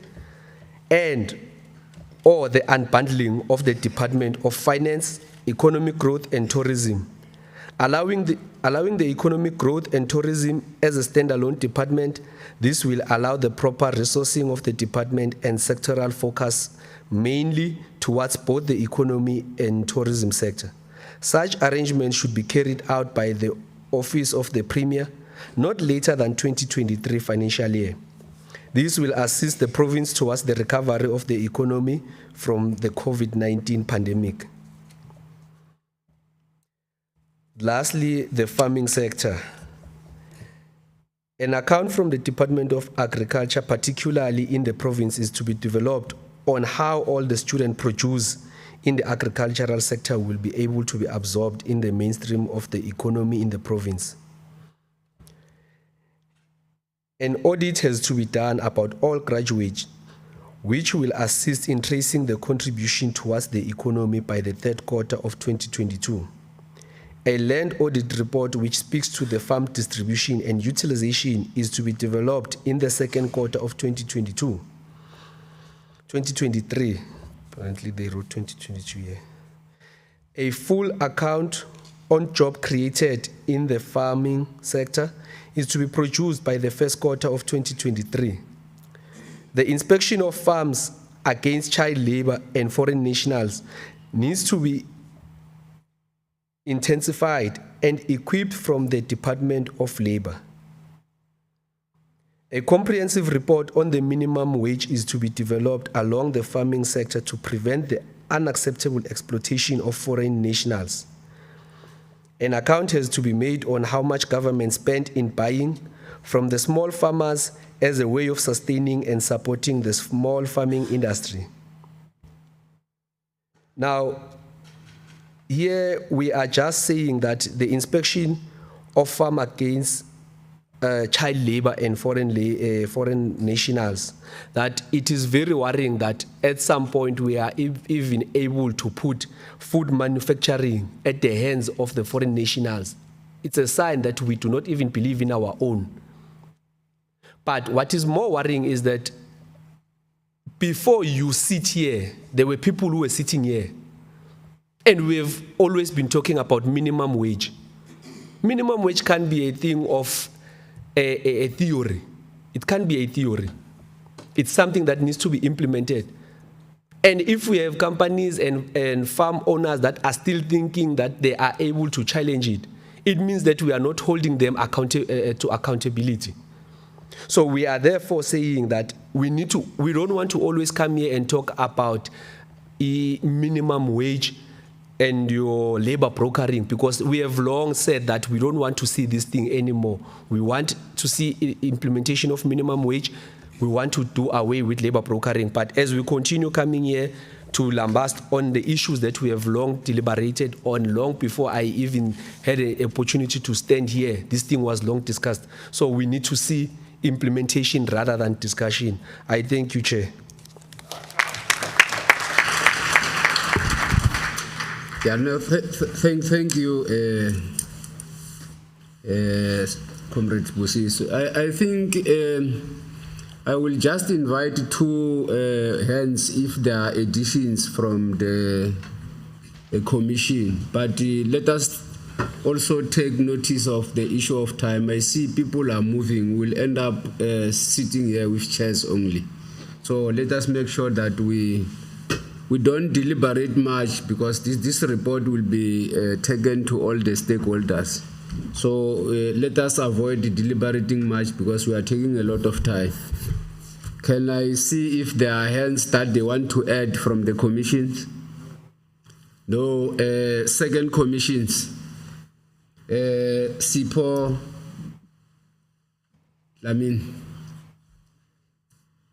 while the Secretary of COSATU must get ready with the declarations immediately after this presentation.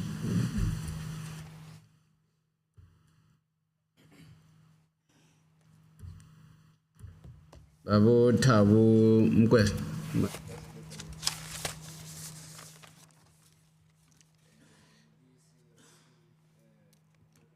Honorable Speaker, Deputy Speaker, Chairs of Chairs, Mrs. President, fellow workers from various affiliations, I greet you all.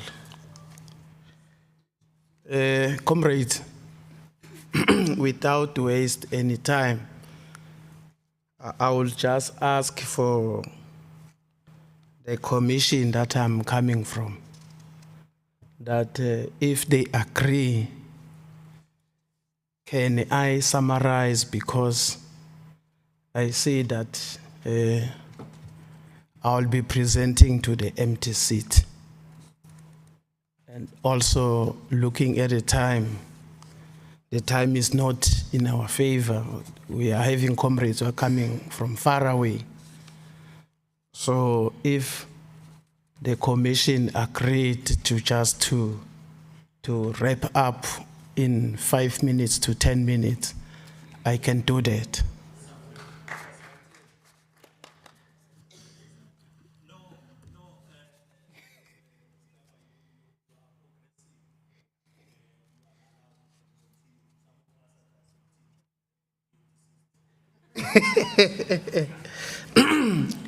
Thank you very much, comrade.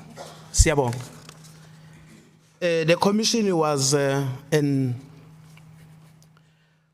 asked to deal with the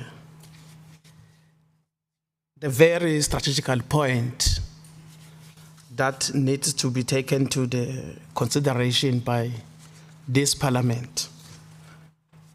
But I won't go into details. I'll try to summarize fast as I can, and thinking that all of us, we are familiar with what the commission is going to discuss. Firstly, we were tasked in terms of the minimum of the advancing and substance of basic income grant as mitigation for the unemployment. What better ways could be employed towards substantive for better livelihood? Firstly, the commission discuss and also resolve that the grant that is being given, the 350, is too small. And they are just, when they were analyzing and also consulting that, and the money should be increased to 1,000 to every unemployed person must receive this grant, and it must be made permanent from 350 to 1,000.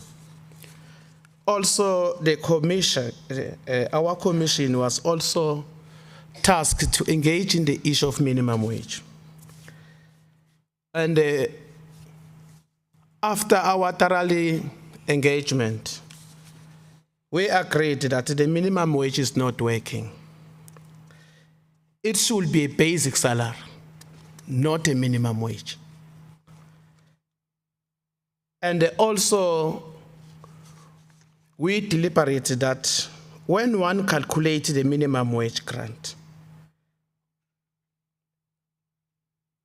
it must be equal to 4,500, and it is without fringe benefits. That minimum wage that we have been given, it is without fringe benefits, meaning there is no 13 check. Also, Provident Fund is not there. Also, medical aid is not there. We therefore propose that the government must make it compulsory for the employer to give fringe benefits. Also, the minimum wage must apply on Siantentela and EPWP programs because they are not getting it. And also the conditions in terms of getting this minimum wage must be abolished. We also engage in terms of this minimum wage. Employers, they are threatening us with Section 189 in terms of this minimum wage. And then we said, as workers, we are proposing that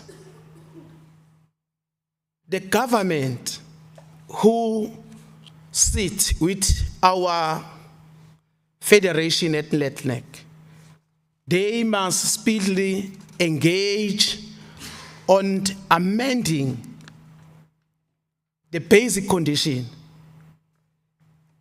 in terms of severance package, so that the employers, it will be difficult to treating our members with Section 189. Severance package now, it says 1 week, it's equals to 1 year. We are saying the severance package must be 1 month or 4 weeks equals to 1 year. That will minimize the approach from the employers in terms of Section 189.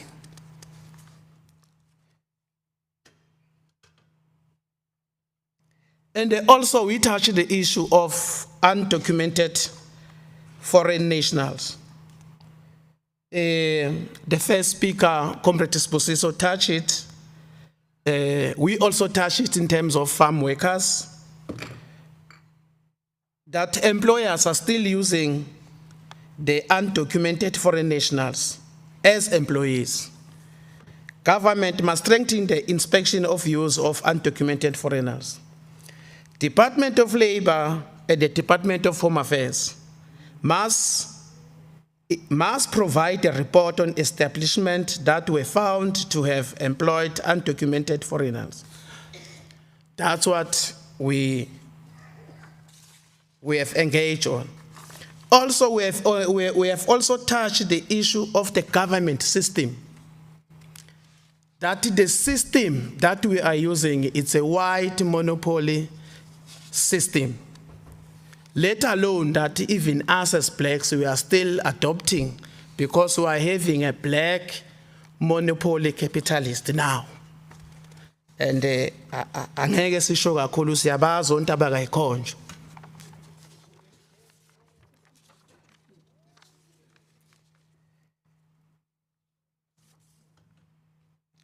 So we also saying that the system is not in favor as us as labor. The system must be changed so that it can be favor of the poor employees. Also, we spoke about the challenge of our own government in the collective bargaining. That we are workers, we sign an agreement with our lovely government. They implement, if we sign a multi-year agreement, they implement the first year, implement the second year. Then comes the third year. They don't implement it. Siyamazi ke sonke. Khala lembu.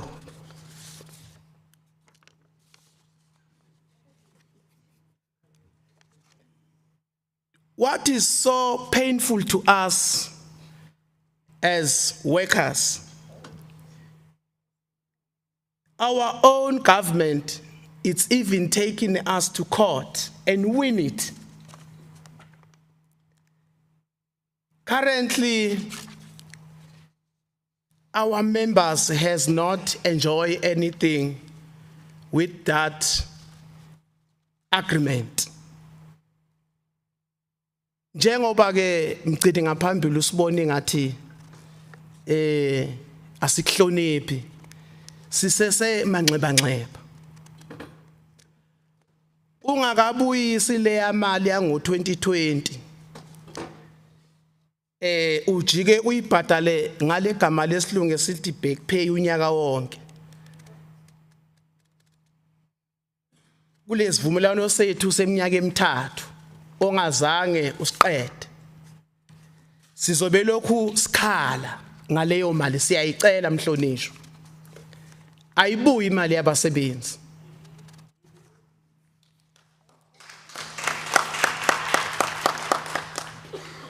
And that this collective bargaining that has been challenged, it has also made a very negative on the private sector.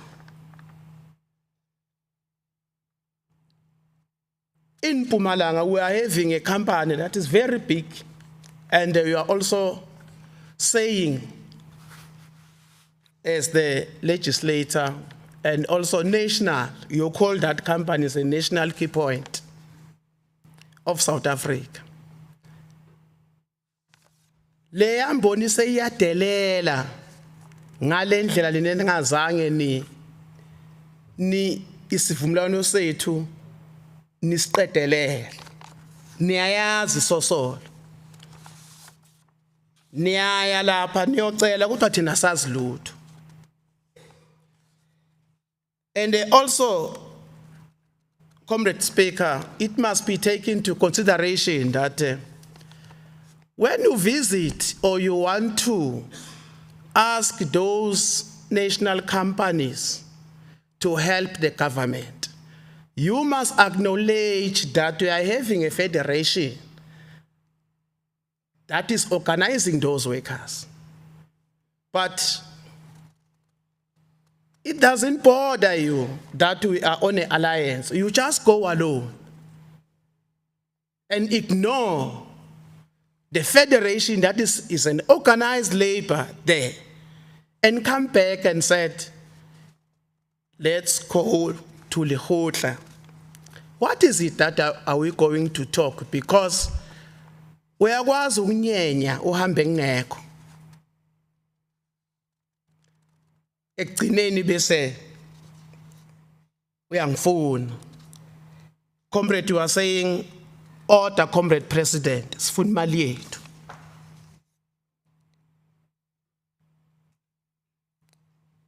As I conclude, we also touch the issue of normalcies in the farm workers, that there is a huge gap in terms of normalcies. You will find a person who's working for 25 years, but he or she, the maximum money that he or she is getting is less than 6,000. We think that the government must intervene to those issues. And also the issue of DOL.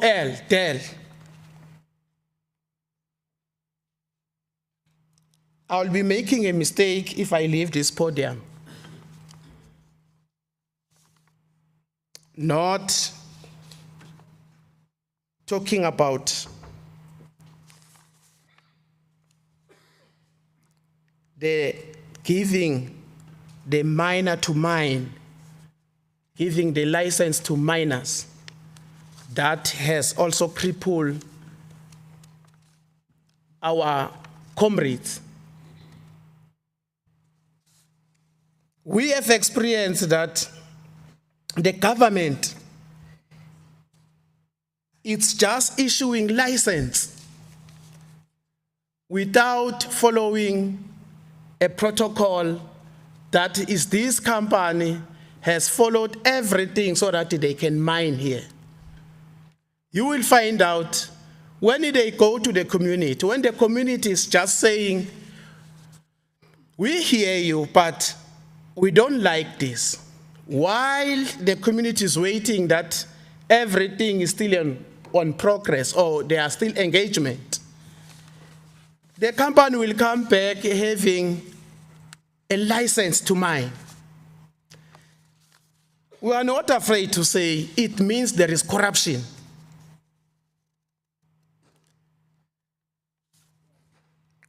Comrades, if we can shy away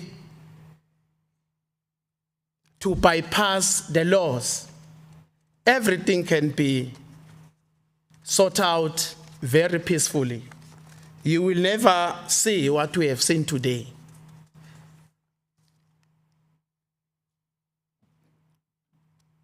Lastly, the Commission has also emphasized the need that it must not be once a year so that we can find each other.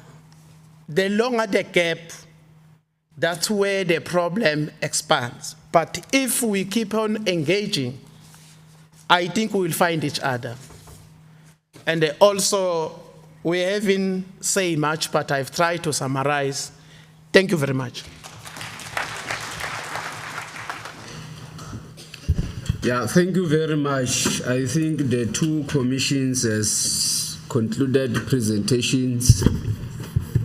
I will invite at least two hands. If there are any to comment and we close, then we call the Secretary of COSATU to present the declaration. Thank you very much. I don't see a hand. Asana isikhathi seslogan vele sesidiniwe as long that Okay, you've thank been you. here. Thank you, Chairperson. Yeah, take the platform. Thank you, Chairperson. Comrade, let me appreciate the opportunity just to allow the members to concentrate. I want to remind you of a session which I had addressing workers. And I saw them moving out one by one. There was only one who was left. I then asked him, so you are so concentrating and dedicated to listening to what I'm saying. You are so committed, comrades. The comrade said, no, I'm waiting for you to move out so that I can lock here. So I do not want that situation, comrade. Angifuni ukuthi ngitshele ukuthi hayi sesilinde wena ukuthi uphume so that I can close. Comrades, that was just on a lighter note. This declaration seek to consolidate all what has been resolved and put it into pragmatic programs. We are saying, as workers who have met from the length and breadth of the province of Mpumalanga, are gathered here on the day of the 3rd of June in the legislature, appreciating and alive to the opportunity availed by our legislature for us to actively participate in shaping government policy and betterment of our lives. In 2021, we have made commitments that we must deal with informalization of work, labor broking, casualization to all fellow workers, advance labor relations, labor harmony by respecting and implementing signed collective agreements, assist the legislative in its oversight responsibilities by reporting to our constituencies, leaders all systems failures, service delivery, inadequacies, state institutions, and to eradicate all hazardous forms of economic activities. Participate in all law-making exercises that seek to improve our lives as citizens of the province and ensure compliance by all role players to the labor legislation. Support democratic values in society and encourage mass participation in organs of power, of people's power. Assist our government through engagements whenever our involvement is called for. We are still resolute on all these above commitments. We are saying this year we declare the following: that we must establish realistic framework, monitoring and implementation of all outstanding work. So all what was left last year must be monitored and it must get implemented and properly implemented with properly implemented monitoring and evaluation structures. That established monitoring and evaluation teams working in partnership with provincial government ensure that a proper report back is presented to all our constituencies. That informalization of work through labor broking, casualization, subcontracting, outsourcing of work remains the thorn in the flesh of the broader working population. We call upon that realistic measures are developed to deal with this modern day slavery. Our availability to partner with government in championing economic recovery in the province is our priority. The province is ours. We need to give it to the next generation in good shape. That the growth and recovery and development summit gets implemented and finds resonance with immediate effect. That the Growth and Development Summit works towards mitigating and dealing with the socio-economic challenges facing our communities and the broader working class. That the Buy Local campaign gets implemented and is intensified. I think we have seen the results thereof. Manje ngicabanga ukuthi angeke sisabe, it will never be a distant illusion. And that Buy Local campaign will assist in improving our economy and it will save jobs. That we explore all measures to effectively exploit our economic drivers, which are mining, agriculture, tourism, infrastructure, and retail, to ensure that we reduce high levels of unemployment, poverty, and inequalities. All what we are meaning, what we mean is that all these economic drivers, which is your mining, tourism, and everything, which has just been articulated by the Commission, must be used effectively to ensure that we create jobs. Our passion in achieving a national minimum wage across all sectors and the basic income grant to mitigate unemployment in the province is realized. That the Department of Employment and Labor works in partnership with labor federations to ensure enforcement of labor legislations against intransigent employers. I just hope the representative from labor is still here.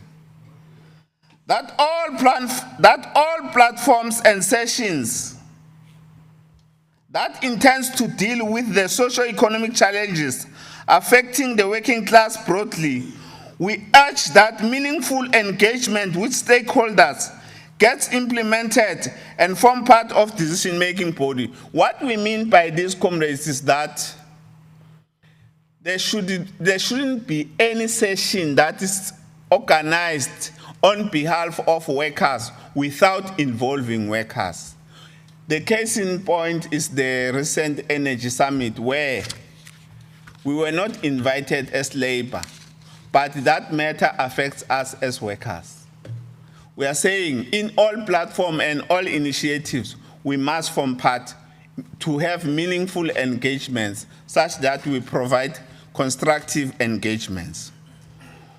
We further declare that workers will provide leadership at locals directed at improving the lives of the people of our province, and clear monitoring evaluation teams are put in place with proper realistic timeframes for clear implementation and report back to our constituencies. Comrades, we are indicating that we commit ourselves as the Federation and with all our structures that if we are called upon to ensure that we partner and ensure that we better the conditions of our people, we are there to assist and we submit the declaration. I thank you.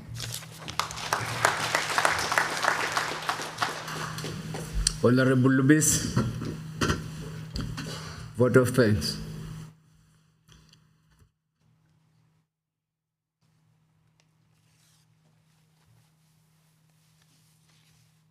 Thank you very much, Chairperson.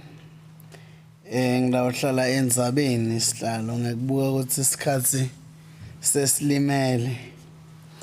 Kwami ke kufisha sihlalo kubonga nje the Deputy Speaker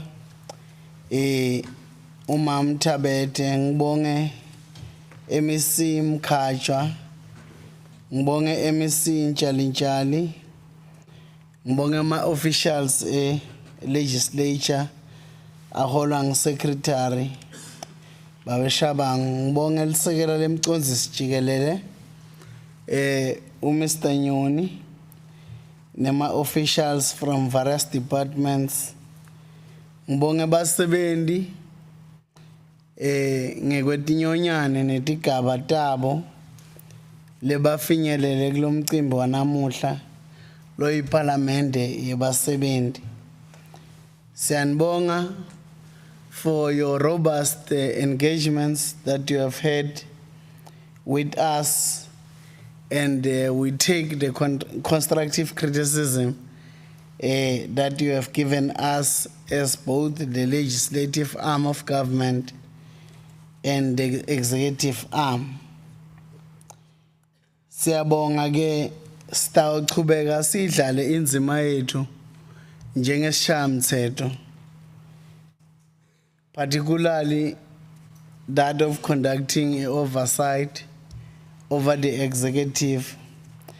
We continue to be the African world-class, people-centered legislature.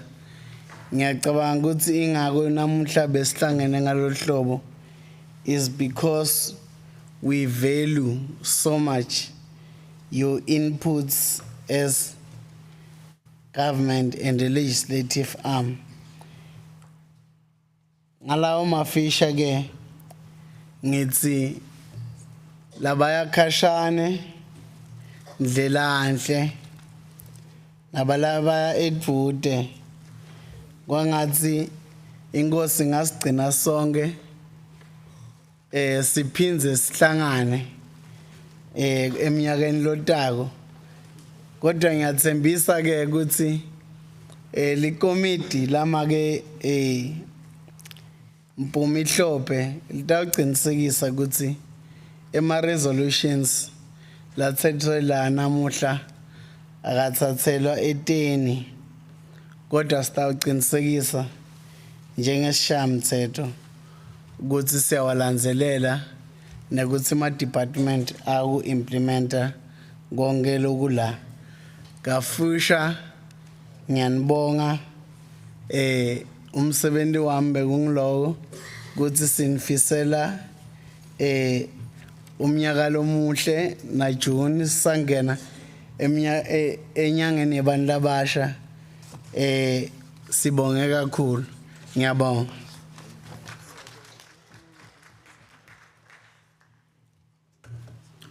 No, thank you very much, Honorable Lubisi. I'm not going to take time. I'm told that there is food outside, so to avoid fruitless expenditure like we did with the t-shirts, we'll request each and everyone to grab something before you go home. Let me also thank all the participants of this meeting. Although you little bit baptized me, but you have been a good audience. So the meeting stand adjourned. You have baptized me